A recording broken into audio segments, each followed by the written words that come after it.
Ali Pacha. Alexandre Dumas. Chapter 1. The beginning of the 19th century was a time of audacious enterprises and strange vicissitudes of fortune.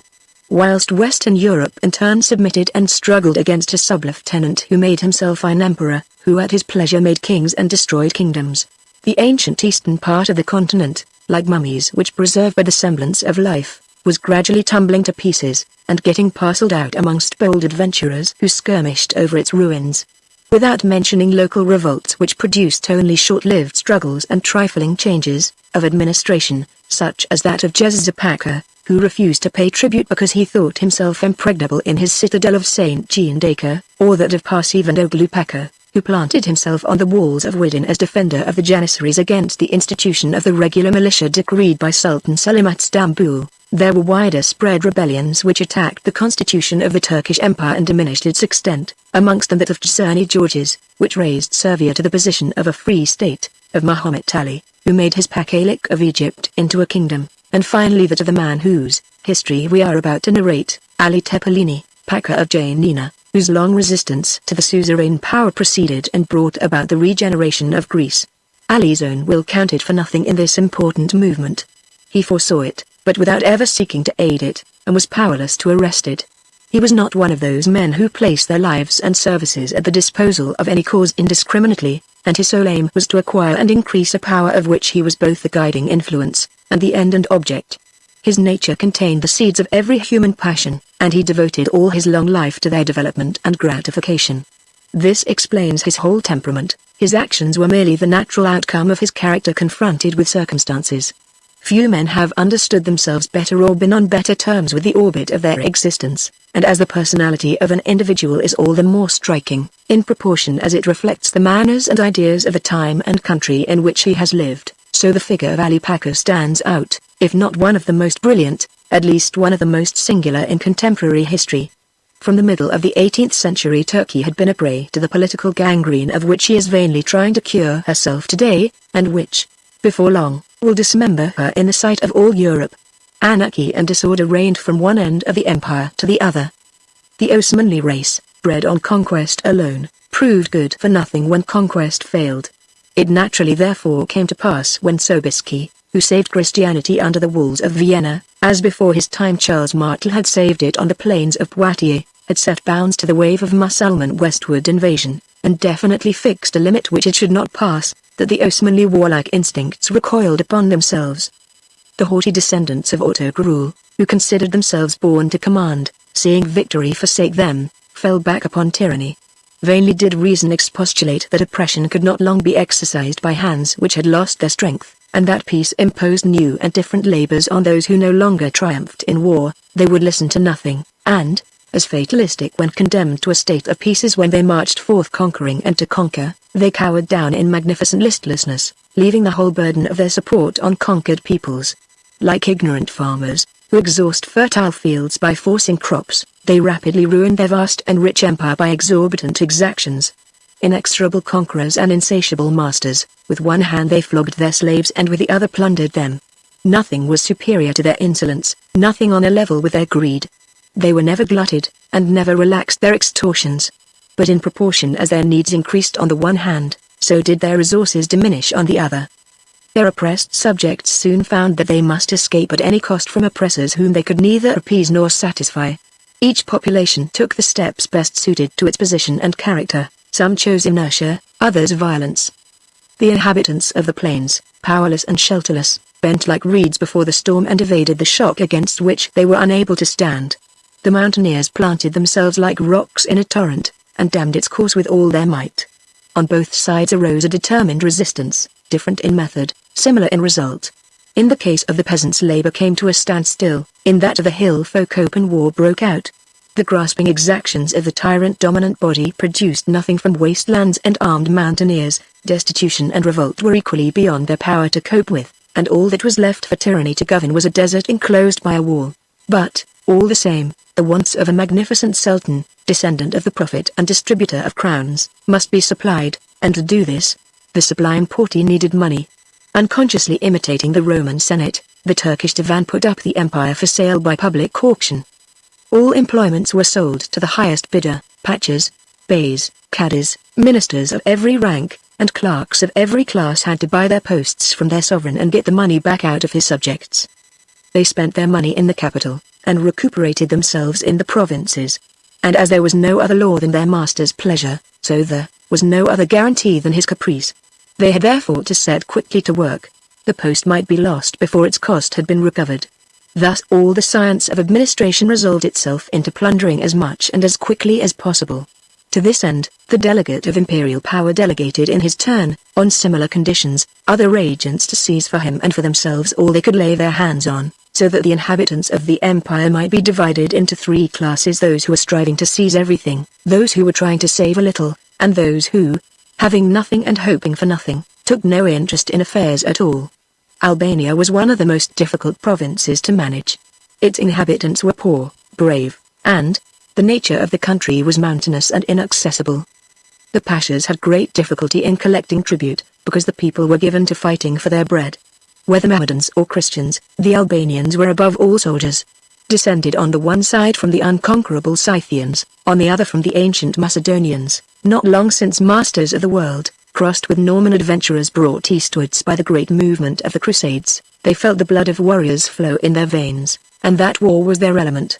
Sometimes at feud with one another, canton against canton, village against village, often even house against house, sometimes rebelling against the government their Sanjaks, sometimes in league with these against the Sultan, they never rested from combat except in an armed peace. Each tribe had its military organization, each family its fortified stronghold, each man his gun on his shoulder.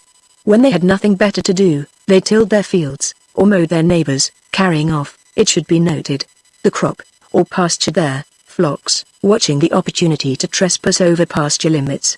This was the normal and regular life of the population of Epirus, Thesprotia, Thessaly, and Upper Albania. Lower Albania, less strong, was also less active and bold, and there, as in many other parts of Turkey, the dalesman was often the prey of the mountaineer. It was in the mountain districts where were preserved the recollections of Skanderbeg, and where the manners of ancient Laconia prevailed, the deeds of the brave soldier were sung on the lyre, and the skillful robber quoted as an example to the children by the father of the family. Village feasts were held on the booty taken from strangers, and the favorite dish was always a stolen sheep. Every man was esteemed in proportion to his skill and courage, and a man's chances of making a good match were greatly enhanced when he acquired the reputation of being an agile mountaineer and a good bandit. The Albanians proudly called this anarchy liberty, and religiously guarded a state of disorder bequeathed by their ancestors, which always assured the first place to the most valiant. It was amidst men and manners such as these that Ali Tepelini was born. He boasted that he belonged to the conquering race, and that he descended from an ancient Anatolian family which had crossed into Albania with the troops of Ergizatildrim. But it is made certain by the learned researches of M. Dupukville that he sprang from a native stock, and not an Asiatic one, as he pretended. His ancestors were Christian Skypetters, who became Mussulmans after the Turkish invasion, and his ancestry certainly cannot be traced farther back than the end of the 16th century. Mukhtar Tepelini, his grandfather, perished in the Turkish expedition against Corfu, in 1716. Marshal Schallenberg, who defended the island, having repulsed the enemy with loss, took Mukhtar prisoner on Mount San Salvador, where he was in charge of a signaling party, and with a barbarity worthy of his adversaries, hung him without trial. It must be admitted that the memory of this murder must have had the effect of rendering Ali badly disposed towards Christians. Mukhtar left 3 sons, 2 of whom, Salik and Mohammed, were born of the same mother, a lawful wife, but the mother of the youngest, Vali, was a slave. His origin was no legal bar to his succeeding like his brothers. The family was one of the richest in the town of Tepelen, whose name it bore. It enjoyed an income of 6,000 piasters, equal to 20,000 francs.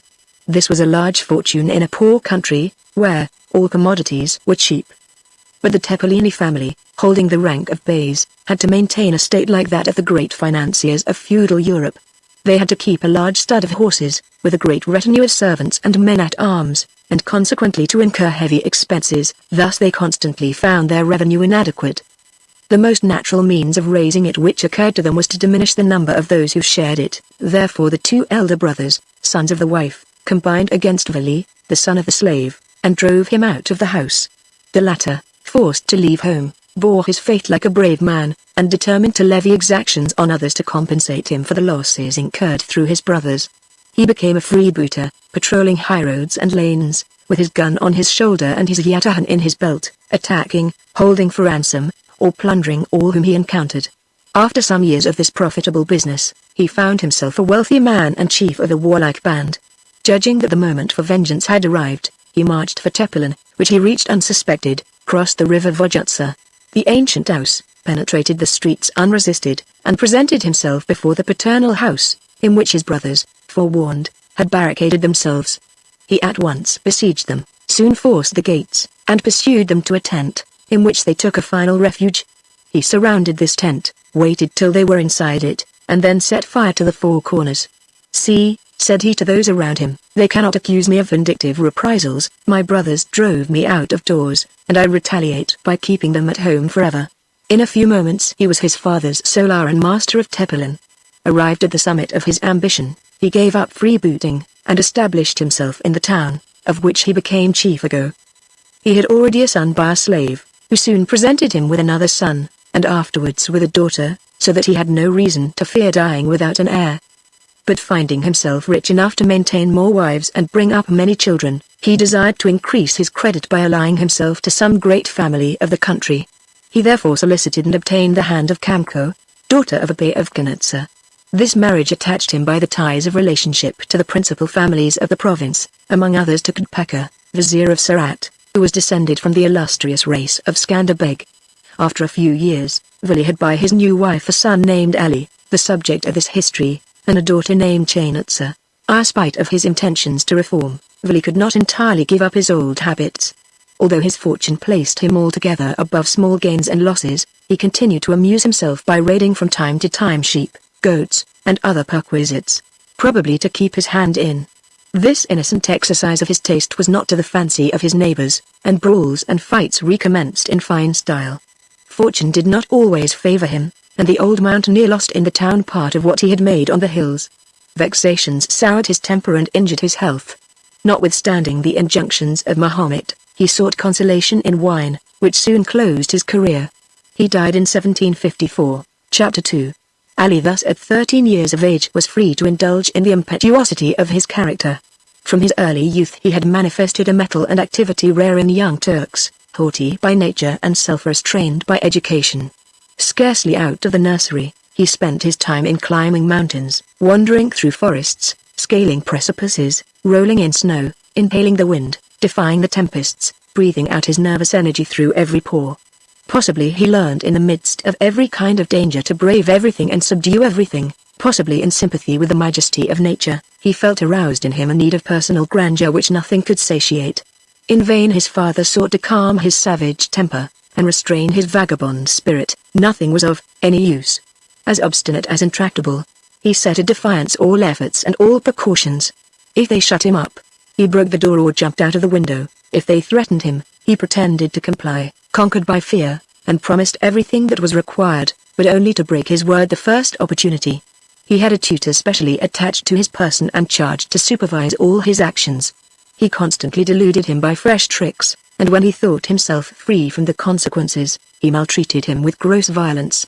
It was only in his youth, after his father's death, that he became more manageable. He even consented to learn to read, to please his mother, whose idol he was, and to whom in return he gave all his affection. If Kamka had so strong a liking for Ali, it was because she found in him, not only her blood, but also her character. During the lifetime of her husband, whom she feared, she seemed only an ordinary woman, but as soon as his eyes were closed, she gave free scope to the violent passions which agitated her bosom. Ambitious, bold, vindictive, she assiduously cultivated the germs of ambition, hardihood, and vengeance which already strongly showed themselves in the young Ali. "My son," she was never tired of telling him, "he who cannot defend his patrimony richly deserves to lose it.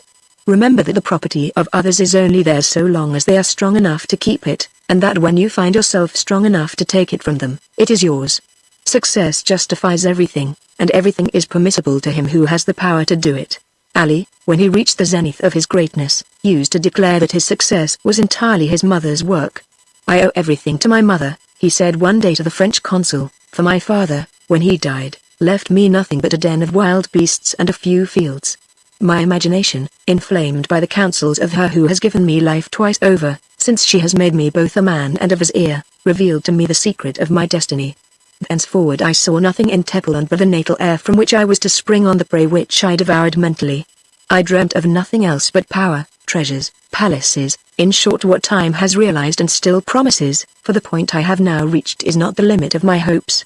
Kamko did not confine herself to words, she employed every means to increase the fortune of her beloved son and to make him a power. Her first care was to poison the children of Vali's favorite slave, who had died before him. Then, at ease about the interior of her family, she directed her attention to the exterior. Renouncing all the habit of her sex, she abandoned the veil and the distaff, and took up arms, under pretext of maintaining the rights of her children. She collected round her husband's old partisans, whom she attached to her service, some by presents, others by various favors, and she gradually enlisted all the lawless and adventurous men in Toscaria. With their aid, she made herself all-powerful in Tepelen, and inflicted the most rigorous persecutions on such as remained hostile to her. But the inhabitants of the two adjacent villages of Kormovo and Kardiki, fearing lest this terrible woman, aided by her son, now grown into a man, should strike a blow against their independence, made a secret alliance against her, with the object of putting her out of the way the first convenient opportunity. Learning one day that Ali had started on a distant expedition with his best soldiers, they surprised Tepelen under cover of night, and carried off Kamko and her daughter Chainitsa captives to Kardiki. It was proposed to put them to death, and sufficient evidence to justify their execution was not wanting, but their beauty saved their lives. Their captors preferred to revenge themselves by licentiousness rather than by murder. Shut up all day in prison, they only emerged at night to pass into the arms of the men who had won them by lot the previous morning. This state of things lasted for a month, at the end of which a Greek of Argyrocastron, named G. Milikovo, moved by compassion for their horrible fate, ransomed them for 20,000 piastres, and took them back to Tepelen. Ali had just returned. He was accosted by his mother and sister, pale with fatigue, shame, and rage. They told him what had taken place, with cries and tears, and Kamko added, fixing her distracted eyes upon him, "My son. My son. My soul will enjoy no peace till Kormovo and Kardikil destroyed by thy scimitar, will no longer exist to bear witness to my dishonor." Ali, in whom this sight and this story had aroused sanguinary passions, promised a vengeance proportioned to the outrage, and worked with all his might to place himself in a position to keep his word.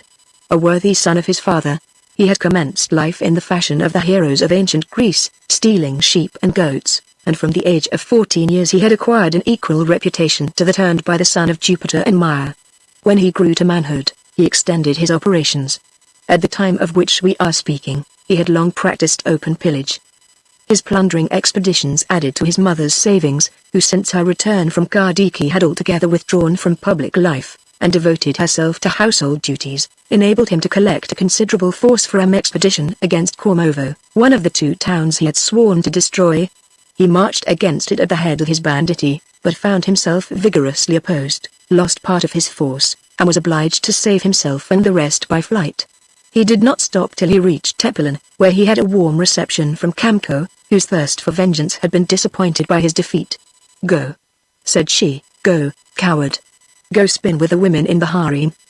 The distaff is a better weapon for you than the scimitar." The young man answered not a word, but, deeply wounded by these reproaches, retired to hide his humiliation in the bosom of his old friend the mountain. The popular legend, always thirsting for the marvelous in the adventures of heroes, has it that he found in the ruins of a church a treasure which enabled him to reconstitute his party. But he himself has contradicted this story, stating that it was by the ordinary methods of rapine and plunder that he replenished his finances. He selected from his old band of brigands 30 palikas, and entered, as their balubaki, or leader of the group, into the service of the Pacha of Negroponte.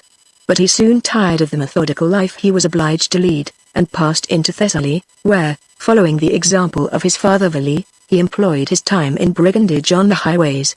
Thence he raided the Pindus chain of mountains, plundered a great number of villages, and returned to Tepelen, richer and consequently more esteemed than ever. He employed his fortune and influence in collecting a formidable guerrilla force, and resumed his plundering operations. Kurd Pacha soon found himself compelled, by the universal outcry of the province, to take active measures against this young brigand. He sent against him a division of troops, which defeated him and brought him prisoner with his men to Berat, the capital of central Albania and residence of the governor. The country flattered itself that at length it was freed from its scourge. The whole body of bandits was condemned to death, but Ali was not the man to surrender his life so easily. Whilst they were hanging his comrades, he threw himself at the feet of the Pacha and begged for mercy in the name of his parents, excusing himself on account of his youth, and promising a lasting reform. The Pacha, seeing at his feet a comely youth, with fair hair and blue eyes, a persuasive voice, and eloquent tongue, and in whose veins flowed the same blood as his own, was moved with pity and pardoned him. Ali got off with a mild captivity in the palace of his powerful relative, who heaped benefits upon him, and did all he could to lead him into the paths of probity. He appeared amenable to these good influences, and bitterly to repent his past terrors. After some years, believing in his reformation, and moved by the prayers of Kamko, who incessantly implored the restitution of her dear son, the generous Pacha restored him his liberty, only giving him to understand that he had no more mercy to expect if he again disturbed the public peace. Ali, taking the threat seriously, did not run the risk of braving it, and, on the contrary, did all he could to conciliate the man whose anger he dared not kindle. Not only did he keep the promise he had made to live quietly, but by his good conduct he caused his former escapades to be forgotten, putting under obligation all his neighbors, and attaching to himself, through the services he rendered them, a great number of friendly disposed persons. In this manner he soon assumed a distinguished and honorable rank among the beys of the country, and being of marriageable age, he sought and formed an alliance with the daughter of Capellan Tiger, Pacha of Delvino, who resided at Nargiro Castron. This union, happy on both sides, gave him, with one of the most accomplished women in Epirus, a high position and great influence. It seemed as if this marriage were destined to wean Ali forever from his former turbulent habits and wild adventures.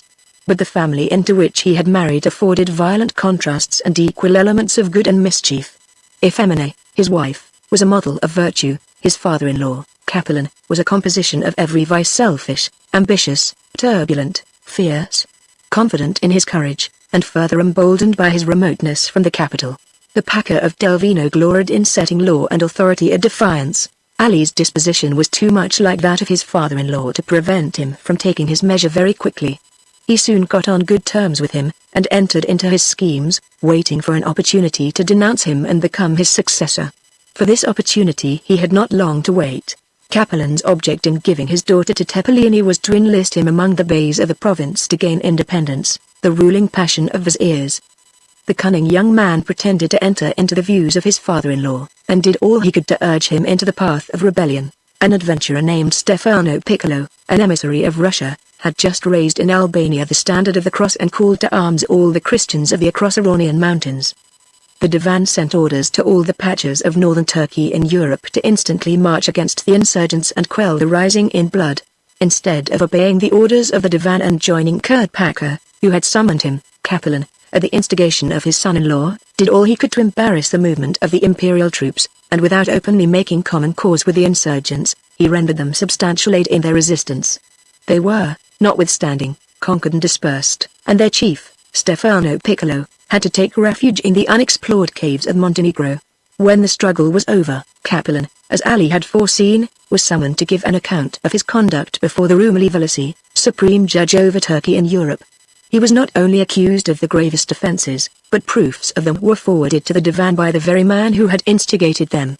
There could be no doubt as to the result of the inquiry. Therefore, the Pacha, who had no suspicions of his son-in-law's duplicity, determined not to leave his Pachalich. That was not in accordance with the plans of Ali, who wished to succeed to both the government and the wealth of his father-in-law. He accordingly made the most plausible remonstrances against the inefficacy and danger of such a resistance. To refuse to plead was tantamount to a confession of guilt, and was certain to bring on his head a storm against which he was powerless to cope, whilst if he obeyed the orders of the Rumelivalisi he would find it easy to excuse himself. To give more effect to his perfidious advice, Ali further employed the innocent Emine, who was easily alarmed on her father's account. Overcome by the reasoning of his son-in-law and the tears of his daughter, the unfortunate Pacha consented to go to Monastir, where he had been summoned to appear, and where he was immediately arrested and beheaded. Ali's schemes had succeeded, but both his ambition and his cupidity were frustrated.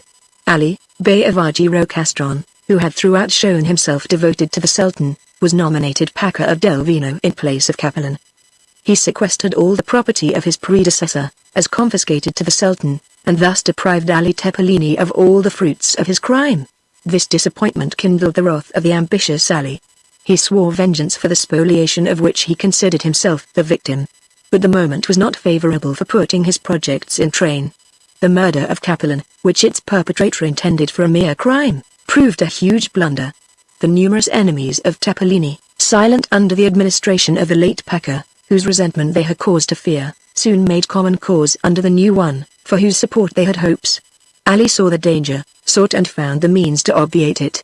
He succeeded in making a match between Ali of Argyro-Castron, who was unmarried, and Chainitza, his own sister. This alliance secured to him the government of Tiger, which he held under Capelan. But that was not sufficient. He must put himself in a state of security against the dangers he had lately experienced, and establish himself on a firm footing against possible accidents. He soon formed a plan, which he himself described to the French consul in the following words: "Years were elapsing," said he, "and brought no important change in my position. I was an important partisan, it is true, and strongly supported, but I held no title or government employment of my own. I recognized the necessity of establishing myself firmly in my birthplace. I had devoted friends, and formidable foes, bent on my destruction, whom I must put out of the way, for my own safety. I set about a plan for destroying them at one blow, and ended by devising one with which I ought to have commenced my career. Had I done so, I should have saved much time and pains. I was in the habit of going every day, after hunting, for a siesta in a neighboring wood.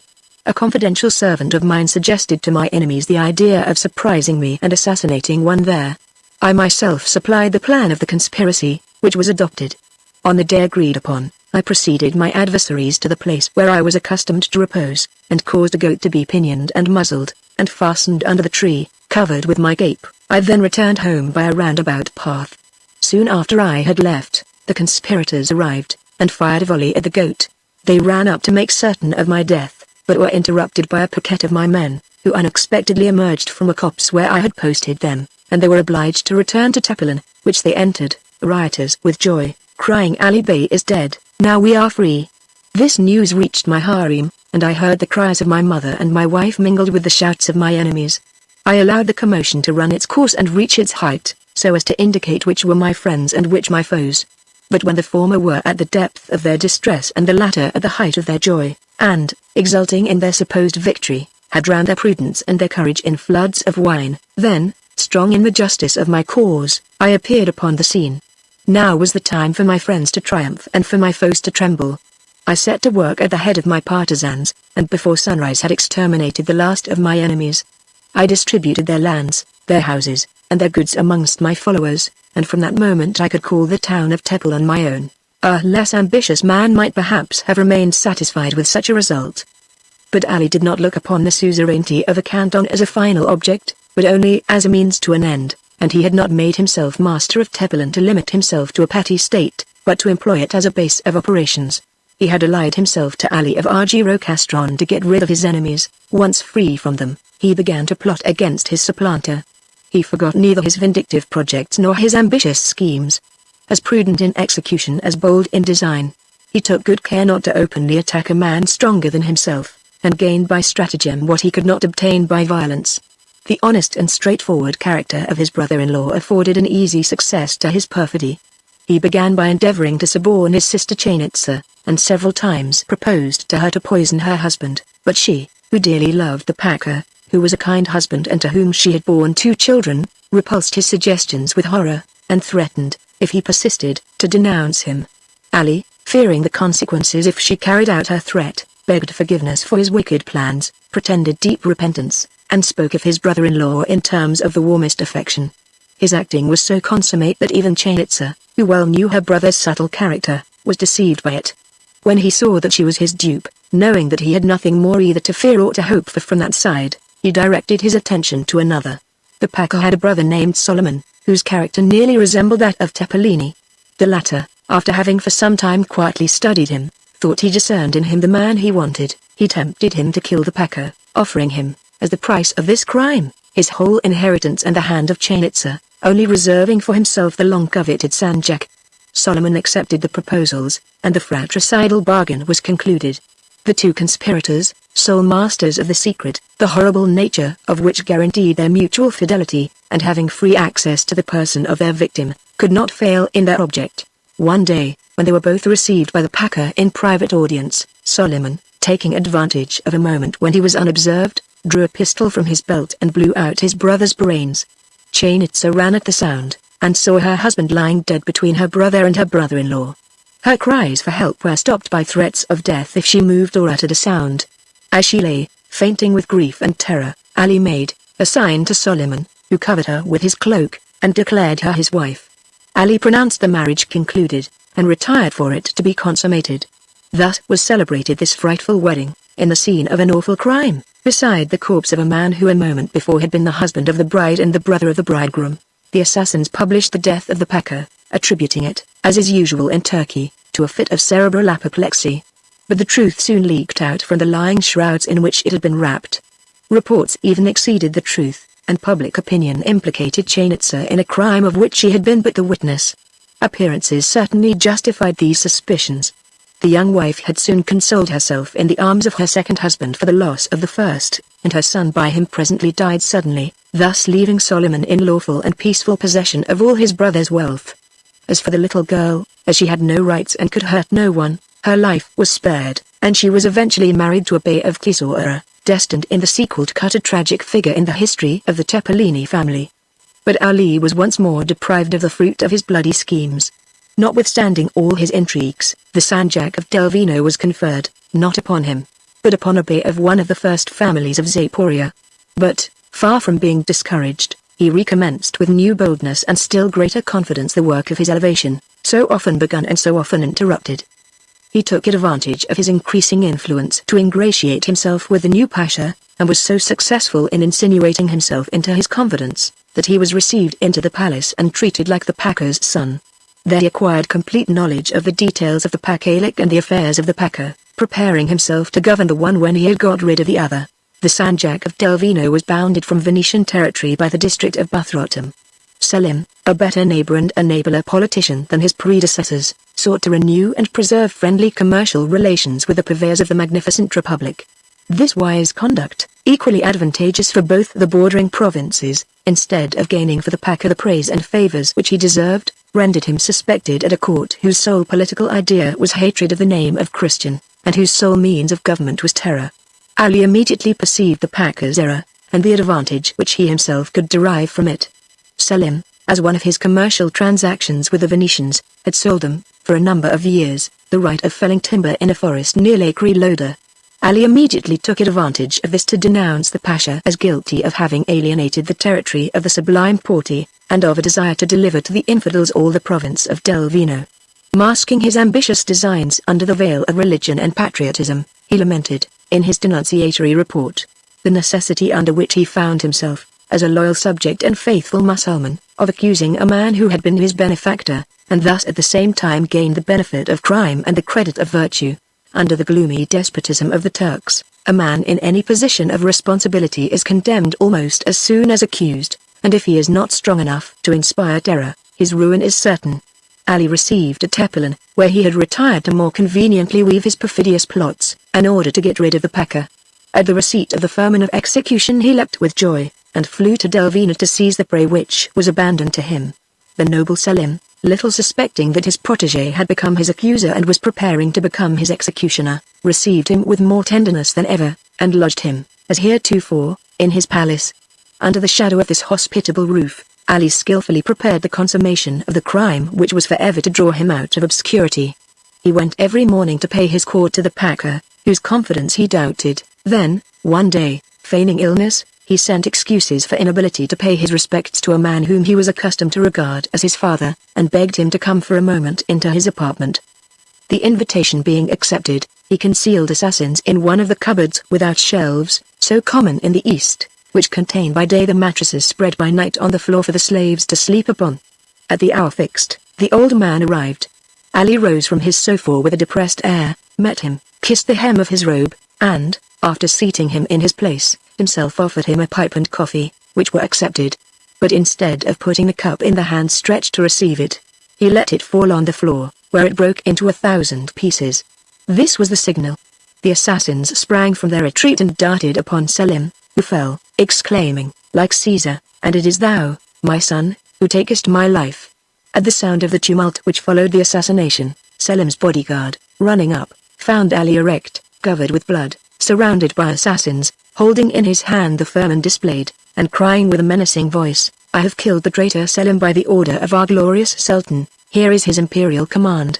At these words, and the sight of the fatal diploma, all prostrated themselves terror-stricken.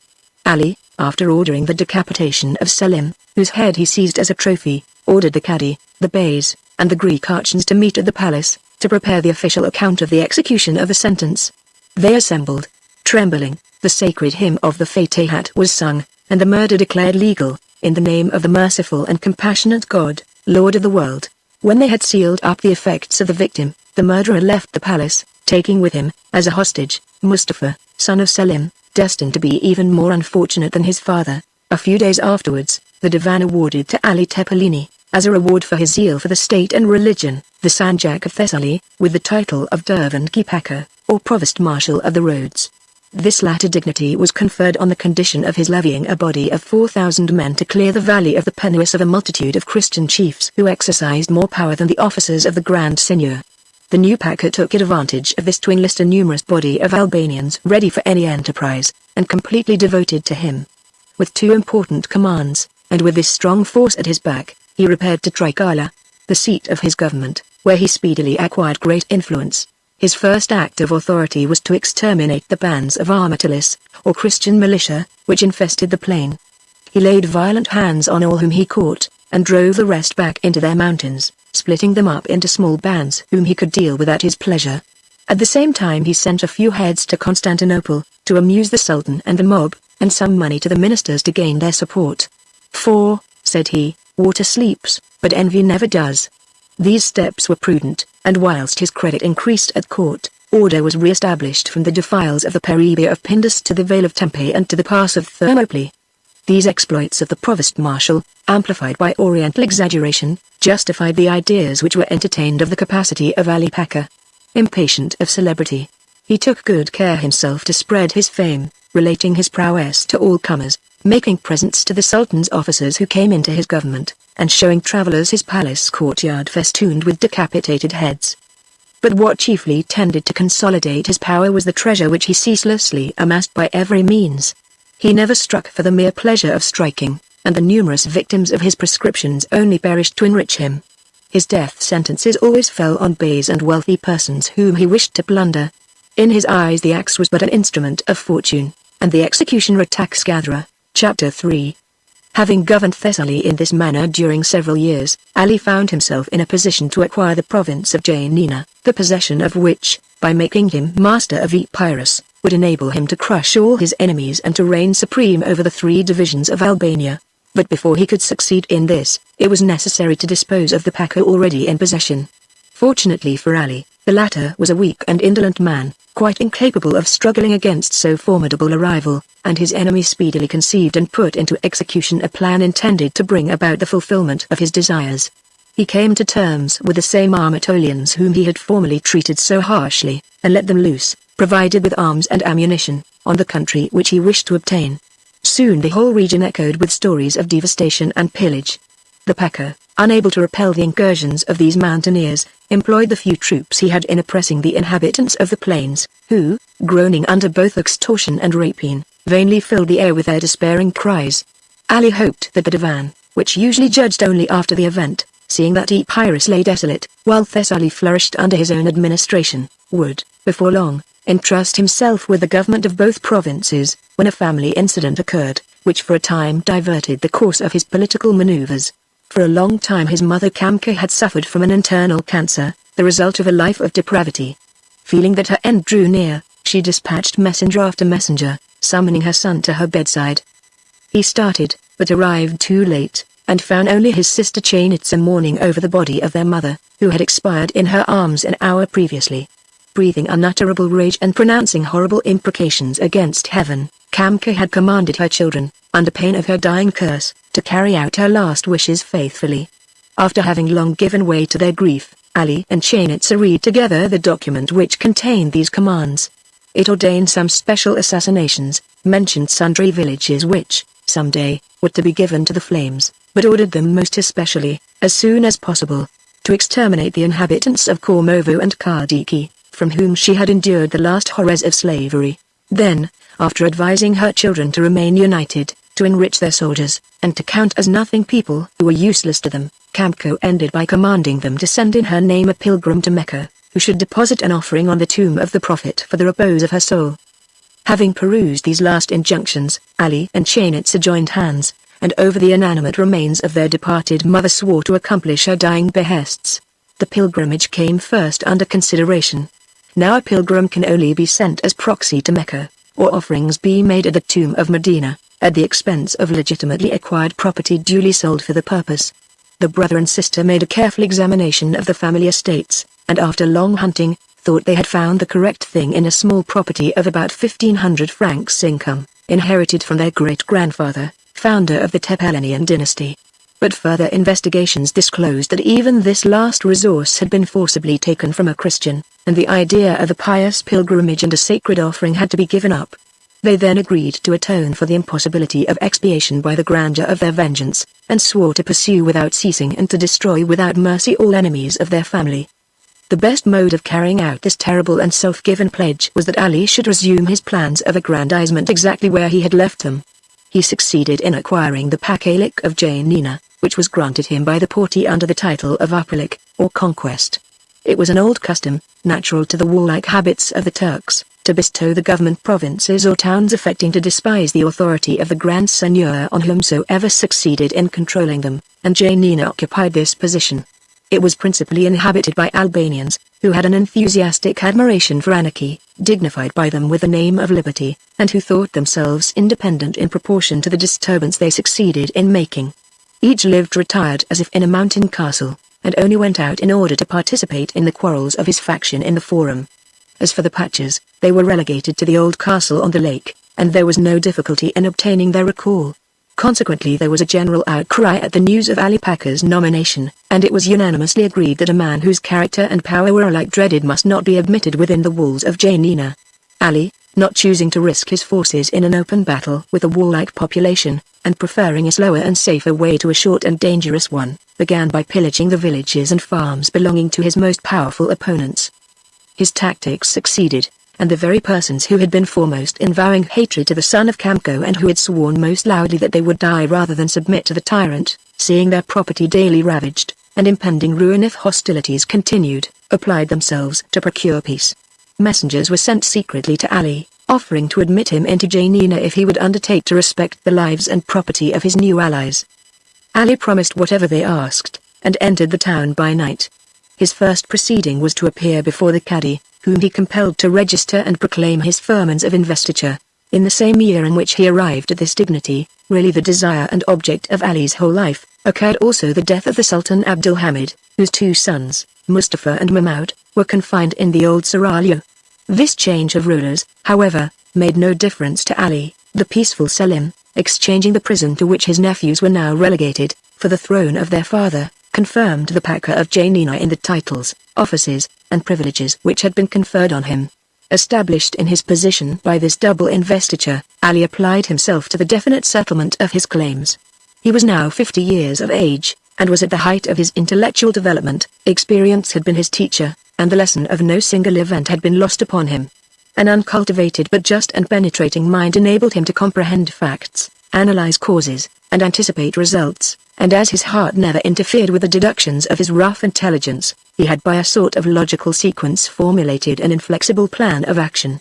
This man, wholly ignorant, not only of the ideas of history but also of the great names of Europe, had succeeded in divining, and as a natural consequence of his active and practical character, in also realizing Machiavelli, as is amply shown in the expansion of his greatness and the exercise of his power.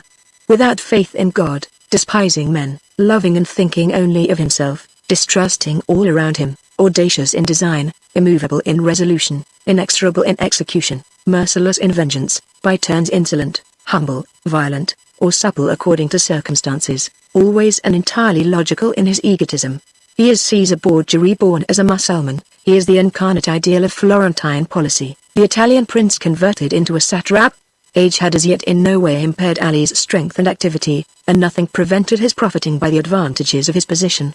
Already possessing great riches, which every day saw increasing under his management, he maintained a large body of warlike and devoted troops. He united the offices of Pacha of Two Tales of Janina, of Tapuch of Thessaly, and of Provost Marshal of the Highway. As influential aids both to his reputation for general ability and the terror of his arms, and his authority as ruler, there stood by his side two sons, Mukhtar and Vali, offspring of his wife Emine, both fully grown and carefully educated in the principles of their father. Ali's first care, once master of Janina, was to annihilate the beys forming the aristocracy of the place, whose hatred he was well aware of, and whose plots he dreaded. He ruined them all, banishing many and putting others to death.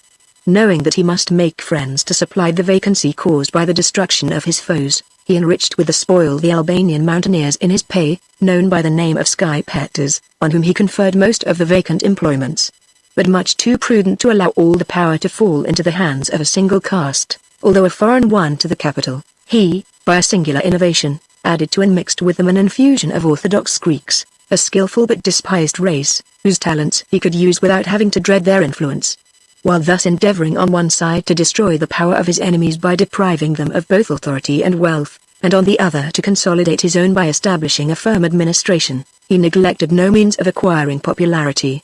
A fervent disciple of Mahomet when among fanatic Mussulmans, a materialist with the Bektaghis who professed a rude pantheism, a Christian among the Greeks, with whom he drank to the health of the Holy Virgin, he made everywhere partisans by flattering the idea most in vogue. But if he constantly changed both opinions and language when dealing with subordinates whom it was desirable to win over, Ali towards his superiors had one only line of conduct which he never transgressed. Obsequious towards the sublime Porte, so long as it did not interfere with his private authority, he not only paid with exactitude all dues to the Sultan, to whom he even often advanced money, but he also pensioned the most influential ministers. He was bent on having no enemies who could really injure his power, and he knew that in an absolute government no conviction can hold its own against the power of gold. Having thus annihilated the nobles, deceived the multitude with plausible words and lulled to sleep the watchfulness of the divan, Ali resolved to turn his arms against Kormovo. At the foot of its rocks he had, in youth, experienced the disgrace of defeat, and during 30 nights Kamko and Chainatsa had endured all horrors of outrage at the hands of its warriors.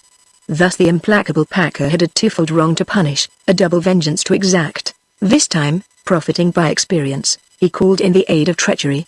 Arrived at the citadel, he negotiated, promised an amnesty, forgiveness for all, actual rewards for some.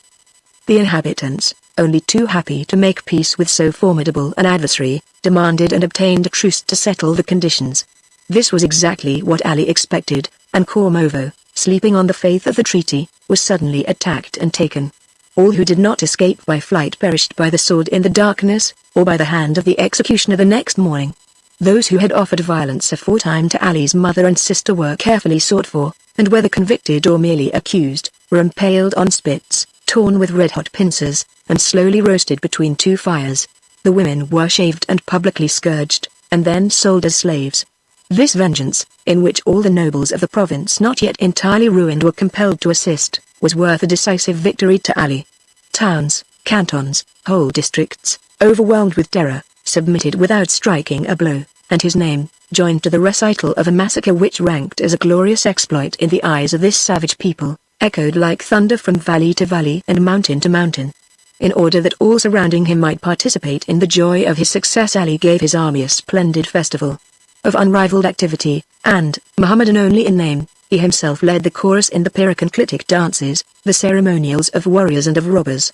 There was no lack of wine, of sheep, goats, and lambs roasted before enormous fires, made of the debris of the ruined city. Antique games of archery and wrestling were celebrated, and the victors received their prizes from the hand of their chief. The plunder, slaves, and cattle were then shared, and the Tapigi, considered as the lowest of the 4 tribes composing the race of skypetters, and ranking as the refuse of the army, carried off into the mountains of across Araunia, doors, windows, nails, and even the tiles of the houses, which were then all surrendered to the flames. However, Ibrahim, the successor and son-in-law of Kurd Pacha, could not see with indifference part of his province invaded by his ambitious neighbor. He complained and negotiated, but obtaining no satisfaction, called out an army composed of skypetters of Toksit, all Islamites, and gave the command to his brother Sefer, Bey of Avlon. Ali, who had adopted the policy of opposing alternately the cross to the crescent and the crescent to the cross, summoned to his aid the Christian chiefs of the mountains, who descended into the plains at the head of their unconquered troops. As is generally the case in Albania, where war is merely an excuse for brigandage, instead of deciding matters by a pitched battle, both sides contented themselves with burning villages, hanging peasants, and carrying off cattle. Also, in accordance with the custom of the country, the women interposed between the combatants, and the good and gentle Amina laid proposals of peace before Ibrahim Pacha, to whose apathetic disposition a state of war was disagreeable, and who was only too happy to conclude a fairly satisfactory negotiation. A family alliance was arranged, in virtue of which Ali retained his conquests, which were considered as the marriage portion of Ibrahim's eldest daughter, who became the wife of Ali's eldest son, Mukhtar. It was hoped that this peace might prove permanent, but the marriage which sealed the treaty was barely concluded before a fresh quarrel broke out between the Pachas. Ali, having wrung such important concessions from the weakness of his neighbor, desired to obtain yet more. But closely allied to Ibrahim were two persons gifted with great firmness of character and unusual ability, whose position gave them great influence. They were his wife Zayda, and his brother Sefer, who had been in command during the war just terminated.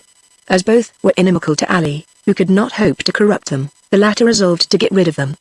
Having in the days of his youth been intimate with Kurd Pacha, Ali had endeavored to seduce his daughter, already the wife of Ibrahim.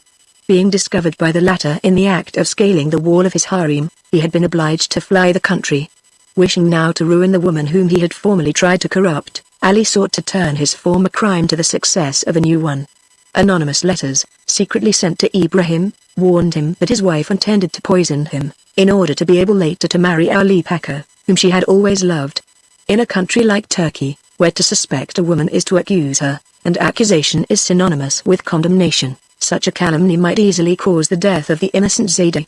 But if Ibrahim was weak and indolent, he was also confiding and generous.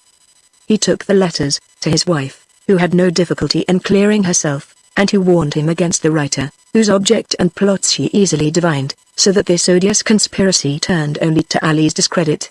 But the latter was not likely either to concern himself as to what others said or thought about him or to be disconcerted by a failure. He simply turned his machinations against his other enemy, and arranged matters this time so as to avoid a failure. He sent to Zagri, a district noted for its doctors, for a quack who undertook to poison Sefer Bey on condition of receiving 40 purses. When all was settled, the miscreant set out for Berat, and was immediately accused by Ali of evasion, and his wife and children were arrested as accomplices and detained, apparently as hostages for the good behavior of their husband and father, but really as pledges for his silence when the crime should have been accomplished. Sefer Bey, informed of this by letters which Ali wrote to the Pacha of Berat demanding the fugitive, thought that a man persecuted by his enemy would be faithful to himself, and took the supposed runaway into his service. The traitor made skillful use of the kindness of his too credulous protector, insinuated himself into his confidence, became his trusted physician and apothecary, and gave him poison instead of medicine on the very first appearance of indisposition. As soon as symptoms of death appeared, the poisoner fled, aided by the emissaries of all, with whom the court of Berat was packed, and presented himself at Janina to receive the reward of his crime.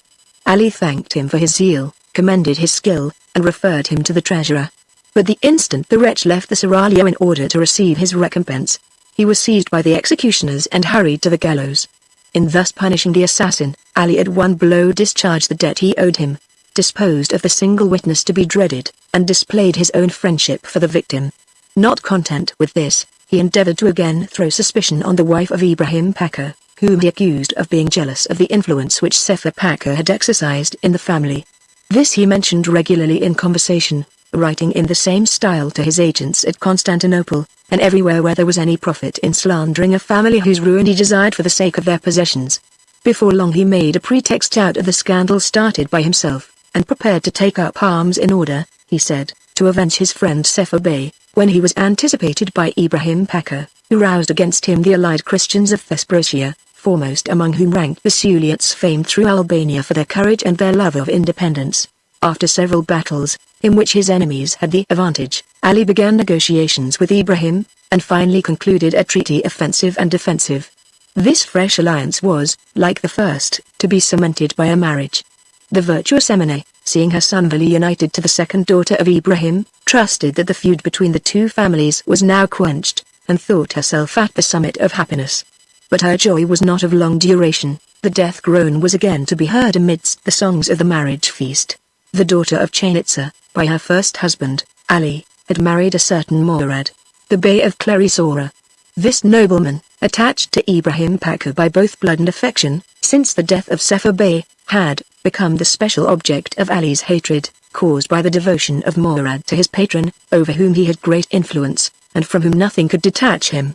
Skillful in concealing truth under special pretexts, Ali gave out that the cause of his known dislike to this young man was that the latter, although his nephew by marriage, had several times fought in hostile ranks against him.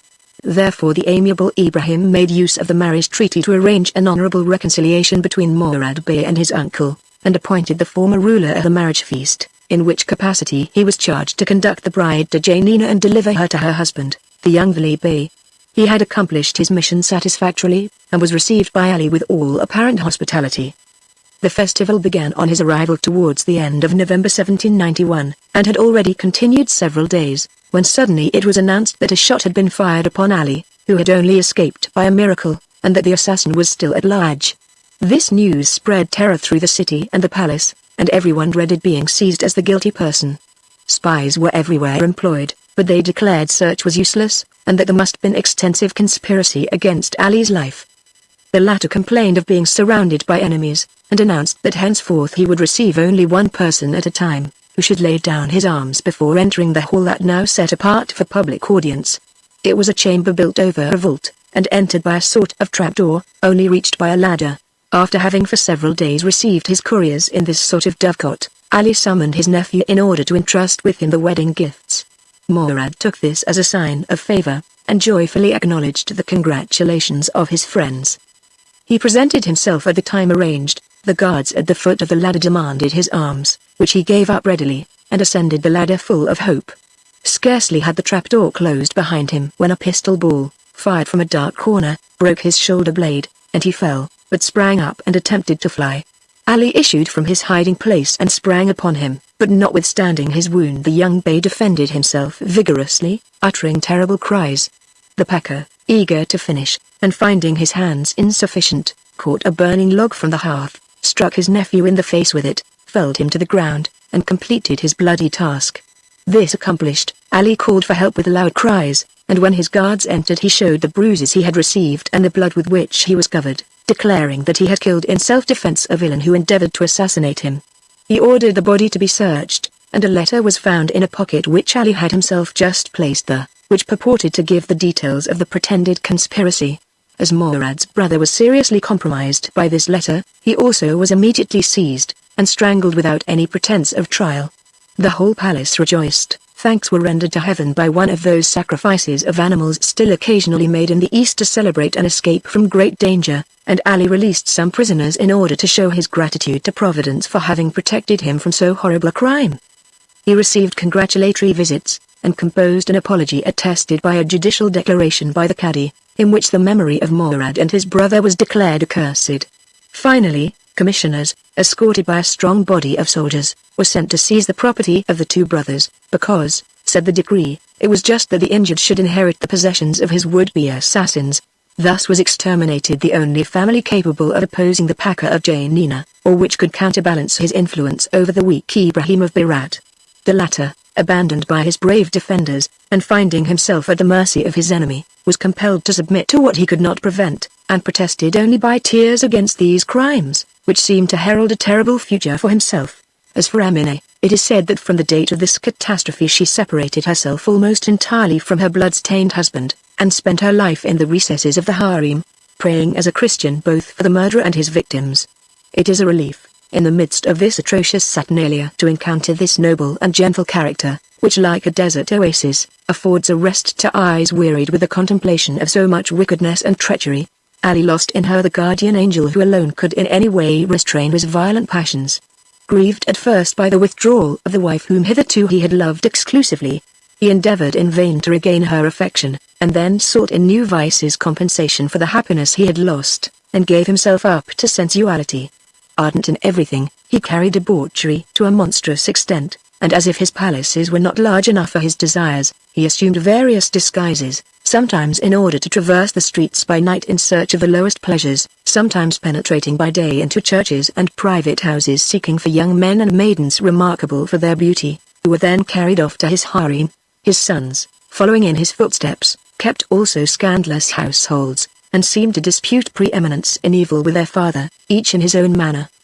Drunkenness was the speciality of the eldest, Mukhtar, who was without rival among the hard drinkers of Albania, and who was reputed to have emptied a whole wineskin in one evening after a plentiful meal. Gifted with the hereditary violence of his family, he had, in his drunken fury, slain several persons, among others his sword-bearer, the companion of his childhood and confidential friend of his whole life. Veli chose a different course. Realizing the Marquis de Sade as his father had realized Machiavelli, he delighted in mingling together debauchery and cruelty, and his amusement consisted in biting the lips he had kissed, and tearing with his nails the forms he had caressed. The people of Janina saw with horror more than one woman in their midst whose nose and ears he had caused to be cut off, and had then turned into the streets. It was indeed a reign of terror. Neither fortune, life, honor, nor family were safe. Mothers cursed their fruitfulness, and women their beauty. Fear soon engenders corruption, and subjects are speedily tainted by the depravity of their masters. Ali, considering a demoralized race as easier to govern, looked on with satisfaction. While he strengthened by every means his authority from within, he missed no opportunity of extending his rule without. In 1803 he declared war against the Suliots, whose independence he had frequently endeavored either to purchase or to overthrow. The army sent against them, although 10,000 strong, was at first beaten everywhere. Ali then, as usual, brought treason to his aid, and regained the advantage. It became evident that, sooner or later, the unhappy Suliots must succumb. Foreseeing the horrors which their defeat would entail, Emine, touched with compassion, issued from her seclusion and cast herself at Ali's feet. He raised her, seated her beside him, and inquired as to her wishes. She spoke of generosity, of mercy. He listened as if touched and wavering, until she named the Suliots. Then, filled with fury, he seized a pistol and fired at her. She was not hurt, but fell to the ground overcome with terror, and her women hastily intervened and carried her away. For the first time in his life, perhaps, Ali shuddered before the dread of a murder. It was his wife, the mother of his children, whom he saw lying at his feet, and the recollection afflicted and tormented him. He rose in the night and went to Emine's apartment. He knocked and called, but being refused admittance, in his anger he broke open the door. Terrified by the noise, and at the sight of her infuriated husband, Emine fell into violent convulsions, and shortly expired. Thus perished the daughter of Capelan Pacha, wife of Ali Tepelini, and mother of Mukhtar and Veli, who, doomed to live surrounded by evil, yet remained virtuous and good. Her death caused universal mourning throughout Albania, and produced a not less deep impression on the mind of her murderer. Emine's spectre pursued him in his pleasures, in the council chamber, in the hours of night. He saw her, he heard her, and would awake, exclaiming, "My wife! My wife!" It is my wife! Her eyes are angry, she threatens me! Save me! Mercy! For more than 10 years Ali never dared to sleep alone. Chapter 4. In December, the Suliots, decimated by battle, worn by famine, discouraged by treachery, were obliged to capitulate. The treaty gave them leave to go where they would, their own mountains excepted. The unfortunate tribe divided into two parts, the one going towards Paga, the other towards Prevesa. Ali gave orders for the destruction of both, notwithstanding the treaty. The Paga division was attacked in its march, and charged by a numerous body of sky betters. Its destruction seemed imminent, but instinct suddenly revealed to the ignorant mountaineers the one maneuver which might save them. They formed a square, placing old men, women, children, and cattle in the midst, and, protected by this military formation, entered Paga in full view of the cutthroats sent to pursue them.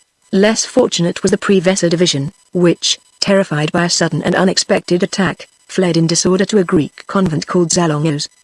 But the gate was soon broken down, and the unhappy Suliots massacred to the last man. The women, whose tents had been pitched on the summit of a lofty rock, beheld the terrible carnage which destroyed their defenders. Henceforth their only prospect was that of becoming the slaves of those who had just slaughtered their husbands and brothers. An heroic resolution spared them this infamy. They joined hands, and chanting their national songs, moved in a solemn dance round the rocky platform. As the song ended, they uttered a prolonged and piercing cry, and cast themselves and their children down into the profound abyss beneath. There were still some Suliots left in their country when Ali Pacha took possession of it. These were all taken and brought to Janina, and their sufferings were the first adornments of the festival made for the army.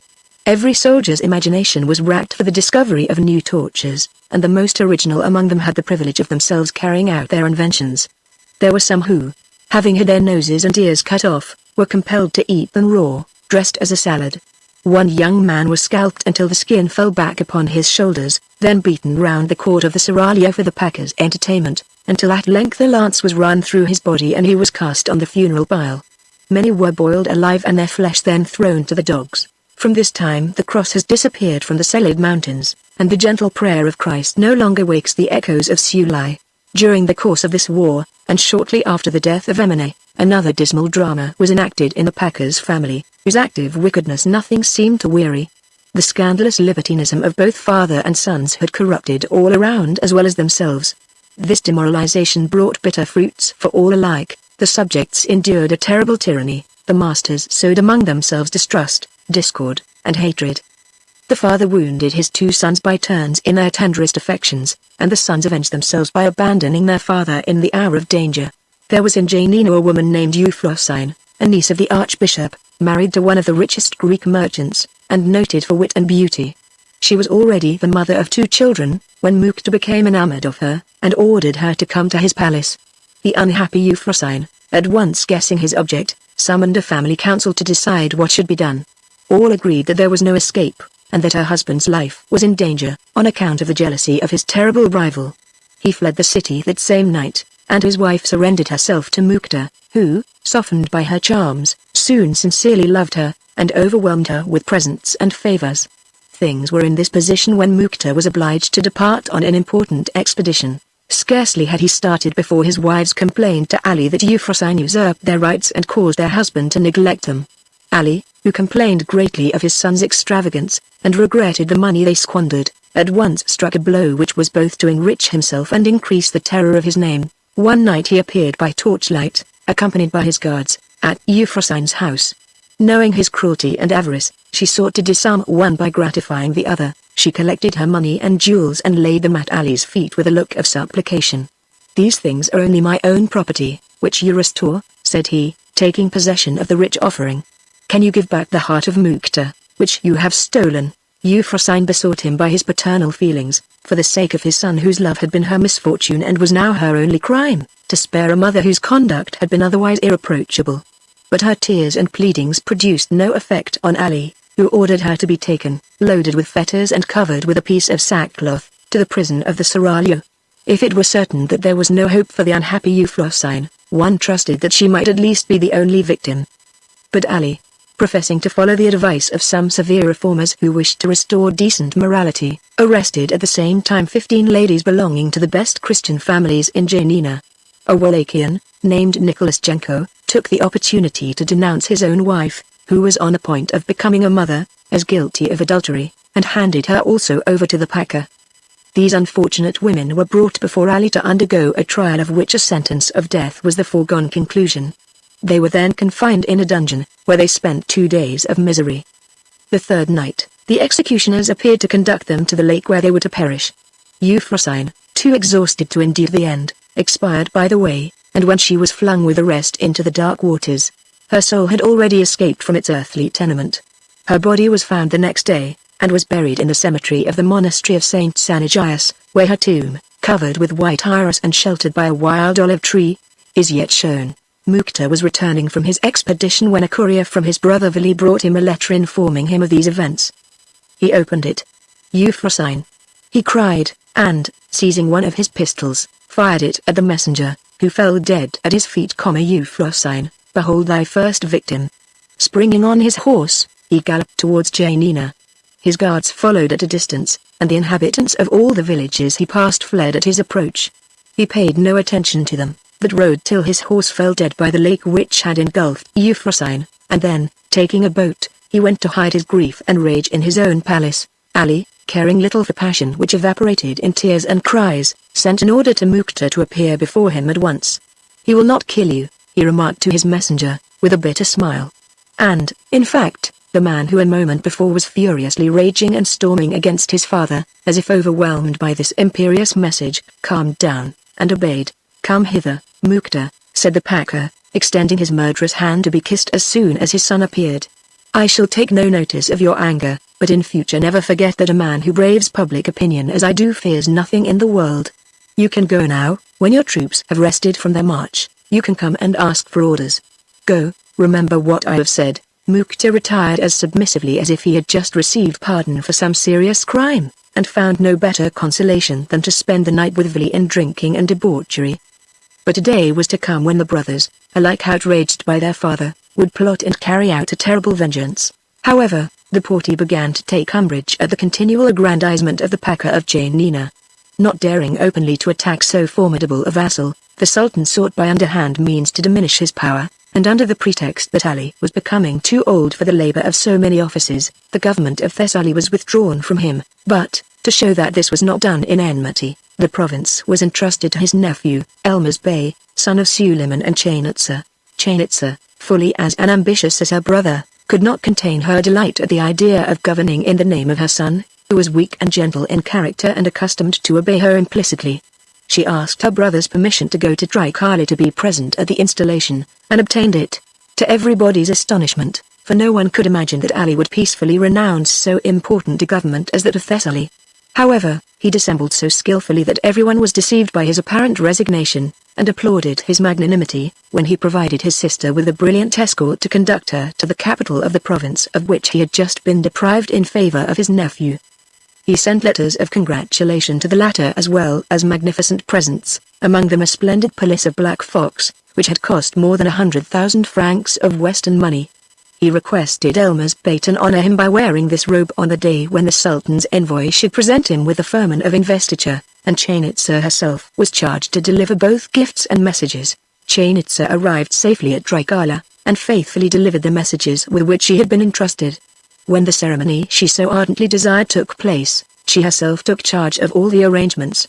Elmas, wearing the black fox pelisse, was proclaimed, and acknowledged as governor of Thessaly in her presence. "My son is Pacha," she cried in the delirium of joy. "My son is Pacha, and my nephews will die of envy." But her triumph was not to be of long duration. A few days after his installation, Elmas began to feel strangely languid. Continual lethargy, convulsive sneezing, feverish eyes, soon betokened a serious illness. Ali's gift had accomplished its purpose.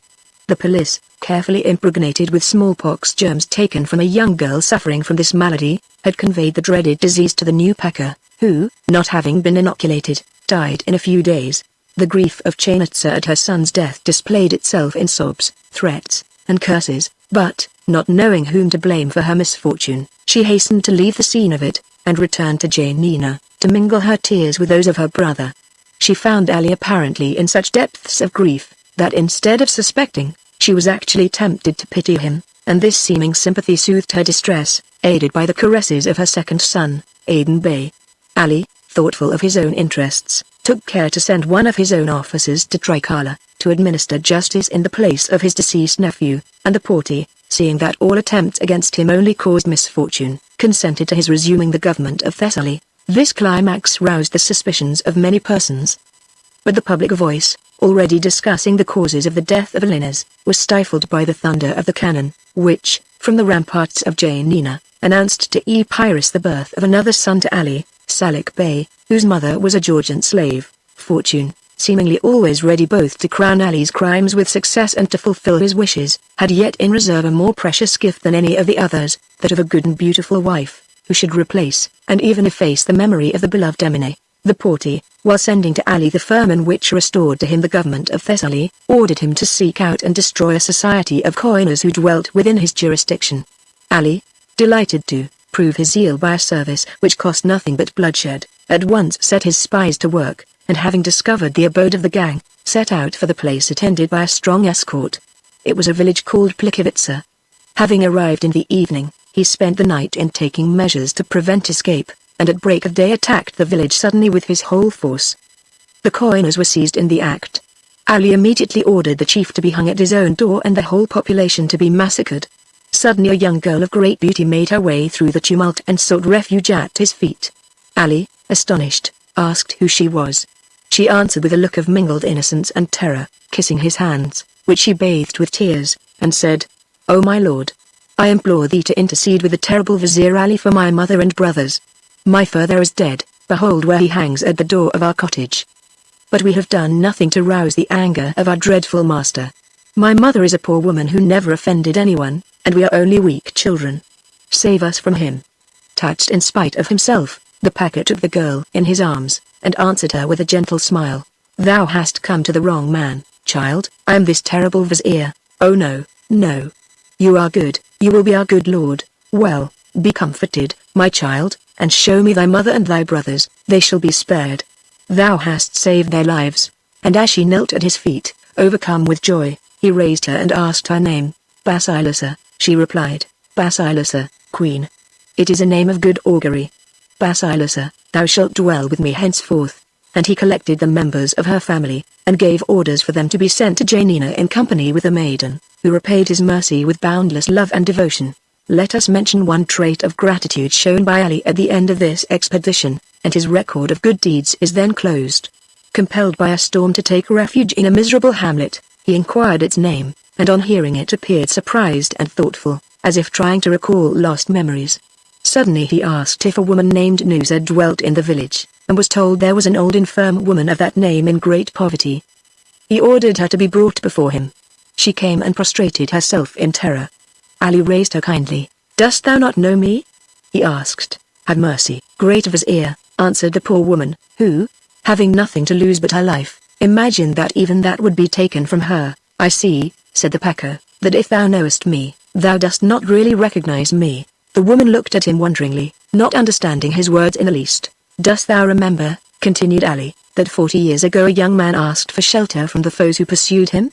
Without inquiring his name or standing, thou didst hide him in thy humble house, and dressed his wounds, and shared thy scanty food with him, and when he was able to go forward thou didst stand on thy threshold to wish him good luck and success. Thy wishes were heard, for the young man was Ali Tepelini, and I who speak am he." The old woman stood overwhelmed with astonishment. She departed calling down blessings on the Pacha, who assured her a pension of 1,500 francs for the rest of her days. But these two good actions are only flashes of light illuminating the dark horizon of Ali's life for a brief moment. Returned to Janina, he resumed his tyranny, his intrigues, and cruelty. Not content with the vast territory which owned his sway, he again invaded that of his neighbors on every pretext. Phasis, Anatolia, Acarnania, were by turns occupied by his troops, the country ravaged, and the inhabitants decimated. At the same time he compelled Ibrahim Pacha to surrender his last remaining daughter, and give her in marriage to his nephew, Aden Bey, the son of Chainitza. This new alliance with a family he had so often attacked and despoiled gave him fresh arms against it, whether by being enabled better to watch the Pasha's sons, or to entice them into some snare with greater ease. Whilst he thus married his nephew, he did not neglect the advancement of his sons. By the aid of the French ambassador, whom he had convinced of his devotion to the Emperor Napoleon, he succeeded in getting the Pakhalik of Mora bestowed on Vili, and that of Lepanto on Mukta. But as in placing his sons in these exalted positions his only aim was to aggrandize and consolidate his own power, he himself ordered their retinues, giving them officers of his own choosing. When they departed to their governments, he kept their wives, their children, and even their furniture as pledges, saying that they ought not to be encumbered with domestic establishments in time of war, Turkey just then being at open war with England. He also made use of this opportunity to get rid of people who displeased him, among others, of a certain Ismail Pacha Bey, who had been alternately both tool and enemy, whom he made secretary to his son Vali, professedly as a pledge of reconciliation and favor, but really in order to despoil him more easily of the considerable property which he possessed at Janina. Pacha was not deceived, and showed his resentment openly. "The wretch banishes me," he cried, pointing out Ali, who was sitting at a window in the palace. "He sends me away in order to rob me, but I will avenge myself whatever happens, and I shall die content if I can procure his destruction at the price of my own." Continually increasing his power, Ali endeavored to consolidate it permanently. He had entered by degrees into secret negotiations with all the great powers of Europe, hoping in the end to make himself independent, and to obtain recognition as Prince of Greece. A mysterious and unforeseen incident betrayed this to the Porte, and furnished actual proofs of his treason in letters confirmed by Ali's own seal. The Sultan Selim immediately sent to Janina a Kapagi Baki, or plenipotentiary, to examine into the case and try the delinquent. Arrived at Janina, this officer placed before Ali the proofs of his understanding with the enemies of the state. Ali was not strong enough to throw off the mask, and yet could not deny such overwhelming evidence. He determined to obtain time. "No wonder," said he, "that I appear guilty in the eyes of His Highness. This seal is, certainly mine, I cannot deny it, but the writing is not that of my secretaries, and the seal must have been obtained and used to sign these guilty letters in order to ruin me. I pray you to grant me a few days in order to clear up this iniquitous mystery, which compromises me in the eyes of my master the Sultan and of all good Mohammedans. May Allah grant me the means of proving my innocence, which is as pure as the rays of the sun, although everything seems against me." After this conference, Ali, pretending to be engaged in a secret inquiry, considered how he could legally escape from this predicament. He spent some days in making plans which were given up as soon as formed, until his fertile genius at length suggested a means of getting clear of one of the greatest difficulties in which he had ever found himself. Sending for a Greek whom he had often employed, he addressed him thus: "Thou knowest I have always shown thee favor, and the day is arrived when thy fortune shall be made. Henceforth thou shalt be as my son, thy children shall be as mine, my house shall be thy home, and in return for my benefits I require one small service. This accursed Kapagi has come hither bringing certain papers signed with my seal, intending to use them to my discredit, and thus to extort money from me. Of money I have already given too much, and I intend this time to escape without being plundered except for the sake of a good servant like thee. Therefore, my son, thou shalt go before the tribunal when I tell thee, and declare before this Kapagi and the Cadi that thou hast written these letters attributed to me, and that thou didst seal them with my seal, in order to give them due weight and importance." The unhappy Greek grew pale and strove to answer. "What fearest thou, my son?" resumed Ali. "Speak, am I not thy good master? Thou wilt be sure of my lastant favor, and who is there to dread when I protect thee? Is it the Kapagi? He has no authority here. I have thrown 20 as good as he into the lake. If more is required to reassure thee, I swear by the Prophet, by my own and my son's heads, that no harm shall come to thee from him. Be ready, then, to do as I tell thee, and beware of mentioning this matter to anyone, in order that all may be accomplished according to our mutual wishes." More terrified by dread of the Pacha, from whose wrath in case of refusal there was no chance of escape, than tempted by his promises, the Greek undertook the false swearing required. Ali, delighted, dismissed him with 1,000 assurances of protection, and then requested the presence of the Sultan's envoy, to whom he said, with much emotion: "I have at length unraveled the infernal plot laid against me. It is the work of a man in the pay of the implacable enemies of the Sublime Porte, and who is a Russian agent. He is in my power, and I have given him hopes of pardon on condition of full confession. Will you then summon the Cadi, the judges and ecclesiastics of the town, in order that they may hear the guilty man's deposition, and that the light of truth may purify their minds?" The tribunal was soon assembled, and the trembling Greek appeared in the midst of a solemn silence. "Knowest thou this writing?" demanded the Cadi. "It is mine. And this seal, it is that of my master, Ali Pacha.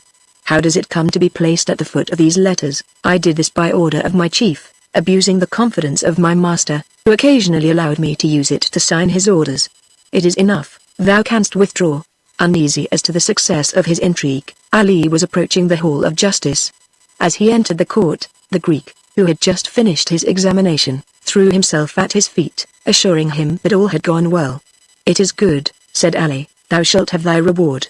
Turning round, he made a sign to his guards, who had their orders, and who instantly seized the unhappy Greek, and, drowning his voice with their shouts, hung him in the courtyard. This execution finished, the Pacha presented himself before the judges and inquired the result of their investigation. He was answered by a burst of congratulation.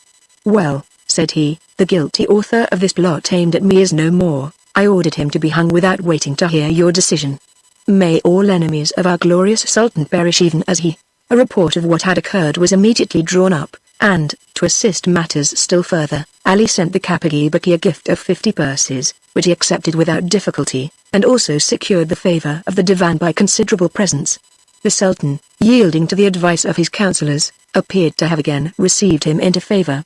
But Ali knew well that this appearance of sunshine was entirely deceptive, and that Selim only professed to believe in his innocence until the day should arrive when the Sultan could safely punish his treason. He sought therefore to compass the latter's downfall, and made common cause with his enemies, both internal and external. A conspiracy, hatched between the discontented Pachas and the English agents, shortly broke out, and one day, when Ali was presiding at the artillery practice of some French gunners sent to Albania by the governor of Illyria, a Tartar brought him news of the deposition of Selim, who was succeeded by his nephew Mustafa. Ali sprang up in delight, and publicly thanked Allah for this great good fortune. He really did profit by this change of rulers, but he profited yet more by a second revolution which caused the deaths both of Selim, whom the promoters wished to re-establish on the throne, and of Mustafa, whose downfall they intended. Mahmud too, who was next invested with the scimitar of Uthman, came to the throne in troublous times, after much bloodshed, in the midst of great political upheavals, and had neither the will nor the power to attack one of his most powerful vassals. He received with evident satisfaction the 1,000,000 piastres which, at his installation, Ali hastened to send as a proof of his devotion, assured the Pacha of his favor, and confirmed both him and his sons in their offices and dignities. This fortunate change in his position brought Ali's pride and audacity to a climax. Free from pressing anxiety, he determined to carry out a project which had been the dream of his life. Chapter 5. After taking possession of Argyro Castron, which he had long coveted, Ali led his victorious army against the town of Kardiki, whose inhabitants had formerly joined with those of Kormovo in the outrage inflicted on his mother and sister. The besieged, knowing they had no mercy to hope for, defended themselves bravely, but were obliged to yield to famine. After a month's blockade, the common people, having no food for themselves or their cattle, began to cry for mercy in the open streets, and their chiefs, intimidated by the general misery and unable to stand alone, consented to capitulate. Ali, whose intentions as to the fate of this unhappy town were irrevocably decided, agreed to all that they asked. A treaty was signed by both parties, and solemnly sworn to on the Quran, in virtue of which 72 beys, heads of the principal Albanian families, were to go to Janina as free men, and fully armed. They were to be received with the honors due to their rank as free tenants of the Sultan, their lives and their families were to be spared, and also their possessions. The other inhabitants of Kardiki, being Mohammedans, and therefore brothers of Ali, were to be treated as friends and retain their lives and property. On these conditions a quarter of the town was to be occupied by the victorious troops. One of the principal chiefs, Sela Bey, and his wife, foreseeing the fate which awaited their friends, committed suicide at the moment when, in pursuance of the treaty, Ali's soldiers took possession of the quarter assigned to them. Ali received the 72 beys with all marks of friendship when they arrived at Janina. He lodged them in a palace on the lake, and treated them magnificently for some days. But soon, having contrived on some pretext to disarm them, he had them conveyed, loaded with chains, to a Greek convent on an island in the lake, which was converted into a prison. The day of vengeance not having fully arrived, he explained this breach of faith by declaring that the hostages had attempted to escape. The popular credulity was satisfied by this explanation, and no one doubted the good faith of the Pacha when he announced that he was going to Kardiki to establish a police and fulfill the promises he had made to the inhabitants.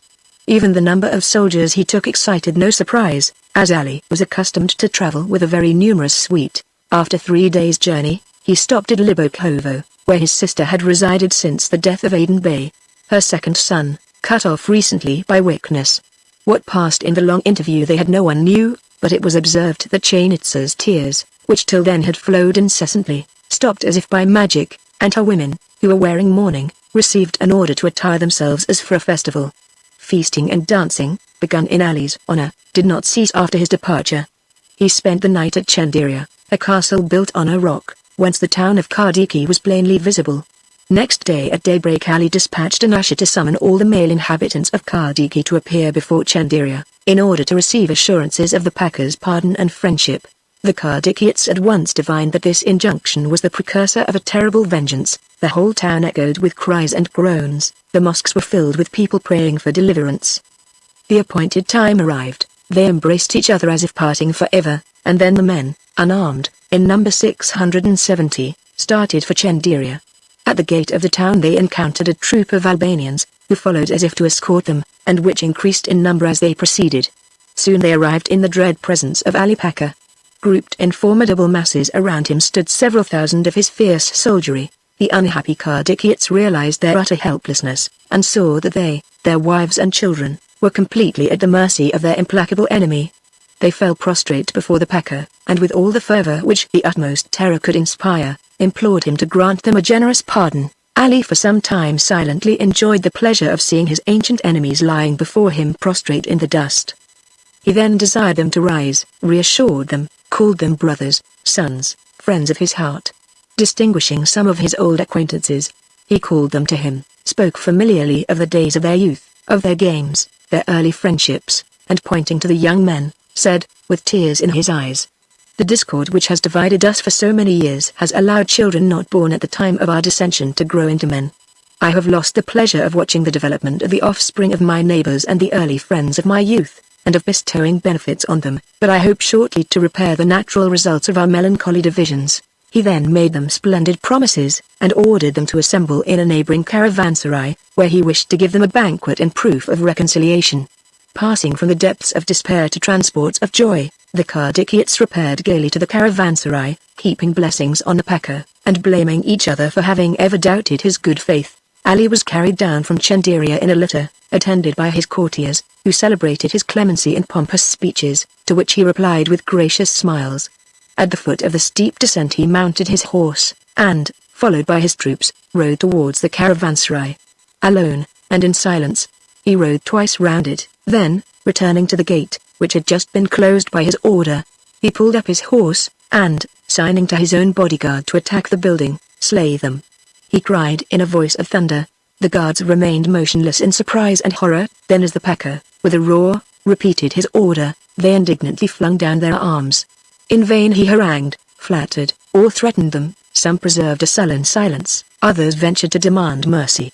Then he ordered them away, and, calling on the Christian Mirdites who served under his banner, "To you, brave Latins," he cried, "I will now entrust the duty of exterminating the foes of my race. Avenge me, and I will reward you magnificently." A confused murmur rose from the ranks. Ali imagined they were consulting as to what recompense should be required as the price of such deed. "Speak," said he, "I am ready to listen to your demands and to satisfy them." Then the Mirdite leader came forward and threw back the hood of his black cloak. "O Pacha," said he, looking Ali boldly in the face, "thy words are an insult. The Mirdites do not slaughter unarmed prisoners in cold blood. Release the Kardikiots, give them arms, and we will fight them to the death, but we serve thee as soldiers and not as executioners." At these words, which the black-cloaked battalion received with applause, Ali thought himself betrayed, and looked around with doubt and mistrust. Fear was nearly taking the place of mercy. Words of pardon were on his lips, when a certain Athanasius Via, a Greek schismatic, and a favorite of the Pachas, whose illegitimate son he was supposed to be, advanced at the head of the scum of the army, and offered to carry out the death sentence. Ali applauded his zeal, gave him full authority to act, and spurred his horse to the top of a neighboring hill, the better to enjoy the spectacle. The Christian Mirdites and the Mohammedan guards knelt together to pray for the miserable Kardikiots, whose last hour had come. The caravanserai where they were shut in was square enclosure, open to the sky, and intended to shelter herds of buffaloes. The prisoners, having heard nothing of what passed outside, were astonished to behold Athanasius Via and his troop appearing on the top of the wall. They did not long remain in doubt. Ali gave the signal by a pistol shot, and a general fusillade followed. Terrible cries echoed from the court. The prisoners, terrified, wounded, crowded one upon another for shelter. Some ran frantically hither and thither in this enclosure with no shelter and no exit, until they fell, struck down by bullets. Some tried to climb the walls, in hope of either escape or vengeance, only to be flung back by either scimitars or muskets. It was a terrible scene of despair and death. After an hour of firing, a gloomy silence descended on the place, now occupied solely by a heap of corpses. Ali forbade any burial rites on pain of death, and placed over the gate an inscription in letters of gold, informing posterity that 600 Kardikiots had been sacrificed to the memory of his mother Kamko. When the shrieks of death ceased in the enclosure, they began to be heard in the town. The assassins spread themselves through it, and having violated the women and children, gathered them into a crowd to be driven to Libakovo. At every halt in this frightful journey fresh marauders fell on the wretched victims, claiming their share in cruelty and debauchery. At length they arrived at their destination, where the triumphant and implacable Chainitsa awaited them. As after the taking of Kormovo, she compelled the women to cut off their hair and to stuff with it a mattress on which she lay. She then stripped them, and joyfully narrated to them the massacre of their husbands, fathers, brothers and sons, and when she had sufficiently enjoyed their misery they were again handed over to the insults of the soldiery. Chainitsa finally published an edict forbidding either clothes, shelter, or food to be given to the women and children of Kardiki, who were then driven forth into the woods either to die of hunger or to be devoured by wild beasts. As to the 72 hostages, Ali put them all to death when he returned to Janina. His vengeance was indeed complete. But as, filled with a horrible satisfaction, the Pacha was enjoying the repose of a satiated tiger, an indignant and threatening voice reached him even in the recesses of his palace. The Sheikh Yusuf, governor of the castle of Janina, venerated as a saint by the Mohammedans on account of his piety, and universally beloved and respected for his many virtues, entered Ali's sumptuous dwelling for the first time. The guards on beholding him remained stupefied and motionless, then the most devout prostrated themselves, while others went to inform the Pacha, but no one dared hinder the venerable man, who walked calmly and solemnly through the astonished attendants. For him there existed no antechamber, no delay, disdaining the ordinary forms of etiquette. He paced slowly through the various apartments, until, with no usher to announce him, he reached that of Ali. The latter, whose impiety by no means saved him from superstitious terrors, rose hastily from the divan and advanced to meet the holy sheikh, who was followed by a crowd of silent courtiers. Ali addressed him with the utmost respect, and endeavored even to kiss his right hand. Yusuf hastily withdrew it, covered it with his mantle, and signed to the Pacha to seat himself. Ali mechanically obeyed, and waited in solemn silence to hear the reason of this unexpected visit. Yusuf desired him to listen with all attention, and then reproached him for his injustice and rapine, his treachery and cruelty, with such vivid eloquence that his hearers dissolved in tears. Ali, though much dejected, alone preserved his equanimity, until at length the sheikh accused him of having caused the death of Emine. He then grew pale, and rising, cried with terror, "Alas! My father, whose name do you now pronounce? Pray for me, or at least do not sink me to Jahannam with your curses." "There is no need to curse thee," answered Yusuf. "Thine own crimes bear witness against thee. Allah has heard their cry. He will summon thee, judge thee, and punish thee eternally. Tremble, for the time is at hand. Thine hour is coming, is coming, is coming." Casting a terrible glance at the Pacha, the holy man turned his back on him, and stalked out of the apartment without another word. Ali, in terror, demanded 1,000 pieces of gold, put them in a white satin purse, and himself hastened with them to overtake the sheikh, imploring him to recall his threats. But Yusuf deigned no answer, and arrived at the threshold of the palace, shook off the dust of his feet against it. Ali returned to his apartment sad and downcast, and many days elapsed before he could shake off the depression caused by this scene. But soon he felt more ashamed of his inaction than of the reproaches which had caused it, and on the first opportunity resumed his usual mode of life. The occasion was the marriage of Mustai, Pacha of Skodra, with the eldest daughter of Vali Pacha, called the Princess of Orlis, because she had for dowry whole villages in that district. Immediately after the announcement of this marriage Ali set on foot a sort of saturnalia, about the details of which there seemed to be as much mystery as if he had been preparing an assassination. All at once, as if by a sudden inundation, the very scum of the earth appeared to spread over Janina. The populace, as if trying to drown their misery, plunged into a drunkenness which simulated pleasure. Disorderly bands of mountebanks from the depths of Rumelia traversed the streets, the bazaars and public places. Flocks and herds, with fleeces dyed scarlet, and gilded horns, were seen on all the roads driven to the court by peasants under the guidance of their priests. Bishops, abbots, ecclesiastics generally, were compelled to drink, and to take part in ridiculous and indecent dances, Ali apparently thinking to raise himself by degrading his more respectable subjects. Day and night these spectacles succeeded each other with increasing rapidity. The air resounded with firing, songs, cries, music, and the roaring of wild beasts and shows. Enormous spits, loaded with meat, smoked before huge braziers, and wine ran in floods at tables prepared in the palace courts. Troops of brutal soldiers drove workmen from their labor with whips, and compelled them to join in the entertainments. Dirty and impudent jugglers invaded private houses, and pretending that they had orders from the Pacha to display their skill, carried boldly off whatever they could lay their hands upon.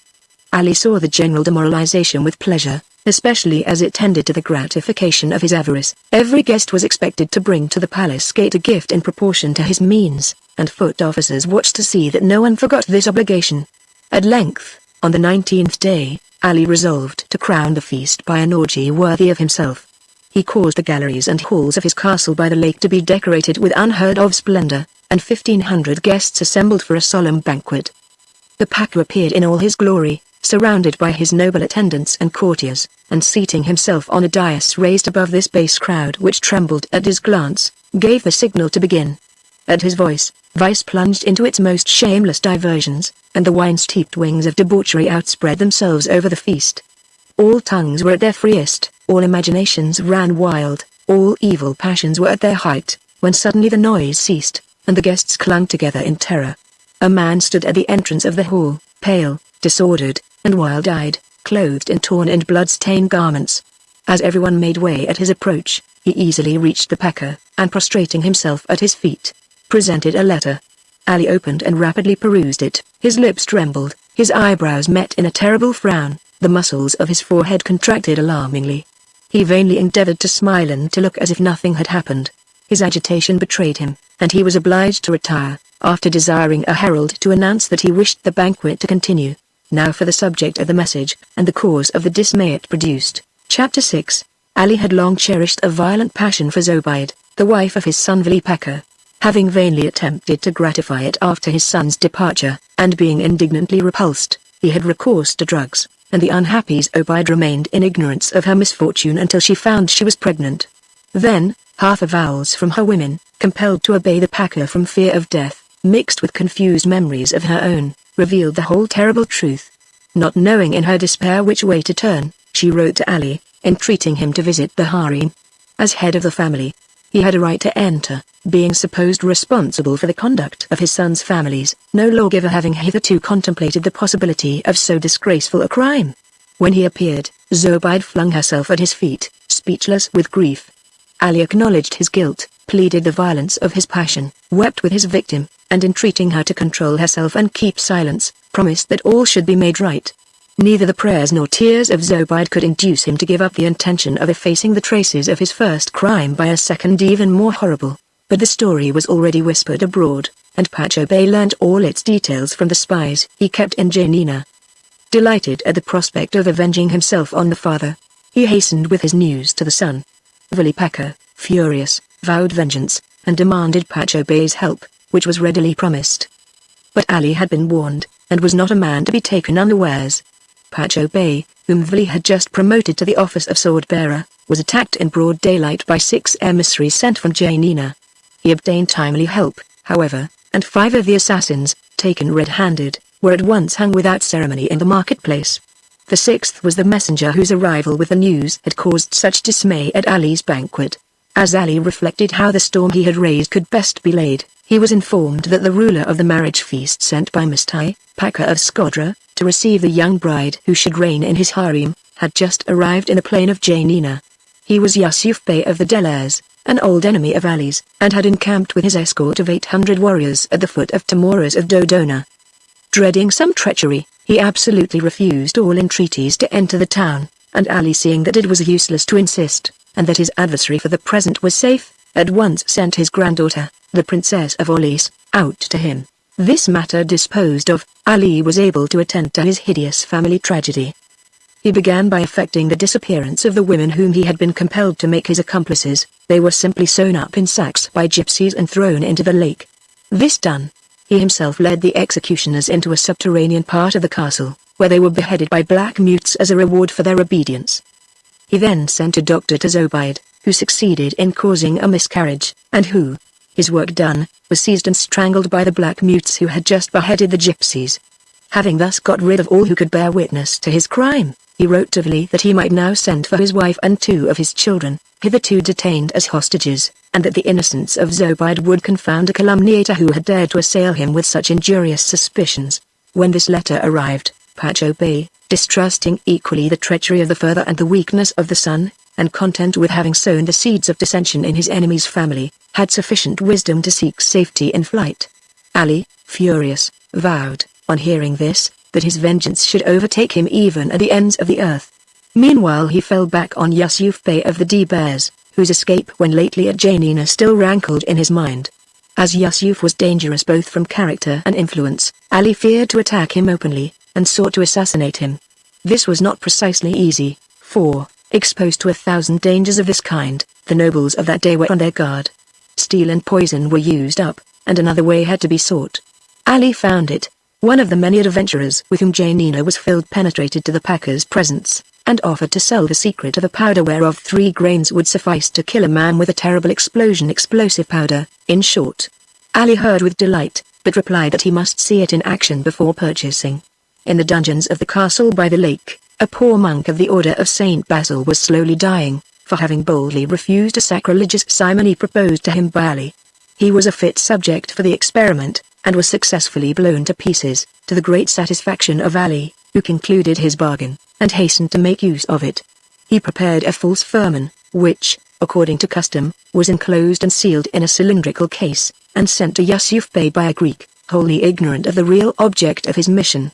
Opening it without suspicion, Yusuf had his arm blown off, and died in consequence, but found time to dispatch a message to Mustai Pacha of Skodra, informing him of the catastrophe, and warning him to keep good guard. Yusuf's letter was received by Mustai just as a similar infernal machine was placed in his hands under cover to his young wife. The packet was seized, and a careful examination disclosed its nature. The mother of Mustai, a jealous and cruel woman, accused her daughter-in-law of complicity, and the unfortunate Eshor, though shortly to become a mother, expired in agony from the effects of poison, only guilty of being the innocent instrument of her grandfather's treachery. Fortune, having frustrated Ali's schemes concerning Mustai Pacha, offered him as consolation a chance of invading the territory of Paga, the only place in Epirus which had hitherto escaped his rule, and which he greedily coveted. Adia, a small Christian town on the coast, had rebelled against him and allied itself to Paga. It provided an excuse for hostilities, and Ali's troops, under his son Mukhtar, first seized Adia, where they only found a few old men to massacre, and then marched on Paga, where the rebels had taken refuge. After a few skirmishes, Mukhtar entered the town, and though the Paganites fought bravely, they must inevitably have surrendered had they been left to themselves. But they had sought protection from the French, who had garrisoned the citadel, and the French grenadiers, descending rapidly from the height, charged the Turks with so much fury that they fled in all directions, leaving on the field 4 bimbashis, or captains of 1,000, and a considerable number of killed and wounded. The Pacha's fleet succeeded no better than his army. Issuing from the Gulf of Ambracia, it was intended to attack Paga from the sea, joining in the massacre, and cutting off all hope of escape from that side, Ali meaning to spare neither the garrison nor any male inhabitants over 12 years of age. But a few shots fired from a small fort dispersed the ships, and a bark manned by sailors from Paxos pursued them, a shot from which killed Ali's admiral on his quarter-deck. He was a Greek of Galaxity, Athanasius Macris by name.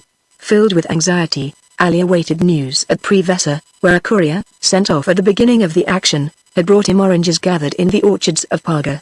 Ali gave him a purse of gold, and publicly proclaimed his success. His joy was redoubled when a second messenger presented 2 heads of French soldiers, and announced that his troops were in possession of the lower part of Paga. Without further delay he ordered his attendants to mount, entered his carriage, and started triumphantly on the Roman road to Nicopolis. He sent messengers to his generals, ordering them to spare the women and children of Paga, intended for his harem, and above all to take strict charge of the plunder. He was approaching the arena of Nicopolis when a third Tartar messenger informed him of the defeat of his army. Ali changed countenance, and could scarcely articulate the order to return to Prevessa. Once in his palace, he gave way to such fury that all around him trembled, demanding frequently if it could be true that his troops were beaten. "May your misfortune be upon us," his attendants answered, prostrating themselves. All at once, looking out on the calm blue sea which lay before his windows, he perceived his fleet doubling Cape Pancrata and re-entering the Ambracian Gulf under full sail. It anchored close by the palace, and on hailing the leading ship a speaking trumpet announced to Ali the death of his admiral, Athanasius Macris. "But Paga, Paga!" cried Ali, "may Allah grant the Pacha long life. The Paganites have escaped the sword of His Highness. It is the will of Allah," murmured the Pacha, whose head sank upon his breast in dejection. Arms having failed, Ali, as usual, took refuge in plots and treachery, but this time, instead of corrupting his enemies with gold, he sought to weaken them by division. Chapter 7. The French commander Nicole, surnamed the Pilgrim, on account of a journey he had once made to Mecca, had spent 6 months at Janina with a brigade of artillery which General Marmont, then commanding in the Illyrian provinces, had for a time placed at Ali's disposal. The old officer had acquired the esteem and friendship of the Pacha, whose leisure he had often amused by stories of his campaigns and various adventures, and although it was now long since they had met, he still had the reputation of being Ali's friend. Ali prepared his plans accordingly. He wrote a letter to Colonel Nicole, apparently in continuation of a regular correspondence between them, in which he thanked the colonel for his continued affection, and besought him by various powerful motives to surrender Pacha, of which he promised him the governorship during the rest of his life. He took good care to complete his treason by allowing the letter to fall into the hands of the chief ecclesiastics of Pacha, who fell headforemost into the trap. Seeing that the tone of the letter was in perfect accordance with the former friendly relations between their French governor and the Pacha, they were convinced of the former's treachery. But the result was not as Ali had hoped. The Parganiots resumed their former negotiations with the English, preferring to place their freedom in the hands of a Christian nation rather than to fall under the rule of a Mohammedan satrap. The English immediately sent a messenger to Colonel Nicole, offering honorable conditions of capitulation. The colonel returned a decided refusal, and threatened to blow up the place if the inhabitants, whose intentions he guessed, made the slightest hostile movement.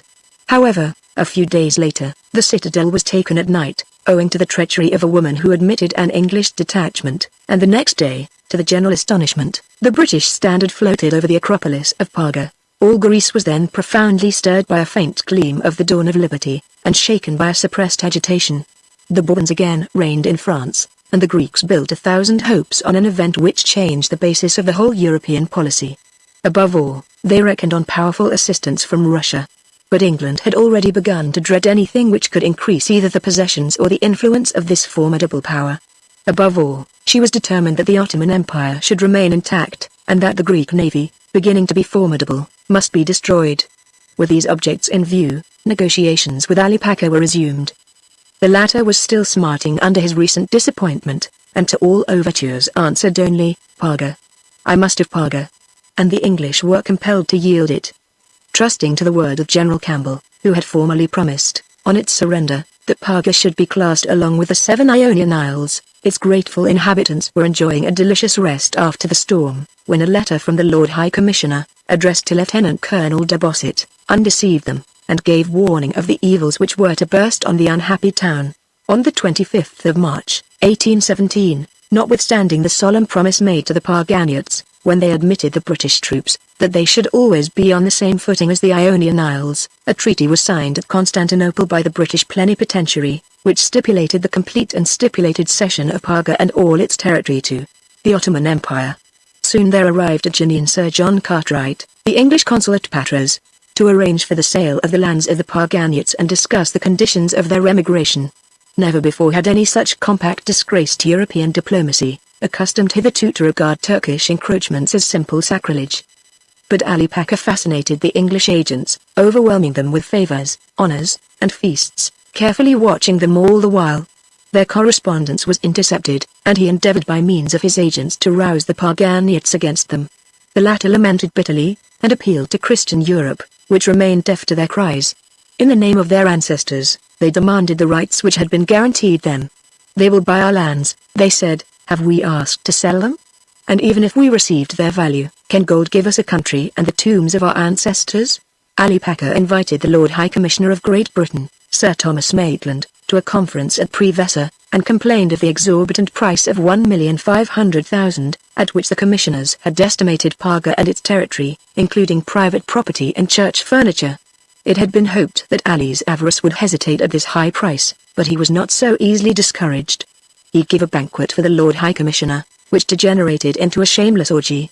In the midst of this drunken hilarity the Turk and the Englishman disposed of the territory of Pacha, agreeing that a fresh estimate should be made on the spot by experts chosen by both English and Turks. The result of this valuation was that the indemnity granted to the Christians was reduced by the English to the sum of 276,075 sterling, instead of the original 500,000. And as Ali's agents only arrived at the sum of 56,750, a final conference was held at Buthrotum between Ali and the Lord High Commissioner. The latter then informed the Parganiots that the indemnity allowed them was irrevocably fixed at 150,000. The transaction is a disgrace to the egotistical and venal nation which thus allowed the life and liberty of a people to be trifled with, a lasting blot on the honor of England. The Parganiots at first could believe neither in the infamy of their protectors nor in their own misfortune, but both were soon confirmed by a proclamation of the Lord High Commissioner, informing them that the Pacha's army was marching to take possession of the territory which, by May 10, must be abandoned forever. The fields were then in full bearing. In the midst of plains ripening for a rich harvest were 80,000 square feet of olive trees, alone estimated at 200,000 guineas. The sun shone in cloudless azure, the air was balmy with the scent of orange trees, of pomegranates and citrons. But the lovely country might have been inhabited by phantoms, only hands raised to heaven and brows bent to the dust met one's eye. Even the very dust belonged no more to the wretched inhabitants, they were forbidden to take a fruit or a flower. The priests might not remove either relics or sacred images. Church, ornaments, torches, tapers, pyxes, had by this treaty all become Mohammedan property. The English had sold everything, even to the host. 2 days more, and all must be left. Each was silently marking the door of a dwelling destined so soon to shelter an enemy, with a red cross, when suddenly a terrible cry echoed from street to street, for the Turks had been perceived on the heights overlooking the town. Terrified and despairing, the whole population hastened to fall prostrate before the Virgin of Paga, the ancient guardian of their citadel. A mysterious voice, proceeding from the sanctuary, reminded them that the English had, in their iniquitous treaty, forgotten to include the ashes of those whom a happier fate had spared the sight of the ruin of Paga. Instantly they rushed to the graveyards, tore open the tombs, and collected the bones and putrefying corpses. The beautiful olive trees were felled, an enormous funeral pyre arose, and in the general excitement the orders of the English chief were defied. With naked daggers in their hands, standing in the crimson light of the flames which were consuming the bones of their ancestors, the people of Paga vowed to slay their wives and children, and to kill themselves to the last man, if the infidels dared to set foot in the town before the appointed hour. Xenocles, the last of the Greek poets, inspired by this sublime manifestation of despair, even as Jeremiah by the fall of Jerusalem, improvised a hymn which expresses all the grief of the exiles, and which the exiles interrupted by their tears and sobs. A messenger, crossing the sea in all haste, informed the Lord High Commissioner of the terrible threat of the Parganiates. He started at once, accompanied by General Sir Frederick Adams, and landed at Paga by the light of the funeral pyre. He was received with ill-concealed indignation, and with assurances that the sacrifice would be at once consummated unless Ali's troops were held back. The general endeavored to console and to reassure the unhappy people, and then proceeded to the outposts, traversing silent streets in which armed men stood at each door only waiting a signal before slaying their families, and then turning their weapons against the English and themselves. He implored them to have patience, and they answered by pointing to the approaching Turkish army and bidding him hasten. He arrived at last and commenced negotiations, and the Turkish officers, no less uneasy than the English garrison, promised to wait till the appointed hour. The next day passed in mournful silence, quiet as death. At sunset on the following day, May 9, 1819, the English standard on the castle of Paga was hauled down, and after a night spent in prayer and weeping, the Christians demanded the signal of departure. They had left their dwellings at break of day, and scattering on the shore, endeavored to collect some relics of their country. Some filled little bags with ashes withdrawn from the funeral pile, others took handfuls of earth, while the women and children picked up pebbles which they hid in their clothing and pressed to their bosoms, as if fearing to be deprived of them. Meanwhile, the ships intended to transport them arrived, and armed English soldiers superintended the embarkation, which the Turks hailed from afar with ferocious cries. The Parganiates were landed in Corfu, where they suffered yet more injustice.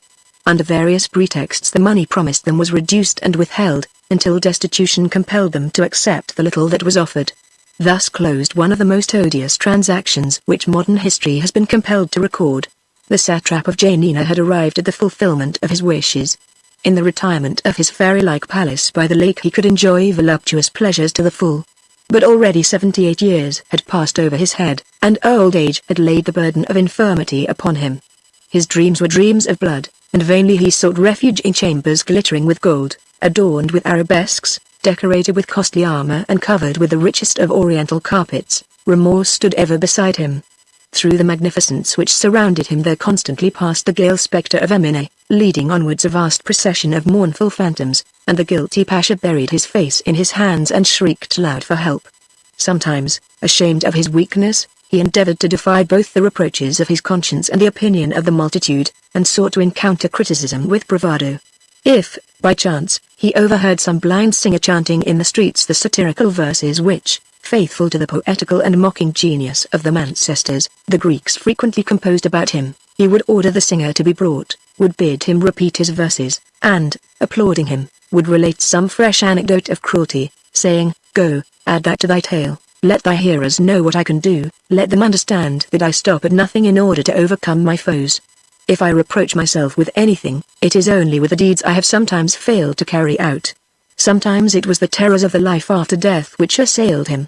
The thought of eternity brought terrible visions in its train, and Ali shuddered at the prospect of Al-Sirat, that awful bridge, narrow as a spider's thread and hanging over the furnaces of hell, which a Mussulman must cross in order to arrive at the gate of paradise. He ceased to joke about Iblis, the prince of evil, and sank by degrees into profound superstition.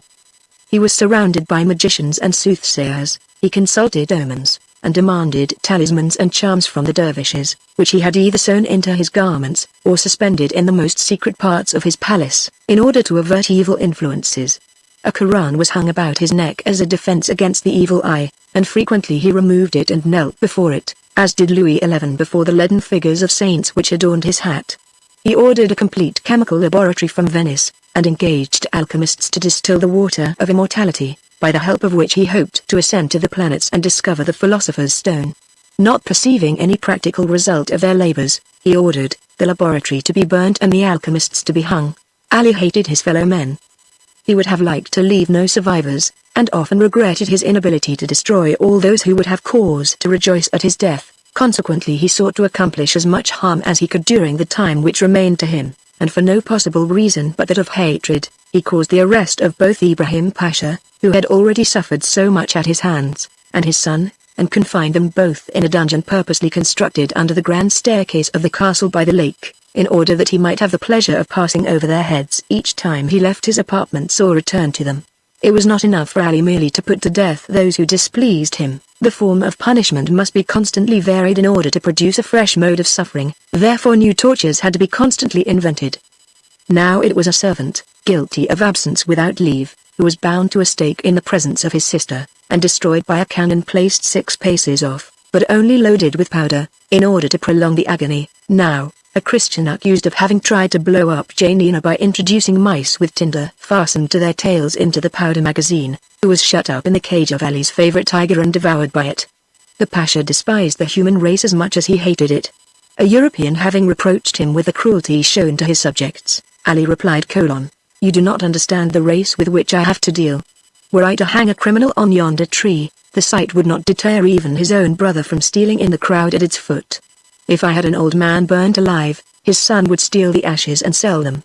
The rabble can be governed by fear only, and I am the one man who does it successfully." His conduct perfectly corresponded to his ideas.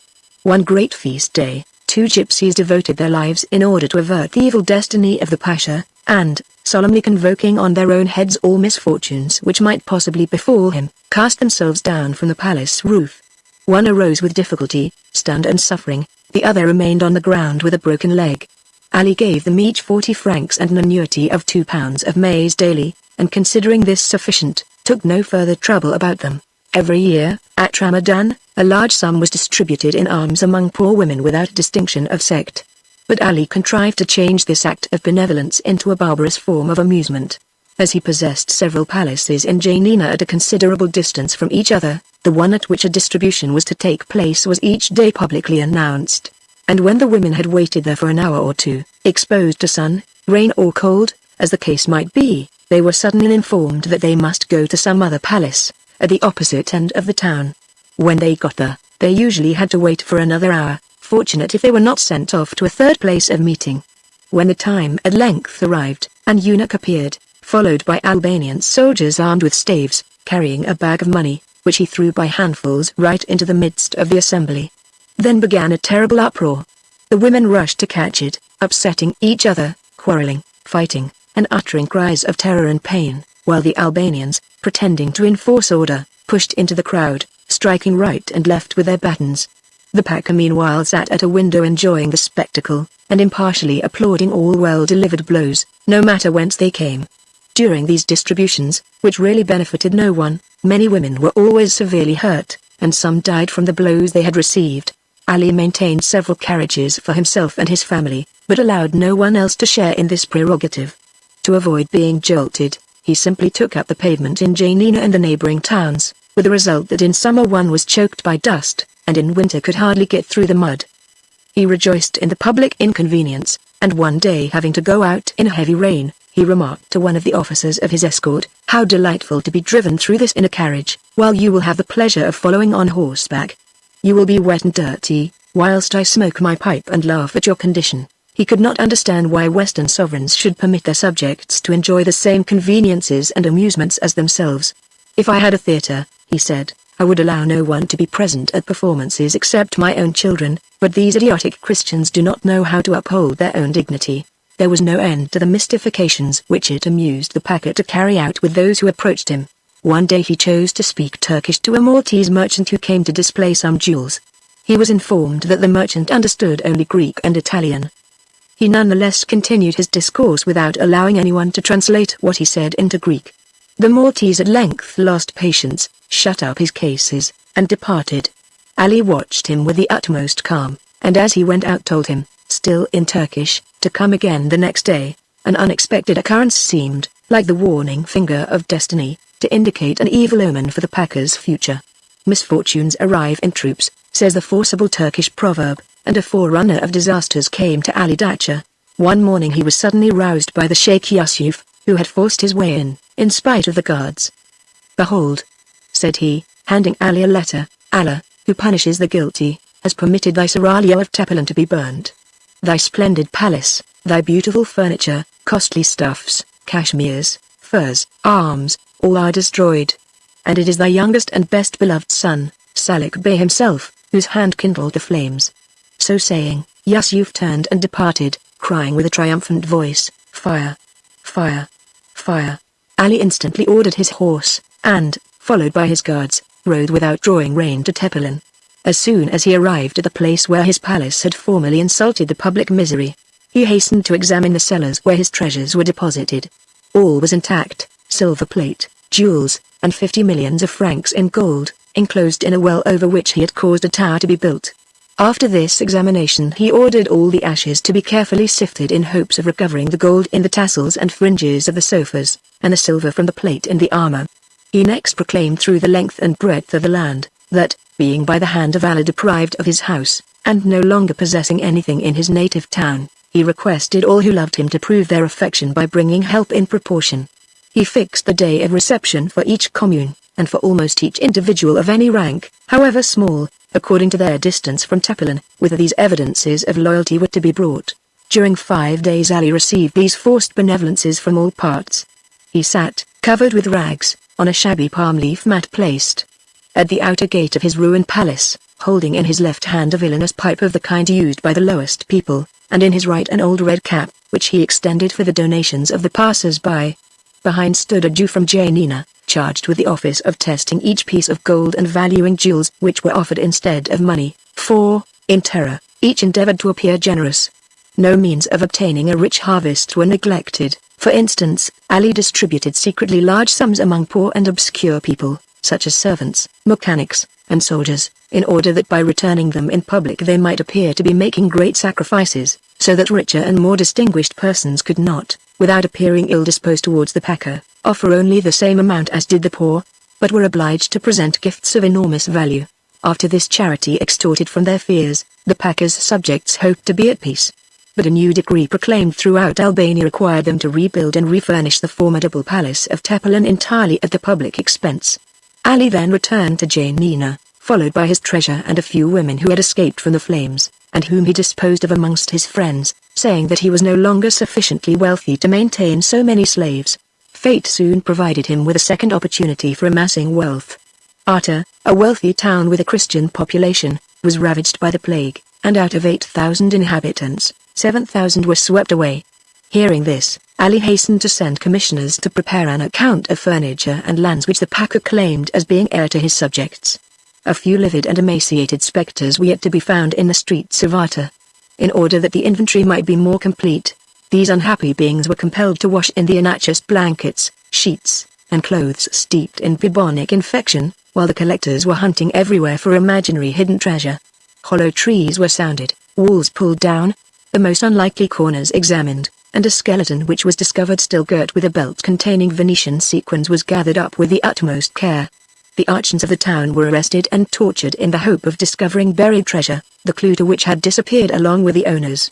One of these magistrates, accused of having hidden some valuable objects, was plunged up to his shoulders in a boiler full of melted lead and boiling oil. Old men, women, children, rich and poor alike, were interrogated, beaten, and compelled to abandon the last remains of their property in order to save their lives. Having thus decimated the few inhabitants remaining to the town, it became necessary to repeople it.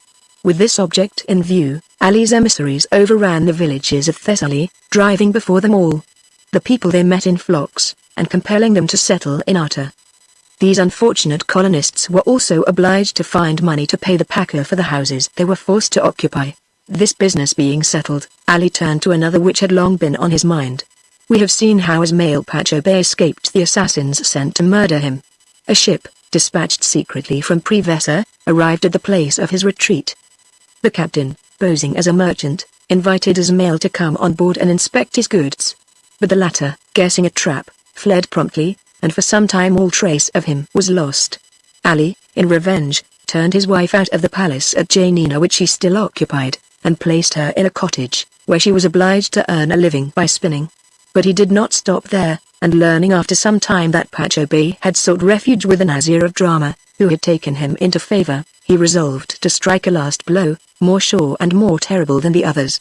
Again Ismail's lucky star saved him from the plots of his enemy. During a hunting party he encountered a kapigi, or messenger from the Sultan, who asked him where he could find the Nazir, to whom he was charged with an important communication. As kapigi are frequently bearers of evil tidings, which it is well to ascertain at once, and as the Nazir was at some distance, Pacha Bey assumed the latter's part, and the Sultan's confidential messenger informed him that he was the bearer of a firman granted at the request of Ali Pacha of Janina. Ali of Tepelina. He is my friend. How can I serve him? By executing the present order, sent you by the Divan, desiring you to behead a traitor, named Pacha Bey, who crept into your service a short time ago. Willingly but he is not an easy man to seize, being brave, vigorous, clever, and cunning. Craft will be necessary in this case. He may appear at any moment, and it is advisable that he should not see you. Let no one suspect who you are, but go to Drama, which is only 2 hours distant, and await me there. I shall return this evening, and you can consider your errand as accomplished. The kapigi made a sign of comprehension, and directed his course towards Drama, while Ismail, fearing that the Nazir, who had only known him a short time, would sacrifice him with the usual Turkish indifference, fled in the opposite direction. At the end of an hour he encountered a Bulgarian monk, with whom he exchanged clothes, a disguise which enabled him to traverse Upper Macedonia in safety. Arriving at the great Servian convent in the mountains whence the Ixias takes its rise, he obtained admission under an assumed name. But feeling sure of the discretion of the monks, after a few days he explained his situation to them. Ali, learning the ill success of his latest stratagem, accused the Nazir of conniving at Pacha Bey's escape. But the latter easily justified himself with the Divan by giving precise information of what had really occurred. This was what Ali wanted, who profited thereby in having the fugitive's track followed up, and soon got wind of his retreat. As Pacha Bey's innocence had been proved in the explanations given to the Porte, the death firman obtained against him became useless, and Ali affected to abandon him to his fate, in order the better to conceal a new plot he was conceiving against him. Athanasius Via, chief assassin of the Kardikiots, to whom Ali imparted his present plan for the destruction of Ismail, begged for the honor of putting it into execution, swearing that this time Ismail should not escape. The master and the instrument disguised their scheme under the appearance of a quarrel, which astonished the whole town. At the end of a terrible scene which took place in public, Ali drove the confidant of his crimes from the palace, overwhelming him with insults, and declaring that were Athanasius not the son of his children's foster mother, he would have sent him to the gibbet. He enforced his words by the application of a stick, and Via, apparently overwhelmed by terror and affliction, went round to all the nobles of the town, vainly entreating them to intercede for him. The only favor which Mukta Pacha could obtain for him was a sentence of exile allowing him to retreat to Macedonia. Athanasius departed from Janina with all the demonstrations of utter despair, and continued his route with the haste of one who fears pursuit. Arrived in Macedonia, he assumed the habit of a monk, and undertook a pilgrimage to Mount Athos, saying that both the disguise and the journey were necessary to his safety. On the way he encountered one of the itinerant friars of the great Servian convent, to whom he described his disgrace in energetic terms, begging him to obtain his admission among the lay brethren of his monastery.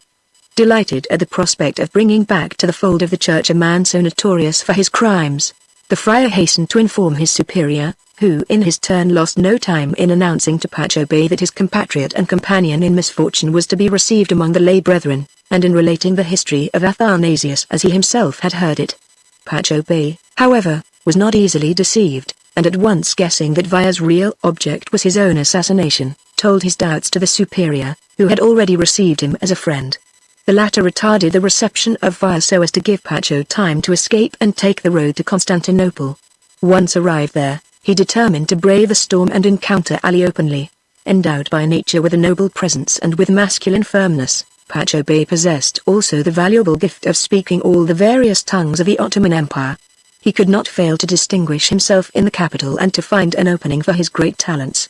But his inclination drove him at first to seek his fellow exiles from Epirus, who were either his old companions in arms, friends, of relations, for he was allied to all the principal families, and was even, through his wife, nearly connected with his enemy, Ali Pacha himself. He had learnt what this unfortunate lady had already endured on his account, and feared that she would suffer yet more if he took active measures against the Pacha. While he yet hesitated between affection and revenge, he heard that she had died of grief and misery. Now that despair had put an end to uncertainty, he set his hand to the work. At this precise moment heaven sent him a friend to console and aid him in his vengeance, a Christian from Aetolia, Pagliapolo by name.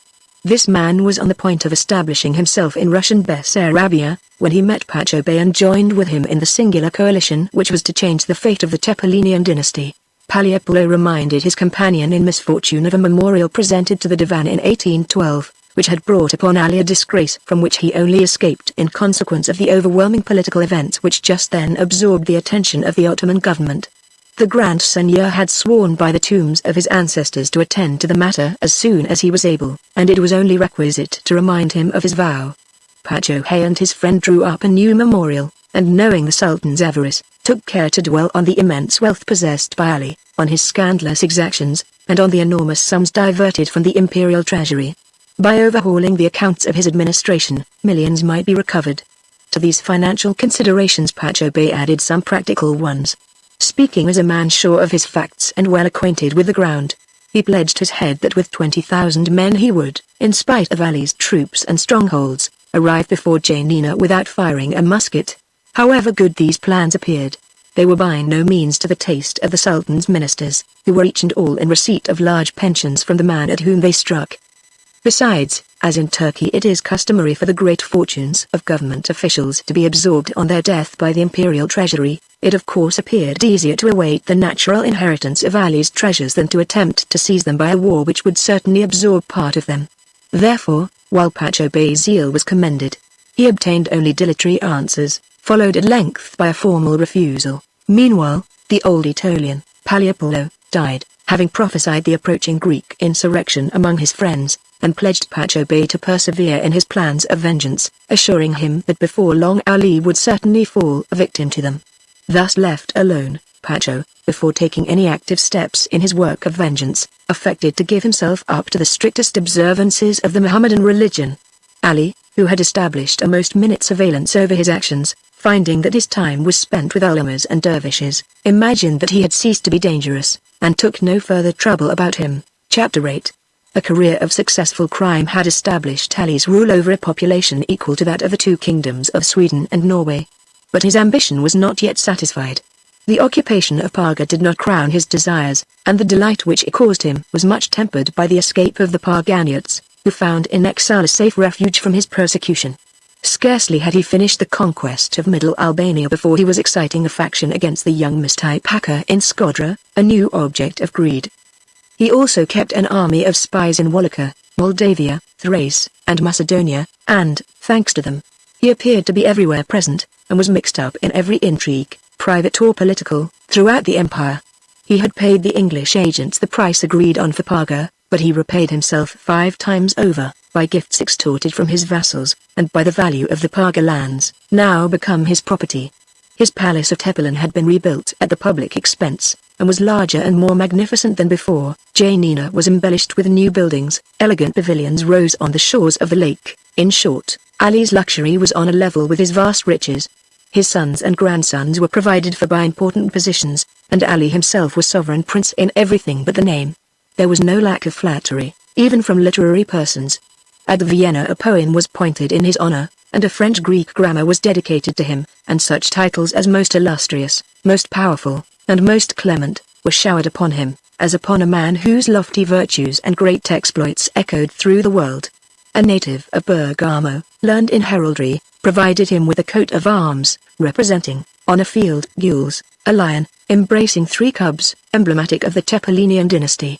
Already he had a consul at Leucadia accepted by the English, who, it is said, encouraged him to declare himself hereditary prince of Greece, under the nominal suzerainty of the Sultan, their real intention being to use him as a tool in return for their protection, and to employ him as a political counterbalance to the hospodars of Moldavia and Wallachia, who for the last 20 years had been simply Russian agents in disguise. This was not all. Many of the adventurers with whom the Levant swarms, outlaws from every country, had found a refuge in Albania, and helped not a little to excite Ali's ambition by their suggestions.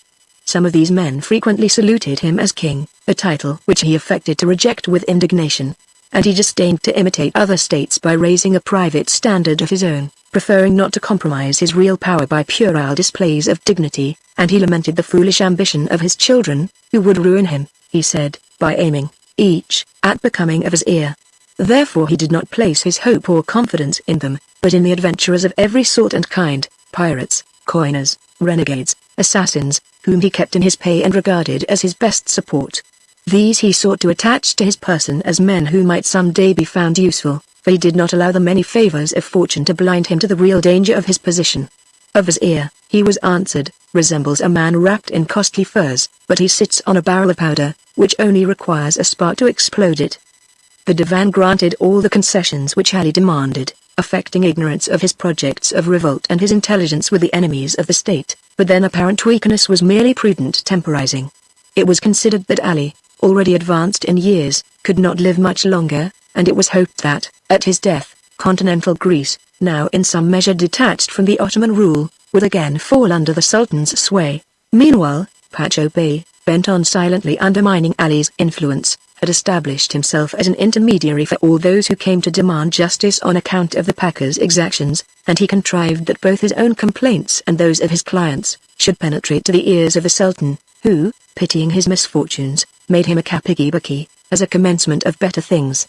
About this time the Sultan also admitted to the council a certain Abdi Effendi of Larissa, one of the richest nobles of Thessaly, who had been compelled by the tyranny of Veli Pacha to fly from his country.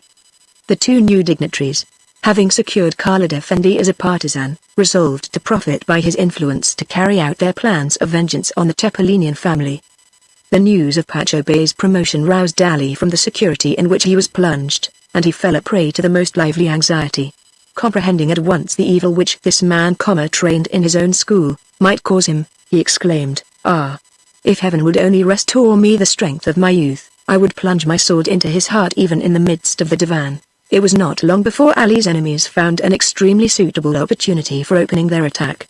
Veli Pacha, who had for his own profit increased the Thessalian taxation 5-fold, had in doing so caused so much oppression that many of the inhabitants preferred the griefs and dangers of emigration rather than remain under so tyrannical a rule. A great number of Greeks sought refuge at Odessa, and the great Turkish families assembled round Pacha Bey and Abdi Effendi at Constantinople, who lost no opportunity of interceding in their favor. The Sultan, who as yet did not dare to act openly against the Tepelenian family, was at least able to relegate Veli to the obscure post of Lepanto, and Veli, much disgusted, was obliged to obey. He quitted the new palace he had just built at Rapani, and betook himself to the place of exile, accompanied by actors, bohemian dancers, bear leaders, and a crowd of prostitutes. Thus attacked in the person of his most powerful son, Ali thought to terrify his enemies by a daring blow. He sent 3 Albanians to Constantinople to assassinate Pacha Bey. They fell upon him as he was proceeding to the Mosque of Saint Sophia, on the day on which the Sultan also went in order to be present at the Friday ceremonial prayer, and fired several shots at him. He was wounded, but not mortally. The assassins, caught red-handed, were hung at the gate of the imperial seraglio, but not before confessing that they were sent by the Pacha of Janina. The Divan, comprehending at last that so dangerous a man must be dealt with at any cost, recapitulated all Ali's crimes, and pronounced a sentence against him which was confirmed by a decree of the Grand Mufti. It set forth that Ali Tepelin, having many times obtained pardon for his crimes, was now guilty of high treason in the first degree, and that he would, as recalcitrant, be placed under the ban of the empire if he did not within 40 days appear at the gilded threshold of the felicitous gate of the monarch who dispenses crowns to the princes who reign in this world, in order to justify himself. As may be supposed, submission to such an order was about the last thing Ali contemplated. As he failed to appear, the Divan caused the Grand Mufti to launch the thunder of excommunication against him. Ali had just arrived at Pacha, which he now saw for the third time since he had obtained it, when his secretaries informed him that only the rod of Moses could save him from the anger of Pharaoh, a figurative mode of warning him that he had nothing to hope for. But Ali, counting on his usual luck, persisted in imagining that he could, once again, escape from his difficulty by the help of gold and intrigue. Without discontinuing the pleasures in which he was immersed, he contented himself with sending presents and humble petitions to Constantinople. But both were alike useless, for no one even ventured to transmit them to the Sultan, who had sworn to cut off the head of anyone who dared mention the name of Ali Tepelin in his presence. Receiving no answer to his overtures, Ali became a prey to terrible anxiety. As he one day opened the Quran to consult it as to his future, his divining rod stopped at the verse 82, chap. 19, which says, "He doth flatter himself in vain. He shall appear before our tribunal naked and bare." Ali closed the book and spat 3 times into his bosom.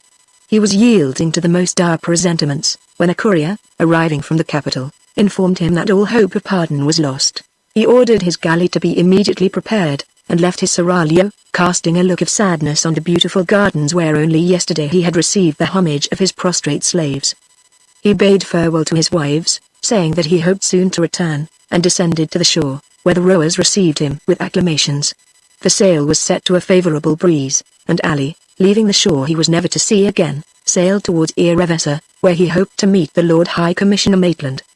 But the time of prosperity had gone by, and the regard which had once been shown him changed with his fortunes. The interview he sought was not granted. The Sultan now ordered a fleet to be equipped, which, after Ramadan, was to disembark troops on the coast of Epirus, while all the neighboring pashas received orders to hold themselves in readiness to march with all the troops of their respective governments against Ali, whose name was struck out of the list of viziers. Pacha Bey was named Pasha of Janina and Delvino on condition of subduing them, and was placed in command of the whole expedition. However, notwithstanding these orders, there was not till the beginning of April, 2 months after the attempted assassination of Pacha Bey, a single soldier ready to march on Albania. Ramadan, that year, did not close until the new moon of July. Had Ali put himself boldly at the head of the movement which was beginning to stir throughout Greece, he might have baffled these vacillating projects, and possibly dealt a fatal blow to the Ottoman Empire. As far back as 1808, the Hydriots had offered to recognize his son Vali, then vizier of the Mora, as their prince, and to support him in every way, if he would proclaim the independence of the archipelago. The Mauryans bore him no enmity until he refused to help them to freedom, and would have returned to him had he consented. On the other side, the Sultan, though anxious for war, would not spend a penny in order to wage it, and it was not easy to corrupt some of the great vassals ordered to march at their own expense against a man in whose downfall they had no special interest. Nor were the means of seduction wanting to Ali, whose wealth was enormous, but he preferred to keep it in order to carry on the war which he thought he could no longer escape. He made, therefore, a general appeal to all Albanian warriors, whatever their religion. Mussulmans and Christians, alike attracted by the prospect of booty and good pay, flocked to his standard in crowds. He organized all these adventurers on the plan of the armistice, by companies, placing a captain of his own choice at the head of each, and giving each company a special post to defend. Of all possible plans this was the best adapted to his country, where only a guerrilla warfare can be carried on, and where a large army could not subsist. In repairing to the posts assigned to them, these troops committed such terrible depredations that the provinces sent to Constantinople demanding their suppression. The Divan answered the petitioners that it was their own business to suppress these disorders, and to induce the Klefotes to turn their arms against Ali, who had nothing to hope from the clemency of the Grand Seigneur. At the same time circular letters were addressed to the Epirots, warning them to abandon the cause of a rebel, and to consider the best means of freeing themselves from a traitor, who, having long oppressed them, now sought to draw down on their country all the terrors of war. Ali, who everywhere maintained numerous and active spies, now redoubled his watchfulness, and not a single letter entered Epirus without being opened and read by his agents. As an extra precaution, the guardians of the passes were enjoined to slay without mercy any dispatch bearer not provided with an order signed by Ali himself, and to send to Janina under escort any travelers wishing to enter Epirus. These measures were specially aimed against Suleiman Pacha, who had succeeded Vili in the government of Thessaly, and replaced Ali himself in the office of Grand Provost of the Highways.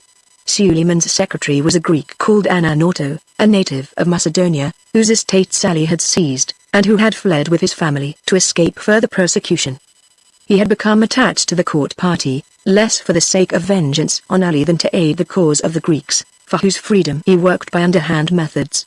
He persuaded Suleiman Pacha that the Greeks would help him to dethrone Ali, for whom they cherished the deepest hatred, and he was determined that they should learn the sentence of deprivation and excommunication fulminated against the rebel Pacha.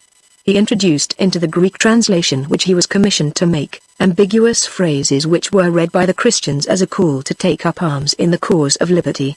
In an instant, all Hellas was up in arms. The Mohammedans were alarmed, but the Greeks gave out that it was in order to protect themselves and their property against the bands of brigands which had appeared on all sides. This was the beginning of the Greek insurrection, and occurred in May 1820, extending from Mount Pindus to Thermopylae. However, the Greeks, satisfied with having vindicated their right to bear arms in their own defense, continued to pay their taxes, and abstained from all hostility. At the news of this great movement, Ali's friends advised him to turn it to his own advantage. "The Greeks in arms," said they, "want a chief, offer yourself as their leader. They hate you, it is true, but this feeling may change. It is only necessary to make them believe, which is easily done, that if they will support your cause you will embrace Christianity and give them freedom." There was no time to lose, for matters became daily more serious. Ali hastened to summon what he called a Grand Divan, composed of the chiefs of both sects, Mussulmans and Christians. There were assembled men of widely different types, much astonished at finding themselves in company, the Venerable Gabriel, Archbishop of Janina, and uncle of the unfortunate Euphrosyne, who had been dragged thither by force, Abbas, the old head of the police, who had presided at the execution of the Christian martyr, the holy Bishop of Velas, still bearing the marks of the chains with which Ali had loaded him, and Porphyro, Archbishop of Arta, to whom the turban would have been more becoming than the mitre. Ashamed of the part he was obliged to play, Ali, after long hesitation, decided on speaking, and, addressing the Christians, "O Greeks," he said, "examine my conduct with unprejudiced minds, and you will see manifest proofs of the confidence and consideration which I have ever shown you. What Pacha has ever treated you as I have done? Who would have treated your priests and the objects of your worship with as much respect? Who else would have conceded the privileges which you enjoy? For you hold rank in my councils, and both the police and the administration of my states are in your hands. I do not, however, seek to deny the evils with which I have afflicted you, but, alas, these evils have been the result of my enforced obedience to the cruel and perfidious orders of the Sublime Porte. It is to the Porte that these wrongs must be attributed, for if my actions be attentively regarded it will be seen that I only did harm when compelled thereto by the course of events. Interrogate my actions, they will speak more fully than a detailed apology. My position with regard to the Suliots allowed no half-and-half measures. Having once broken with them, I was obliged either to drive them from my country or to exterminate them. I understood the political hatred of the Ottoman cabinet too well not to know that it would declare war against me sooner or later, and I knew that resistance would be impossible, if on one side I had to repel the Ottoman aggression, and on the other to fight against the formidable Suliots. I might say the same of the Parganiots. You know that their town was the haunt of my enemies, and each time that I appealed to them to change their ways they answered only with insults and threats. They constantly aided the Suliots with whom I was at war, and if at this moment they still were occupying Parga, you would see them throw open the gates of Epirus to the forces of the Sultan. But all this does not prevent my being aware that my enemies blame me severely, and indeed I also blame myself, and deplore the faults which the difficulty of my position has entailed upon me. Strong in my repentance, I do not hesitate to address myself to those whom I have most grievously wounded. Thus I have long since recalled to my service a great number of Suliots, and those who have responded to my invitation are occupying important posts near my person. To complete the reconciliation, I have written to those who are still in exile, desiring them to return fearlessly to their country, and I have certain information that this proposal has been everywhere accepted with enthusiasm. The Suliots will soon return to their ancestral houses, and, reunited under my standard, will join me in combating the Osmanlis, our common enemies. As to the avarice of which I am accused, it seems easily justified by the constant necessity I was under of satisfying the inordinate cupidity of the Ottoman ministry, which incessantly made me pay dearly for tranquility. This was a personal affair, I acknowledge, and so also is the accumulation of treasure made in order to support the war, which the Divan has at length declared. Here Ali ceased, then having caused a barrel full of gold pieces to be emptied on the floor, he continued. Behold a part of the treasure I have preserved with so much care, and which has been specially obtained from the Turks, our common enemies. It is yours. I am now more than ever delighted at being the friend of the Greeks. Their bravery is a sure earnest of victory, and we will shortly re-establish the Greek Empire, and drive the Osmanlis across the Bosphorus. O bishops and priests of Isa the Prophet! Bless the arms of the Christians, your children. O primates! I call upon you to defend your rights, and to rule justly the brave nation associated with my interests. This discourse produced very different impressions on the Christian priests and archons. Some replied only by raising looks of despair to heaven, others murmured their adhesion. A great number remained uncertain, not knowing what to decide. The Murdite chief, he who had refused to slaughter the Kardikiots, declared that neither he nor any scipetter of the Latin Communion would bear arms against their legitimate sovereign the Sultan. But his words were drowned by cries of "Long live Ali Pasha! Long live the restorer of liberty!" uttered by some chiefs of adventurers and brigands. Chapter 9. Yet next day, May 24, 1820, Ali addressed a circular letter to his brothers the Christians, announcing that in future he would consider them as his most faithful subjects, and that henceforth he remitted the taxes paid to his own family. He wound up by asking for soldiers, but the Greeks, having learnt the instability of his promises, remained deaf to his invitations. At the same time he sent messengers to the Montenegrins and the Servians, inciting them to revolt, and organized insurrections in Wallachia and Moldavia to the very environs of Constantinople, whilst the Ottoman vassals assembled only in small numbers and very slowly under their respective standards. Every day there collected round the castle of Janina whole companies of Toxidi, of Tapasti, and of Chimiti, so that Ali, knowing that Ismail Pacha Bey had boasted that he could arrive in sight of Janina without firing a gun, said in his turn that he would not treat with the Porte until he and his troops should be within 8 leagues of Constantinople. He had fortified and supplied with munitions of war Okrida, of Lone, Cania, Herat, Clisora, Premiti, the port of Panimus, Santi Quaranta, Buthrotum, Delvino, Argyro Castron, Tepelin, Parga, Prevessa, Sturley, Paramithia, Arta, the post of the 5 wells, Janina and its castles. These places contained 420 cannons of all sizes, for the most part in bronze, mounted on siege carriages, and 70 mortars. Besides these, there were in the castle by the lake, independently of the guns in position, 40 field pieces, 60 mountain guns, a number of Congreve rockets, formerly given him by the English, and an enormous quantity of munitions of war. Finally, he endeavored to establish a line of semaphores between Janina and Prevessa, in order to have prompt news of the Turkish fleet, which was expected to appear on this coast. Ali, whose strength seemed to increase with age, sought to everything and appeared everywhere, sometimes in a litter borne by his Albanians, sometimes in a carriage raised into a kind of platform, but it was more frequently on horseback that he appeared among his labourers. Often he sat on the bastions in the midst of the batteries, and conversed familiarly with those who surrounded him. He narrated the successes formerly obtained against the Sultan by Karabazaklia, vizier of Skodra, who, like himself, had been attainted with the sentence of deprivation and excommunication, recounting how the rebel Pacha, shut up in his citadel with 72 warriors, had seen collapse at his feet the united forces of 4 great provinces of the Ottoman Empire, commanded by 22 Pachas, who were almost entirely annihilated in one day by the Greeks. He reminded them also of the brilliant victory gained by Percy van Doglen, Pacha at Widin, of quite recent memory, which is celebrated in the warlike songs of the Klits of Rumelia. Almost simultaneously, Ali's sons, Mukhtar and Vali, arrived at Janina. Vali had been obliged, or thought himself obliged, to evacuate Lepanto by superior forces, and brought only discouraging news, especially as to the wavering fidelity of the Turks. Mukhtar, on the contrary, who had just made a tour of inspection in the mosaic, had only noticed favourable dispositions, and deluded himself with the idea that the Konians, who had taken up arms, had done so in order to aid his father.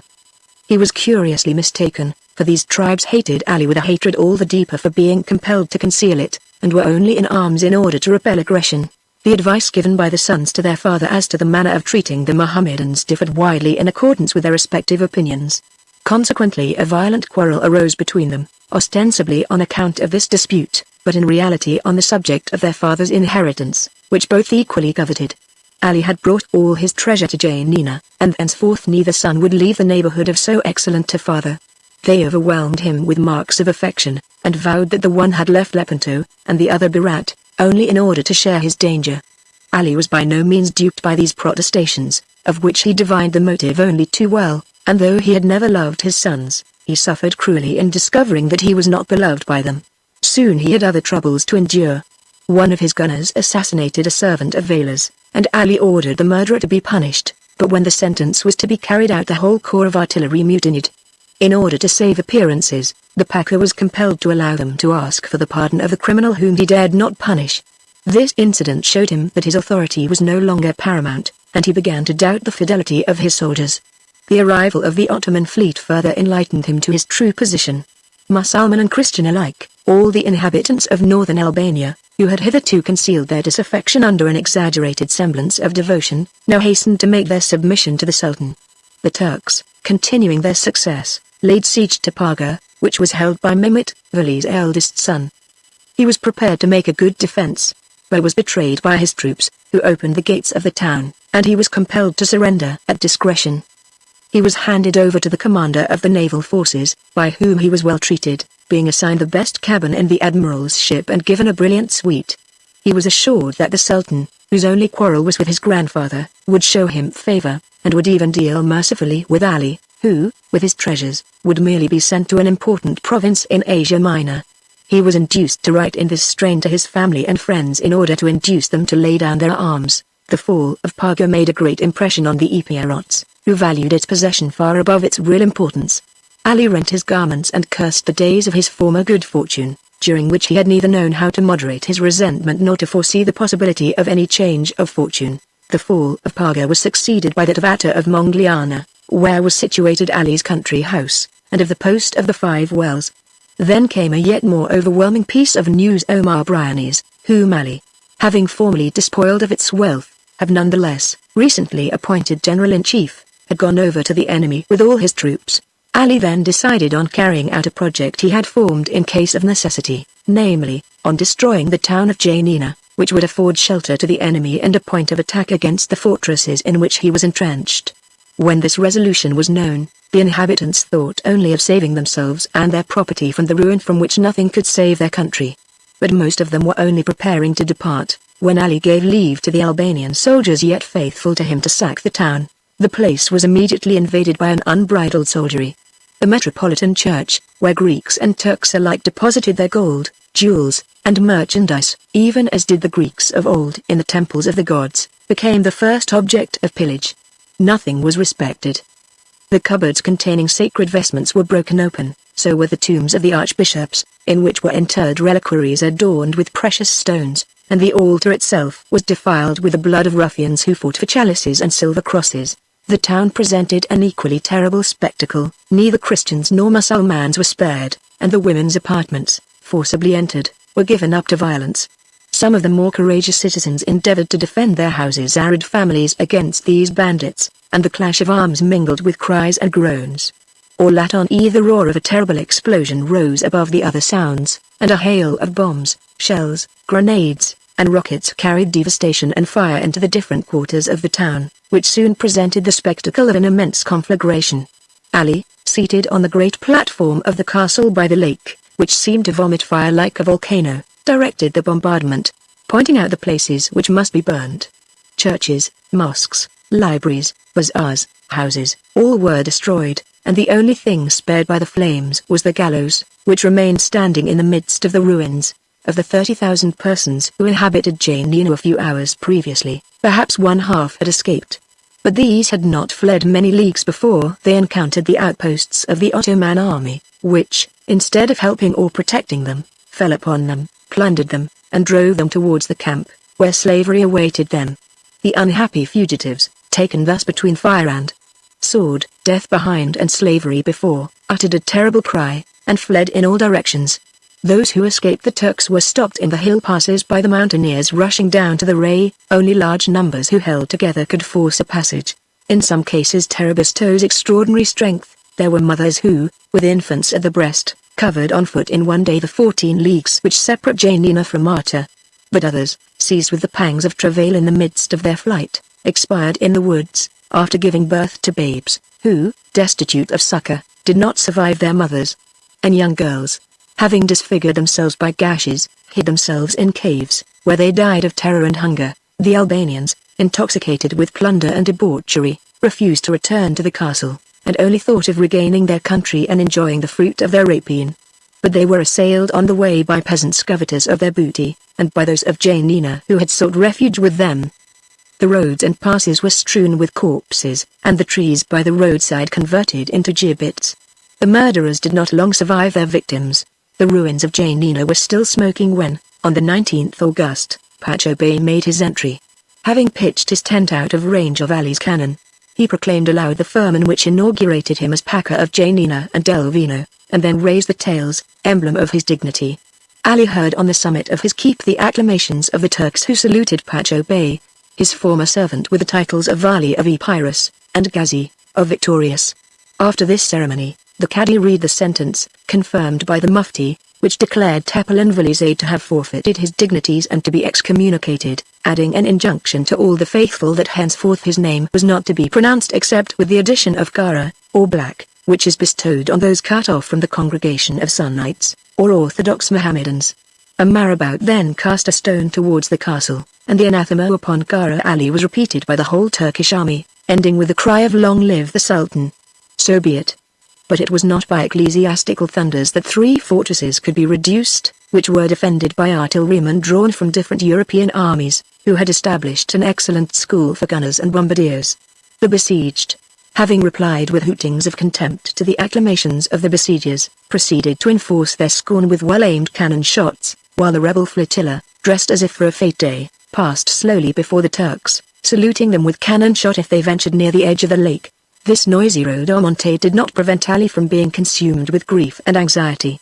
The sight of his own troops, now in the camp of Pacha Bey, the fear of being forever separated from his sons, the thought of his grandson in the enemy's hands, all threw him into the deepest melancholy, and his sleepless eyes were constantly drowned in tears.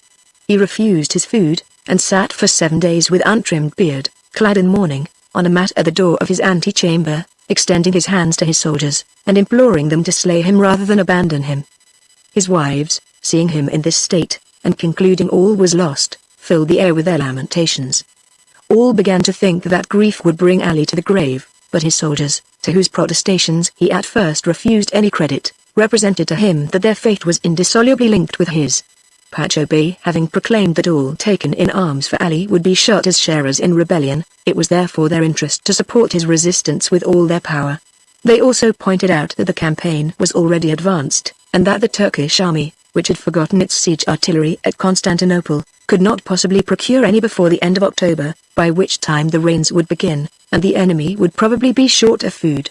Moreover, in any case, it being impossible to winter in a ruined town, the foe would be driven to seek shelter at a distance. These representations, made with warmth conviction, and supported by evidence, began to soothe the restless fever which was wasting Ali, and the gentle caresses and persuasions of Basilisa, the beautiful Christian captive, who had now been his wife for some time, completed the cure. At the same time his sister Chainitsa gave him an astonishing example of courage.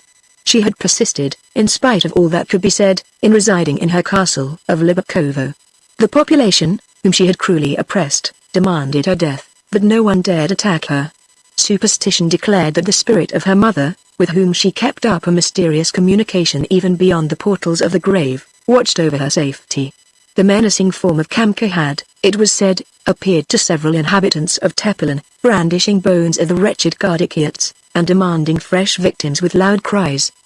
The desire of vengeance had urged some to brave these unknown dangers, and twice, a warrior, clothed in black, had warned them back, forbidding them to lay hands on a sacrilegious woman, whose punishment heaven reserved to itself, and twice they had returned upon their footsteps.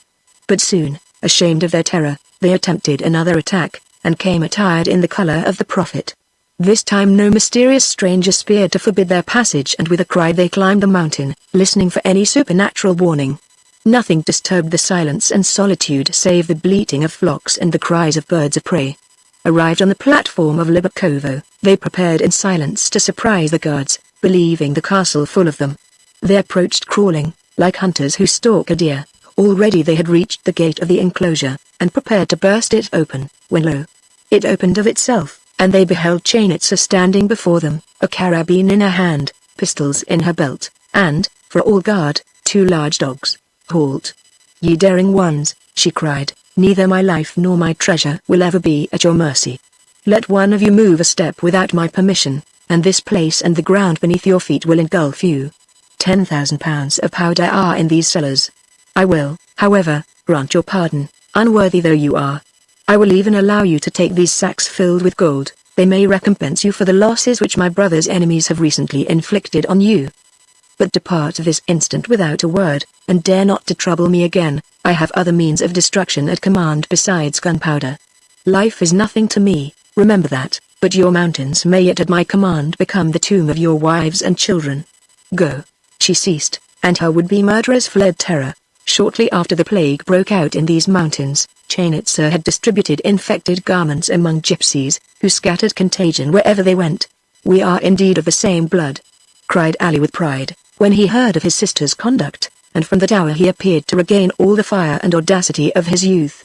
When, a few days later, he was informed that Mukta and Vali, seduced by the brilliant promises of Dacha Bey, had surrendered Prevesa and Argiro Castron, "It does not surprise me," he observed coldly. "I have long known them to be unworthy of being my sons, and henceforth my only children and heirs are those who defend my cause."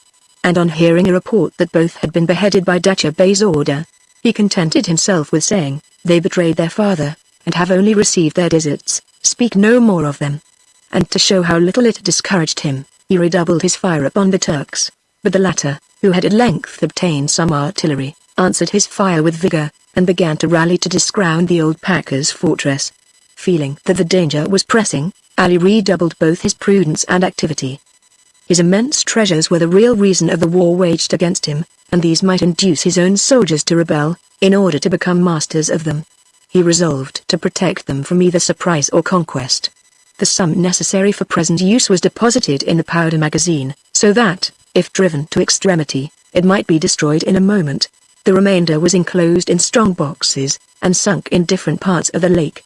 This labor lasted a fortnight, when, finally, Ali put to death the gypsies who had been employed about it, in order that the secret might remain with himself. While he thus set his own affairs in order, he applied himself to the troubling those of his adversary.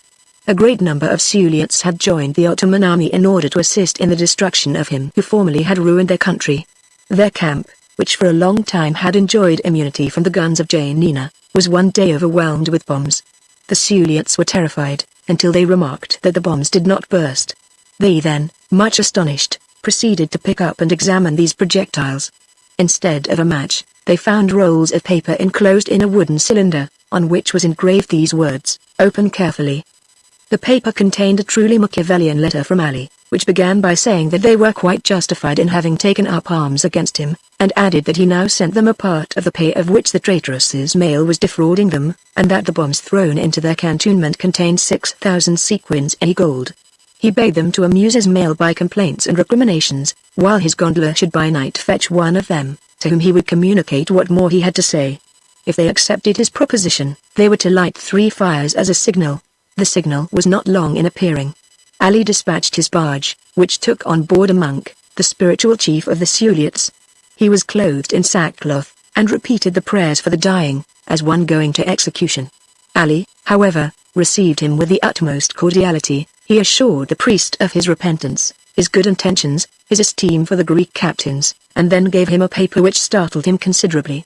It was a dispatch, intercepted by Ali, from Khalid Effendi to the Seraskier Ismail, ordering the latter to exterminate all Christians capable of bearing arms.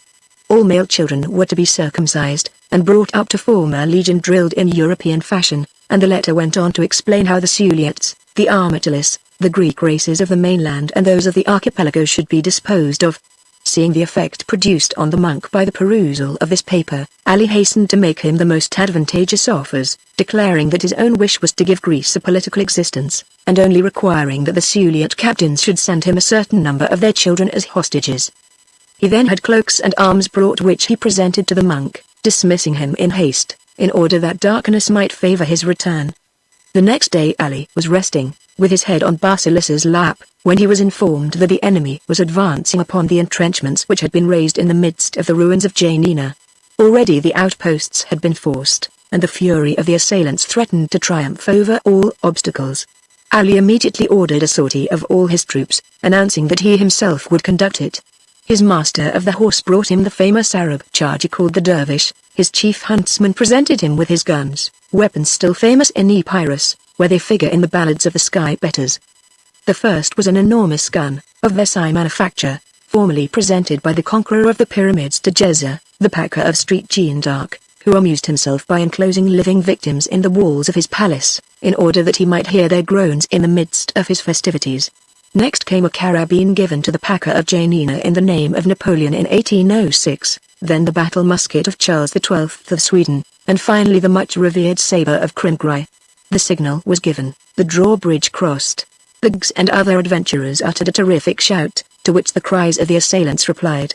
Ali placed himself on a height, whence his eagle eye sought to discern the hostile chiefs, but he called and defied Pacha Bey in vain. Perceiving Hussein Stamboul, colonel of the imperial bombardiers outside his battery, Ali demanded the gun of Djezza, and laid him dead on the spot. He then took the carabine of Napoleon, and shot with it Kekreman, Bey of Spanga, whom he had formerly appointed Pacha of Lepanto. The enemy now became aware of his presence, and sent a lively fusillade in his direction, but the balls seemed to diverge from his person. As soon as the smoke cleared, he perceived Capelan, Pacha of Croy, who had been his guest, and wounded him mortally in the chest. Capelan uttered a sharp cry, and his terrified horse caused disorder in the ranks. Ali picked off a large number of officers, one after another. Every shot was mortal, and his enemies began to regard him in the light of a destroying angel. Disorder spread through the forces of the Seraskier, who retreated hastily to his entrenchments. The Suliots meanwhile sent a deputation to Ismail offering their submission, and seeking to regain their country in a peaceful manner, but, being received by him with the most humiliating contempt, they resolved to make common cause with Ali. They hesitated over the demand for hostages, and at length required Ali's grandson, Husayn Pacha, in exchange. After many difficulties, Ali at length consented, and the agreement was concluded.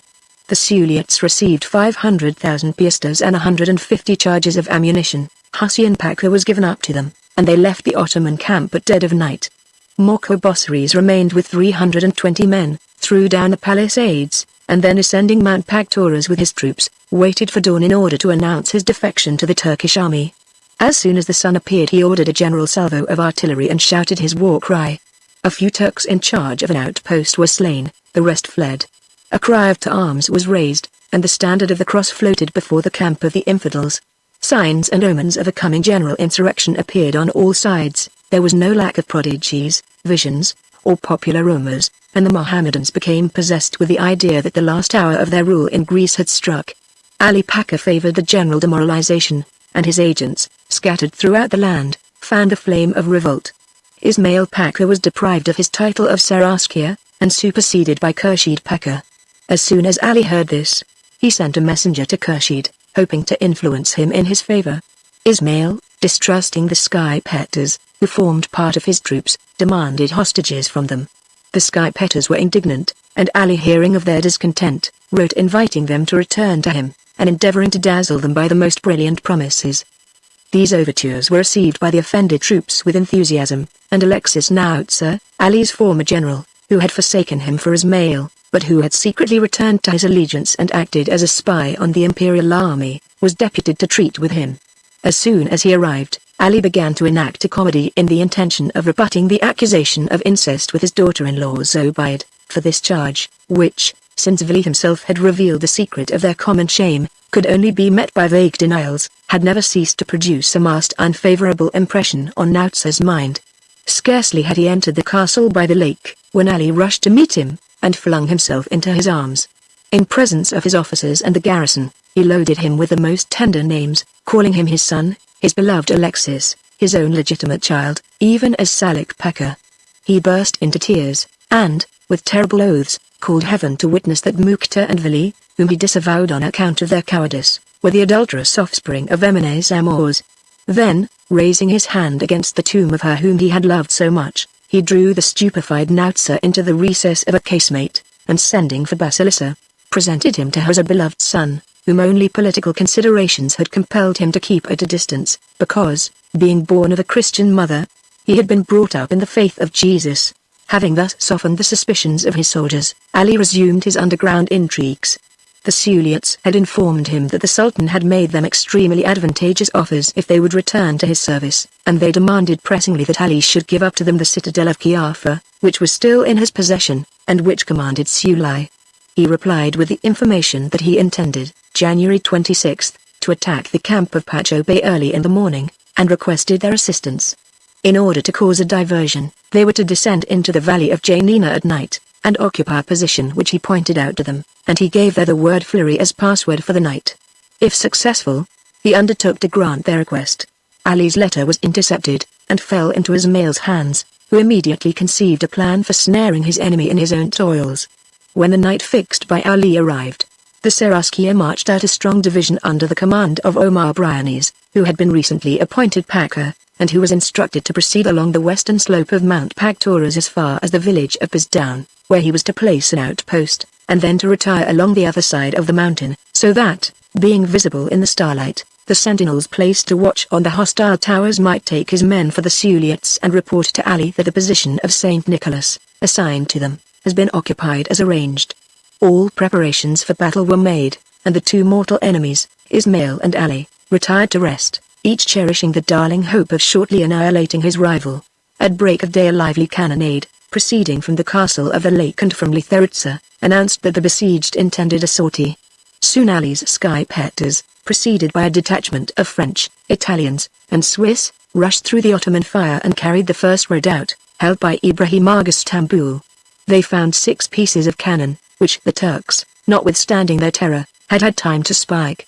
This misadventure, for they had hoped to turn the artillery against the entrenched camp, decided Ali's men on attacking the second redoubt, commanded by the chief bombardier. The Asiatic troops of Baldagi Pacha rushed to its defense. At their head appeared the chief imam of the army, mounted on a richly caparisoned mule and repeating the curse fulminated by the Mufti against Ali, his adherents, his castles, and even his cannons, which it was supposed might be rendered harmless by these adjurations. Ali's Mohammedan sky petters averted their eyes, and spat into their bosoms, hoping thus to escape the evil influence. A superstitious terror was beginning to spread among them, when a French adventurer took aim at the imam and brought him down, amid the acclamations of the soldiers, whereupon the Asiatics, imagining that Ibla himself fought against them, retired within the entrenchments, whither the sky petters, no longer fearing the curse, pursued them vigorously. At the same time, however, a very different action was proceeding at the northern end of the besiegers' entrenchments. Ali left his castle of the lake, preceded by 12 torchbearers carrying braziers filled with lighted pitch wood, and advanced towards the shore of St. Nicholas, expecting to unite with the Suliots. He stopped in the middle of the ruins to wait for sunrise, and while they heard that his troops had carried the battery of Ibrahim Aga Stambul, overjoyed, he ordered them to press on to the second entrenchment, promising that in an hour, when he should have been joined by the Suliots, he would support them, and he then pushed forward, preceded by 2 field pieces with their wagons, and followed by 1,500 men, as far as a large plateau on which he perceived at a little distance an encampment which he supposed to be that of the Suliots. He then ordered the Merdite prince, Kyriakos, to advance with an escort of 25 men, and when within hearing distance to wave a blue flag and call out the password. An imperial officer replied with the countersign Fleury, and Lycos immediately sent back word to Ali to advance. His orderly hastened back, and the prince entered the camp, where he and his escort were immediately surrounded and slain. On receiving the message, Ali began to advance, but cautiously, being uneasy at seeing no signs of the Merdite troop. Suddenly, furious cries, and a lively fusillade, proceeding from the vineyards and thickets, announced that he had fallen into a trap, and at the same moment Omar Pacha fell upon his advance guard, which broke, crying treason. Ali sabred the fugitives mercilessly, but fear carried them away, and, forced to follow the crowd, he perceived the Kursails and Baldagi Pacha descending the side of Mount Pactoras, intending to cut off his retreat. He attempted another route, hastening towards the road to Jilava, but found it held by the Tapagti under the Bimbashius Long of Argyro Castron. He was surrounded, all seemed lost, and feeling that his last hour had come, he thought only of selling his life as dearly as possible. Collecting his bravest soldiers round him, he prepared for a last rush on Omar Pacha, when, suddenly, with an inspiration born of despair, he ordered his ammunition wagons to be blown up. The Kursails, who were about to seize them, vanished in the explosion, which scattered a hail of stones and debris far and wide. Under cover of the smoke and general confusion, Ali succeeded in withdrawing his men to the shelter of the guns of his castle of Lutharitsa, where he continued the fight in order to give time to the fugitives to rally, and to give the support he had promised to those fighting on the other slope, who, in the meantime, had carried the second battery and were attacking the fortified camp. Here the Seraskier Ismail met them with a resistance so well managed, that he was able to conceal the attack he was preparing to make on their rear. Ali, guessing that the object of Ismail's maneuvers was to crush those whom he had promised to help, and unable, on account of the distance, either to support or to warn them, endeavored to impede Omar Pasha, hoping still that his skypetters might either see or hear him. He encouraged the fugitives, who recognized him from afar by his scarlet dolman, by the dazzling whiteness of his horse, and by the terrible cries which he uttered, for, in the heat of battle, this extraordinary man appeared to have regained the vigor and audacity of his youth. 20 times he led his soldiers to the charge, and as often was forced to recoil towards his castles. He brought up his reserves, but in vain. Fate had declared against him. His troops which were attacking the entrenched camp found themselves taken between two fires, and he could not help them. Foaming with passion, he threatened to rush singly into the midst of his enemies. His officers besought him to calm himself, and, receiving only refusals, at last threatened to lay hands upon him if he persisted in exposing himself like a private soldier. Subdued by this unaccustomed opposition, Ali allowed himself to be forced back into the castle by the lake, while his soldiers dispersed in various directions, but even this defeat did not discourage the fierce Pasha. Reduced to extremity, he yet entertained the hope of shaking the Ottoman Empire, and from the recesses of his fortress he agitated the whole of Greece. The insurrection which he had stirred up, without foreseeing what the results might be, was spreading with the rapidity of a lighted train of powder, and the Mohammedans were beginning to tremble, when at length Khurshid Pasha, having crossed the Pindus at the head of an army of 80,000 men, arrived before Janina. His tent had hardly been pitched, when Ali caused a salute of 21 guns to be fired in his honor, and sent a messenger, bearing a letter of congratulation on his safe arrival. This letter, artful and insinuating, was calculated to make a deep impression on Khurshid. Ali wrote that, being driven by the infamous lies of a former servant, called Pacha Bey, into resisting, not indeed the authority of the Sultan, before whom he humbly bent his head weighed down with years and grief, but the perfidious plots of his Highness's advisers, he considered himself happy in his misfortunes to have dealings with a vizier noted for his lofty qualities. He then added that these rare merits had doubtless been very far from being estimated at their proper value by a divan in which men were only classed in accordance with the sums they laid out in gratifying the rapacity of the ministers. Otherwise, how came it about that Khurshid Pasha, Viceroy of Egypt after the departure of the French, the conqueror of the Mamelukes, was only rewarded for these services by being recalled without a reason? Having been twice Romili Velassi, why, when he should have enjoyed the reward of his labors, was he relegated to the obscure post of Salonika? And, when appointed Grand Vizier and sent to pacify Servia, instead of being entrusted with the government of this kingdom which he had reconquered for the Sultan, why was he hastily dispatched to Aleppo to repress a trifling sedition of emirs and janissaries? Now, scarcely arrived in the Mora, his powerful arm was to be employed against an aged man. Ali then plunged into details, related the pillaging, avarice, and imperious dealing of Pacha Bey, as well as of the Pachas subordinate to him, how they had alienated the public mind, how they had succeeded in offending the Armatalis, and especially the Suliots, who might be brought back to their duty with less trouble than these imprudent chiefs had taken to estrange them. He gave a mass of special information on this subject, and explained that in advising the Suliots to retire to their mountains he had really only put them in a false position as long as he retained possession of the fort of Kiafa, which is the key of a Selide. The Seraskier replied in a friendly manner, ordered the military salute to be returned in Ali's honor, shot for shot, and forbade that henceforth a person of the valor and intrepidity of the Lion of Tepelen should be described by the epithet of excommunicated. He also spoke of him by his title of Vizier, which he declared he had never forfeited the right to use, and he also stated that he had only entered Epirus as a peacemaker. Khurshid's emissaries had just seized some letters sent by Prince Alexandre Salanti to the Greek captains at Epirus. Without going into details of the events which led to the Greek insurrection, the prince advised the Pulmarks, chiefs of the Selid, to aid Ali Pacha in his revolt against the Porti, but to so arrange matters that they could easily detach themselves again, their only aim being to seize his treasures, which might be used to procure the freedom of Greece. These letters a messenger from Khurshid delivered to Ali. They produced such an impression upon his mind that he secretly resolved only to make use of the Greeks, and to sacrifice them to his own designs, if he could not inflict a terrible vengeance on their perfidy.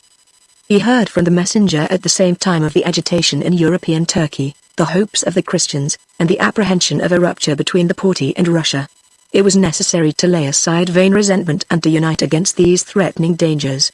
Khurshid Pacha was, said his messenger, ready to consider favorably any propositions likely to lead to a prompt pacification, and would value such a result far more highly than the glory of subduing by means of the imposing force at his command, a valiant prince whom he had always regarded as one of the strongest bulwarks of the Ottoman Empire. This information produced a different effect upon Ali to that intended by the Seraskier. Passing suddenly from the depth of despondency to the height of pride, he imagined that these overtures of reconciliation were only a proof of the inability of his foes to subdue him, and he sent the following propositions to Khurshid Pacha. If the first duty of a prince is to do justice, that of his subjects is to remain faithful, and obey him in all things. From this principle we derive that of rewards and punishments, and although my services might sufficiently justify my conduct to all time, I nevertheless acknowledge that I have deserved the wrath of the Sultan, since he has raised the arm of his anger against the head of his slave. Having humbly implored his pardon, I fear not to invoke his severity towards those who have abused his confidence.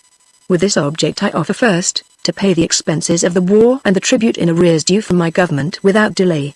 Secondly, as it is important for the sake of example that the treason of an inferior towards his superior should receive fitting chastisement, I demand that Pacha Bey, formerly in my service, should be beheaded, he being the real rebel, and the cause of the public calamities which are afflicting the faithful of Islam. Thirdly, I require that for the rest of my life I shall retain, without annual reinvestiture, my Pakhalik of Janina, the coast of Epirus, Acarnania and its dependencies, subject to the rights, charges and tribute due now and hereafter to the Sultan. Fourthly, I demand amnesty and oblivion of the past for all those who have served me until now. And if these conditions are not accepted without modifications, I am prepared to defend myself to the last. Given at the castle of Janina, March 7, 1821, Chapter 10. This mixture of arrogance and submission only merited indignation, but it suited Khurshid to dissemble. He replied that, assenting to such propositions being beyond his powers, he would transmit them to Constantinople, and that hostilities might be suspended, if Ali wished, until the courier could return. Being quite as cunning as Ali himself, Khurshid profited by the truce to carry on intrigues against him. He corrupted one of the chiefs of the garrison, Mezzo Abbas by name, who obtained pardon for himself and 50 followers, with permission to return to their homes. But this clemency appeared to have seduced also 400 skypetters who made use of the amnesty and the money with which Ali provided them, to raise Toxis and the Tapigiti in the latter's favor. Thus the Seraskier's scheme turned against himself, and he perceived he had been deceived by Ali's seeming apathy, which certainly did not mean dread of defection. In fact, no man worth anything could have abandoned him, supported as he seemed to be by almost supernatural courage. Suffering from a violent attack of gout, a malady he had never before experienced, the Pacha, at the age of 81, was daily carried to the most exposed place on the ramparts of his castle. There, facing the hostile batteries, he gave audience to whoever wished to see him. On this exposed platform he held his councils, dispatched orders, and indicated to what points his guns should be directed. Illumined by the flashes of fire, his figure assumed fantastic and weird shapes. The balls sung in the air, the bullets hailed around him, the noise drew blood from the ears of those with him.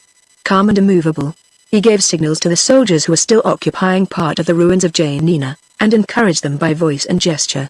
Observing the enemy's movements by the help of a telescope, he improvised means of counteracting them.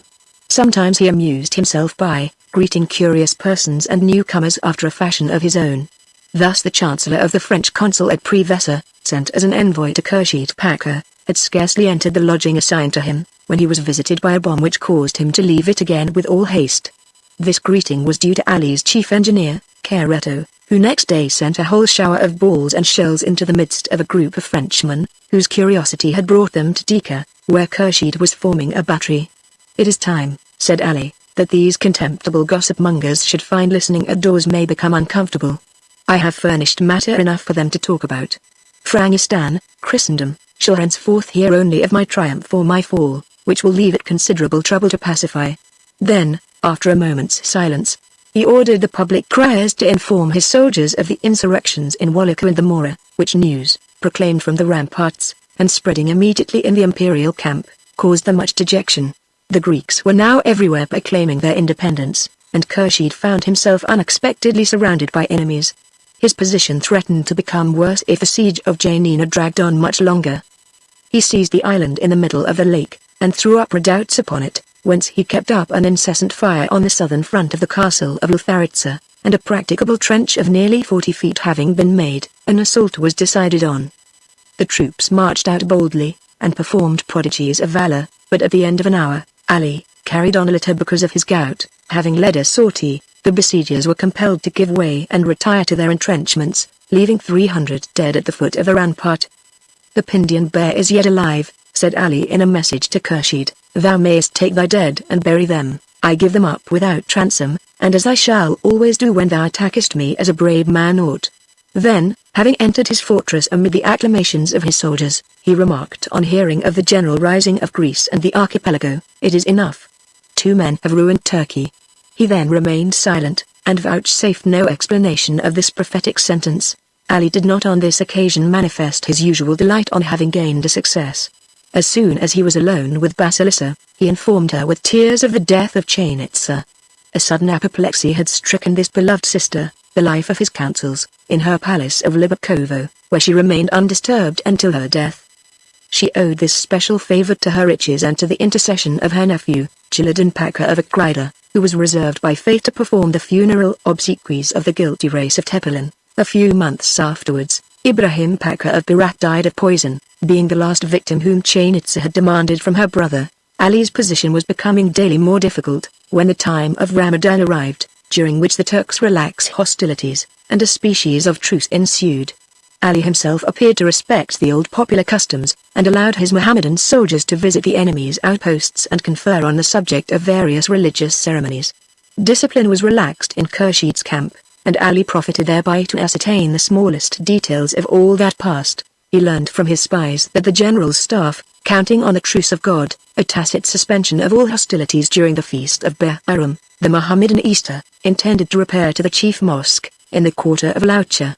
This building, spared by the bombs, had until now been respected by both sides. Ali, according to reports spread by himself, was supposed to be ill, weakened by fasting, and terrified into a renewal of devotion, and not likely to give trouble on so sacred a day. Nevertheless, he ordered Caretto to turn 30 guns against the mosque, cannon, mortars and howitzers, intending, he said, to solemnize Bahram by discharges of artillery. As soon as he was sure that the whole of the staff had entered the mosque, he gave the signal. Instantly, from the assembled 30 pieces, there issued a storm of shells, grenades and cannon balls. With a terrific noise, the mosque crumbled together, amid the cries of pain and rage of the crowd inside crushed in the ruins. At the end of a quarter of an hour the wind dispersed the smoke, and disclosed a burning crater, with the large cypresses which surrounded the building blazing as if they had been torches lighted for the funeral ceremonies of 60 captains and 200 soldiers. "Ali Pacha is yet alive!" cried the old Homeric hero of Janina, leaping with joy, and his words, passing from mouth to mouth, spread yet more terror amid Khurshid's soldiers, already overwhelmed by the horrible spectacle passing before their eyes. Almost on the same day, Ali from the height of his keep beheld the standard of the cross waving in the distance. The rebellious Greeks were bent on attacking Khurshid.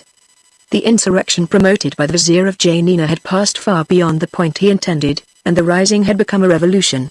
The delight which Ali first evinced cooled rapidly before this consideration, and was extinguished in grief when he found that a conflagration, caused by the besiegers' fire, had consumed part of his store in the castle by the lake. Khurshid, thinking that this event must have shaken the old lion's resolution, recommenced negotiations, choosing the Kia of Pacha as an envoy, who gave Ali a remarkable warning. "Reflect," said he, "that these rebels bear the sign of the cross on their standards. You are now only an instrument in their hands. Beware lest you become the victim of their policy." Ali understood the danger, and had the Sultan been better advised, he would have pardoned Ali on condition of again bringing Hulaus under his iron yoke. It is possible that the Greeks might not have prevailed against an enemy so formidable and a brain so fertile in intrigue. But so simple an idea was far beyond the united intellect of the divan, which never rose above idle display. As soon as these negotiations had commenced, Khurshid filled the roads with his couriers, sending often 2 in a day to Constantinople, from whence as many were sent to him. This state of things lasted more than 3 weeks, when it became known that Ali, who had made good use of his time in replacing the stores lost in the conflagration, buying actually from the Kia himself a part of the provisions brought by him for the imperial camp, refused to accept the Ottoman ultimatum. Troubles which broke out at the moment of the rupture of the negotiations proved that he foresaw the probable result.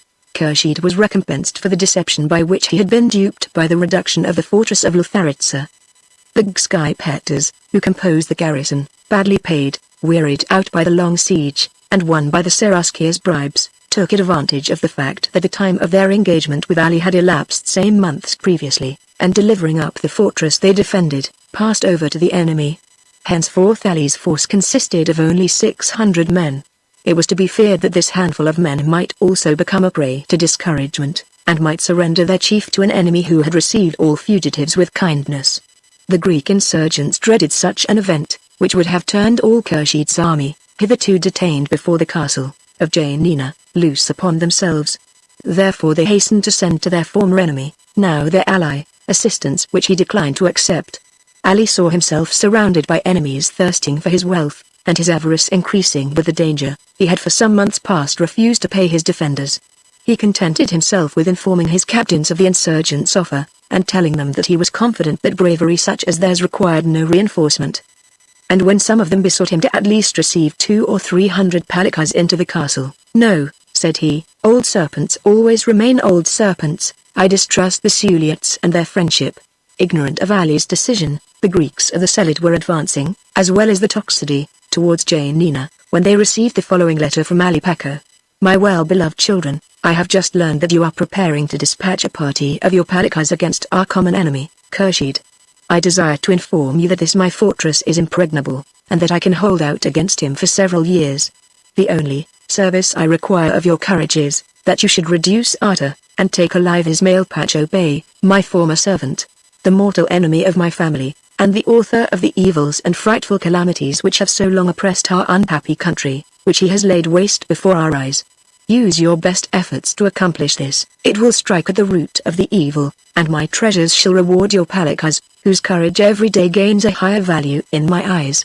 Furious at this mystification, the Suliots retired to their mountains, and Khurshid profited by the discontent Ali's conduct had caused, to win over the Toxide Skypetters, with their commanders Tahir Abbas and Hargai Bessieres, who only made 2 conditions: 1, that Ismail Pacha Bey, their personal enemy, should be deposed; the other, that the life of their old vizier should be respected. The first condition was faithfully adhered to by Khurshid, actuated by private motives different from those which he gave publicly, and Ismail Pacha Bey was solemnly deposed. The tails, emblems of his authority, were removed. He resigned the plumes of office, his soldiers forsook him, his servants followed suit. Fallen to the lowest rank, he was soon thrown into prison, where he only blamed fate for his misfortunes. All the Skypetter Argas hastened to place themselves under Khurshid's standard, and enormous forces now threatened Janina. All Epirus awaited the denouement with anxiety. Had he been less avaricious, Ali might have enlisted all the adventurers with whom the East was swarming, and made the Sultan tremble in his capital. But the aged Pacha clung passionately to his treasures. He feared also, perhaps not unreasonably, that those by whose aid he might triumph would some day become his master. He long deceived himself with the idea that the English, who had sold Parga to him, would never allow a Turkish fleet to enter the Ionian Sea. Mistaken on this point, his foresight was equally at fault with regard to the cowardice of his sons. The defection of his troops was not less fatal, and he only understood the bearing of the Greek insurrection which he himself had provoked, so far as to see that in this struggle he was merely an instrument in procuring the freedom of a country which he had too cruelly oppressed to be able to hold even an inferior rank in it. His last letter to the Suliots opened the eyes of his followers, but under the influence of a sort of polite modesty these were at least anxious to stipulate for the life of their vizier. Khurshid was obliged to produce firmans from the Porte, declaring that if Ali Tepelun submitted, the royal promise given to his sons should be kept, and that he should, with them, be transferred to Asia Minor, as also his harem, his servants, and his treasures, and allowed to finish his days in peace. Letters from Ali's sons were shown to the Agas, testifying to the good treatment they had experienced in their exile, and whether the latter believed all this, or whether they merely sought to satisfy their own consciences, they henceforth thought only of inducing their rebellious chief to submit. Finally, 8 months' pay, given them in advance, proved decisive, and they frankly embraced the cause of the Sultan. The garrison of the castle on the lake, whom Ali seemed anxious to offend as much as possible, by refusing their pay, he thinking them so compromised that they would not venture even to accept an amnesty guaranteed by the Mufti, began to desert as soon as they knew that Toxidi had arrived at the imperial camp. Every night these skypetters who could cross the moat betook themselves to Khurshid's quarters. One single man yet baffled all the efforts of the besiegers. The chief engineer, Caretto, like another Archimedes, still carried terror into the midst of their camp. Although reduced to the direst misery, Caretto could not forget that he owed his life to the master who now only repaid his services with the most sordid ingratitude. When he had first come to Epirus, Ali, recognizing his ability, became anxious to retain him, but without incurring any expense. He ascertained that the Neapolitan was passionately in love with a Mohammedan girl named Nekaibi, who returned his affection. Acting under Ali's orders, Tahir Abbas accused the woman before the Cadi of sacrilegious intercourse with an infidel.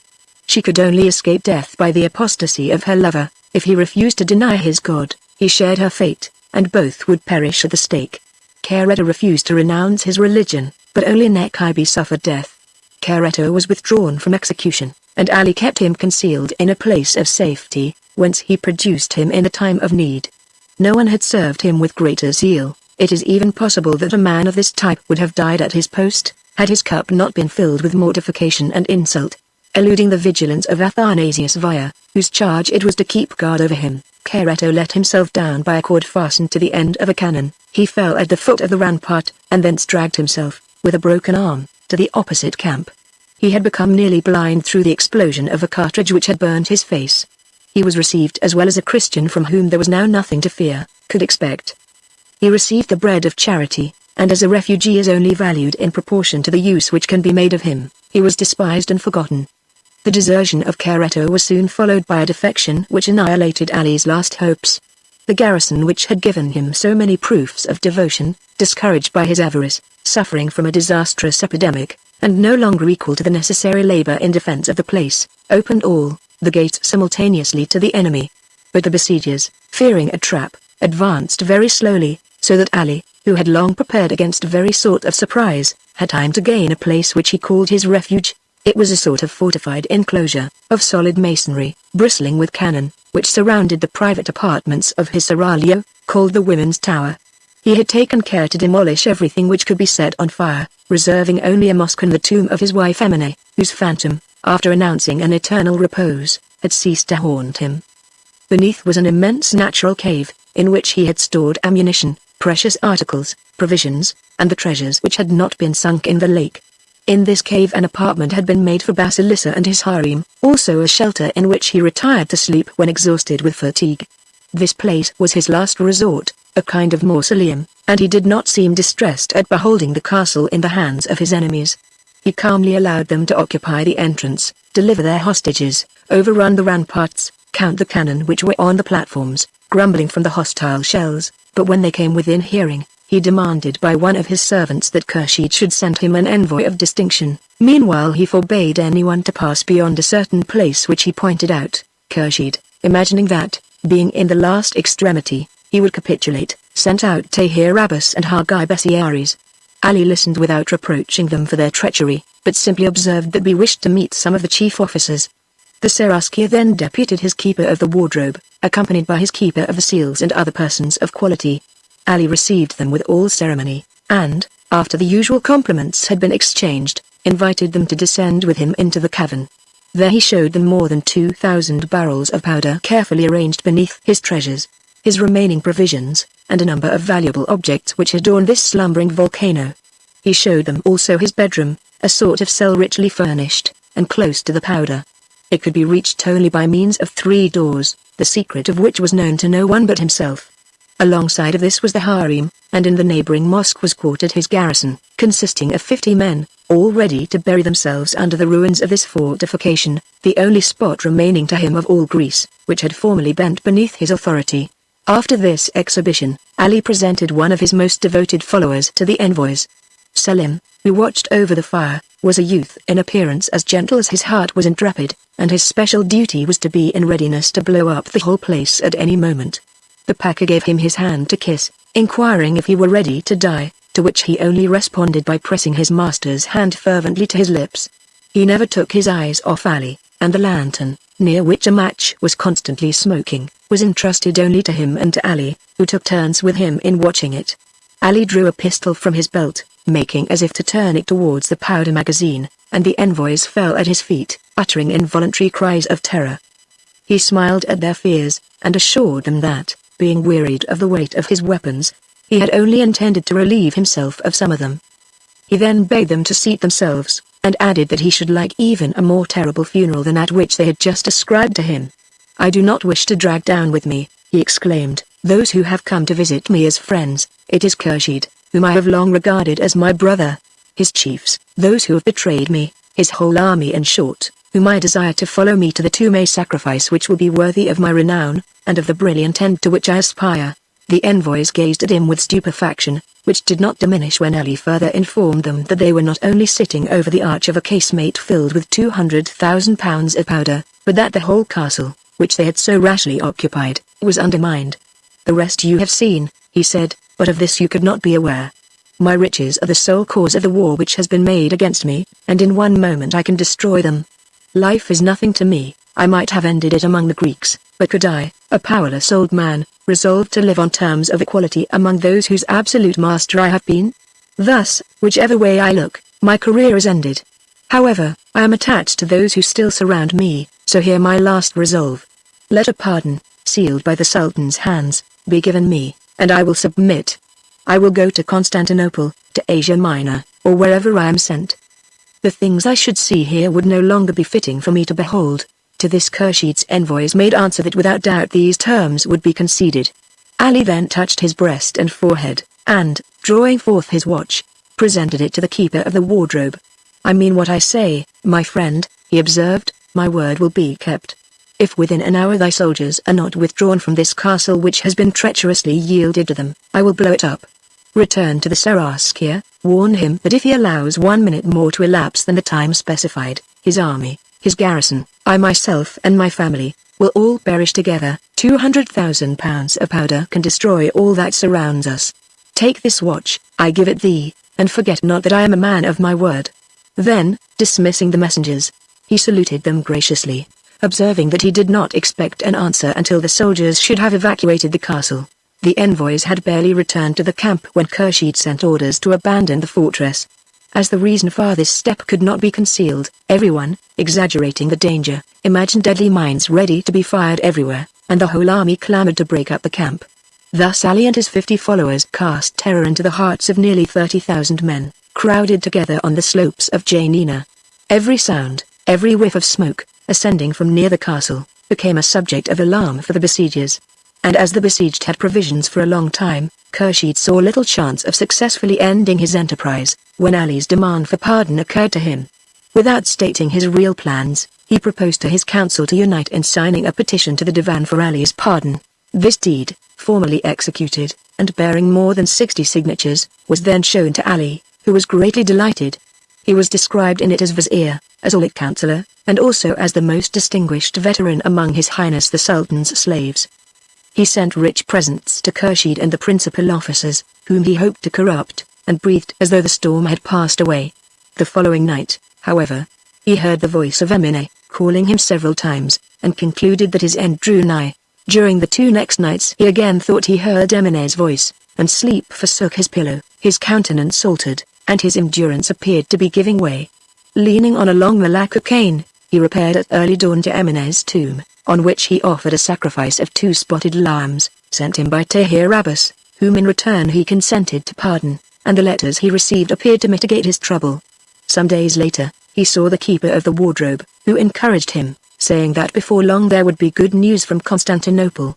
Ali learned from him the disgrace of Pacha Bey, and of his male Pelaga, whom he detested equally, and this exercise of authority, which was made to appear as a beginning of satisfaction offered him, completely reassured him, and he made fresh presents to this officer, who had succeeded in inspiring him with confidence.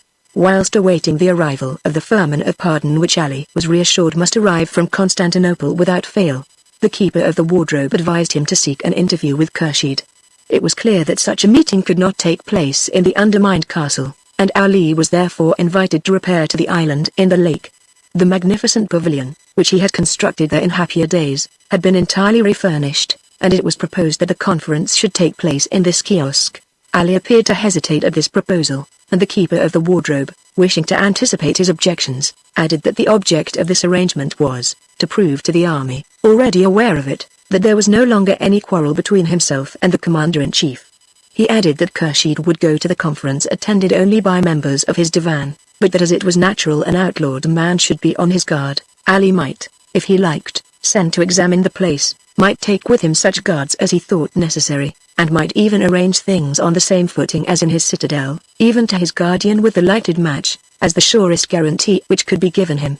The proposition was accepted, and when Ali, having crossed over with a score of soldiers, found himself more at large than he did in his casemate, he congratulated himself on having come.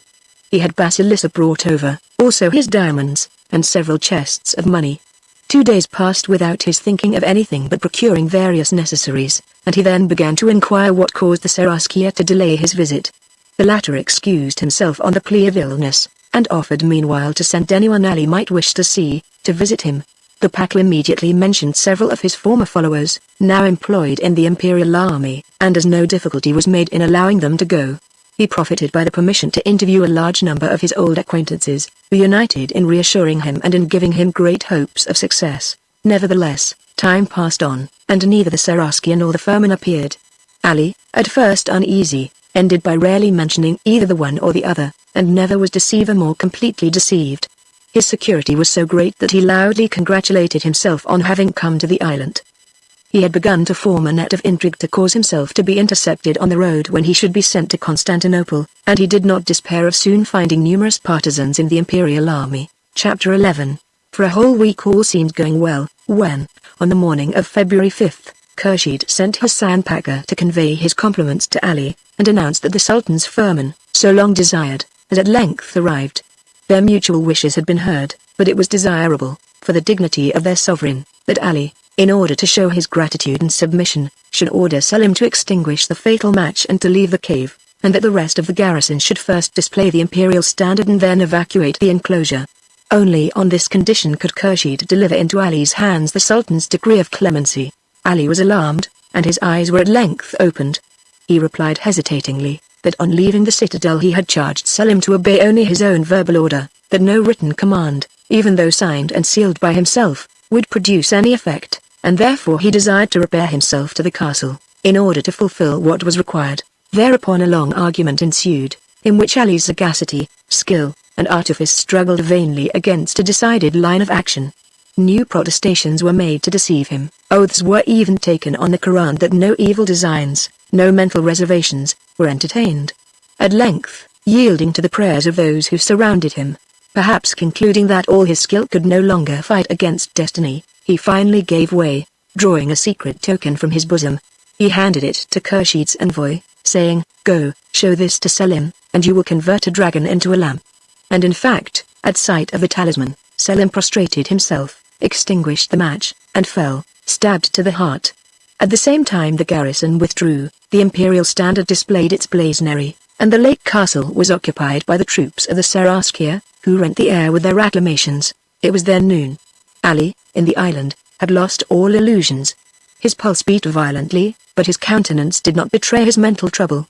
It was noticed that he appeared at intervals to be lost in profound thought, that he yawned frequently, and continually drew his fingers through his beard. He drank coffee and iced water several times, incessantly looked at his watch, and taking his field glass, surveyed by turns the camp, the castles of Janina, the Pindus Range, and the peaceful waters of the lake. Occasionally he glanced at his weapons, and then his eyes sparkled with the fire of youth and of courage. Stationed beside him, his guards prepared their cartridges, their eyes fixed on the landing place. The kiosk which he occupied was connected with a wooden structure raised upon pillars, like the open-air theatres constructed for a public festival, and the women occupied the most remote apartments. Everything seemed sad and silent. The vizier, according to custom, sat facing the doorway, so as to be the first to perceive any who might wish to enter. At 5 o'clock boats were seen approaching the island, and soon Hussein Pacha, Omar Bryanes, Khurshid's sword-bearer, Mehmet, the keeper of the wardrobe, and several officers of the army, attended by a numerous suite, drew near with gloomy countenances. Seeing them approach, Ali sprang up impetuously, his hand upon the pistols in his belt. "Stand! What is it you bring me?" he cried to Hussein in a voice of thunder. "I bring the commands of His Highness the Sultan. Knowest thou not these august characters?" And Hussein exhibited the brilliantly gilded frontispiece which decorated the firman. "I know them and revere them." "Then bow before thy destiny, make thy ablutions, address thy prayer to Allah and to his Prophet, for thy head is demanded." Ali did not allow him to finish. "My head," he cried with fury, "will not be surrendered like the head of a slave." These rapidly pronounced words were instantly followed by a pistol shot which wounded Hussein in the thigh. Swift as lightning, a second killed the keeper of the wardrobe, and the guards, firing at the same time, brought down several officers. Terrified, the Osmanlis forsook the pavilion.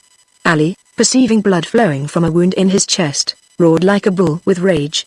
No one dared to face his wrath, but shots were fired at the kiosk from all sides, and 4 of his guards fell dead beside him. He no longer knew which way to turn, hearing the noise made by the assailants under the platform, who were firing through the boards on which he stood. A ball wounded him in the side, another from below lodged in his spine. He staggered, clung to a window, then fell on the sofa.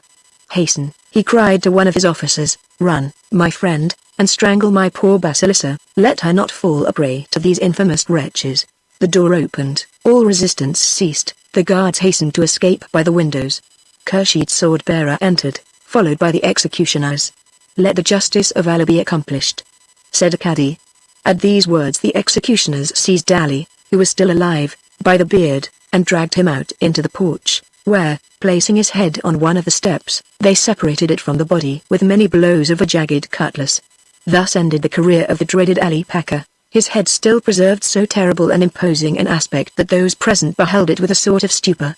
Khurshid, to whom it was presented on a large dish of silver plate, rose to receive it, bowed 3 times before it, and respectfully kissed the beard, expressing aloud his wish that he himself might deserve a similar end.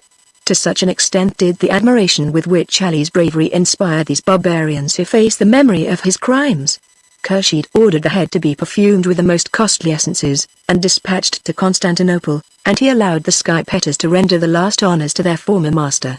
Never was seen greater mourning than that of the warlike Epiriots. During the whole night, the various Albanian tribes watched by turns around the corpse, improvising the most eloquent funeral songs in its honor. At daybreak, the body, washed and prepared according to the Mohammedan ritual, was deposited in a coffin draped with a splendid Indian cashmere shawl, on which was placed a magnificent turban, adorned with the plumes Ali had worn in battle. The mane of his charger was cut off, and the animal covered with purple housings, while Ali's shield, his sword, his numerous weapons, and various insignia, were borne on the saddles of several led horses. The cortege proceeded towards the castle, accompanied by hearty imprecations uttered by the soldiers against the son of a slave, the epithet bestowed on their sultan by the Turks in seasons of popular excitement. The Salih Aga, an officer appointed to render the proper salutes, acted as chief mourner, surrounded by weeping mourners, who made the ruins of Janina echo with their lamentations. The guns were fired at long intervals. The portcullis was raised to admit the procession, and the whole garrison, drawn up to receive it, rendered a military salute. The body, covered with matting, was laid in a grave beside that of Amina. When the grave had been filled in, a priest approached to listen to the supposed conflict between the good and bad angels, who dispute the possession of the soul of the deceased. When he at length announced that Ali Tepel and Zaidi would repose in peace amid celestial houris, the sky petters, murmuring like the waves of the sea after a tempest, dispersed to their quarters. Khurshid, profiting by the night spent by the Epiarot in mourning, caused Ali's head to be enclosed in a silver casket, and dispatched it secretly to Constantinople. His sword-bearer Mehmet, who, having presided at the execution, was entrusted with the further duty of presenting it to the Sultan, was escorted by 300 Turkish soldiers. He was warned to be expeditious, and before dawn was well out of reach of the Arnauts, from whom a surprise might have been feared. The Seraskier then ordered the unfortunate Basilissa, whose life had been spared, to be brought before him. She threw herself at his feet, imploring him to spare, not her life, but her honor, and he consoled her, and assured her of the Sultan's protection. She burst into tears when she beheld Ali's secretaries, treasurers, and steward loaded with irons. Only 60,000 purses, about 25 million piastres, of Ali's treasure could be found, and already his officers had been tortured, in order to compel them to disclose where the rest might be concealed. Fearing a similar fate, Basilissa fell insensible into the arms of her attendants, and she was removed to the farm of Bula, until the Supreme Porte should decide on her fate. The couriers sent in all directions to announce the death of Ali, having preceded the sword-bearer Mehmet's triumphal procession. The latter, on arriving at Grivano, found the whole population of that town and the neighboring hamlets assembled to meet him, eager to behold the head of the terrible Ali Pacha. Unable to comprehend how he could possibly have succumbed, they could hardly believe their eyes when the head was withdrawn from its casket and displayed before them. It remained exposed to view in the house of the Musulman Vali Aga whilst the escort partook of refreshment and changed horses, and as the public curiosity continued to increase throughout the journey, a fixed charge was at length made for its gratification, and the head of the renowned vizier was degraded into becoming an article of traffic exhibited at every post-house, until it arrived at Constantinople. The sight of this dreaded relic, exposed on the 23rd of February at the gate of the Seraglio, and the birth of an heir presumptive to the sword of Uthman, which news was announced simultaneously with that of the death of Ali, by the firing of the guns of the Seraglio, roused the enthusiasm of the military inhabitants of Constantinople to a state of frenzy, and triumphant shouts greeted the appearance of a document affixed to the head which narrated Ali's crimes and the circumstances of his death, ending with these words: "This is the head of the above-named Ali Pacha, a traitor to the faith of Islam." Having sent magnificent presents to Khurshid, and a hyperbolical dispatch to his army, Mahmud II turned his attention to Asia Minor, where Ali's sons would probably have been forgotten in their banishment, had it not been supposed that their riches were great. A sultan does not condescend to mince matters with his slaves, when he can despoil them with impunity. His Supreme Highness simply sent them his commands to die. Vali Pacha, a greater coward than a woman slave born in the harem, heard his sentence kneeling. The wretch who had, in his palace at Arta, danced to the strains of a lively orchestra, while innocent victims were being tortured around him, received the due reward of his crimes. He vainly embraced the knees of his executioners, imploring at least the favor of dying in privacy, and he must have endured the full bitterness of death in seeing his sons strangled before his eyes. Mehmet the elder, remarkable for his beauty, and the gentle Selim, whose merits might have procured the pardon of his family had not fate ordained otherwise. After next beholding the execution of his brother, Salik Pacha, Ali's best-loved son, whom a Georgian slave had borne to him in his old age, Vali, weeping, yielded his guilty head to the executioners. His women were then seized, and the unhappy Zobeide, whose scandalous story had even reached Constantinople, sewn up in a leather sack, was flung into the Persake river, whose waters mingle with those of the Sugaris.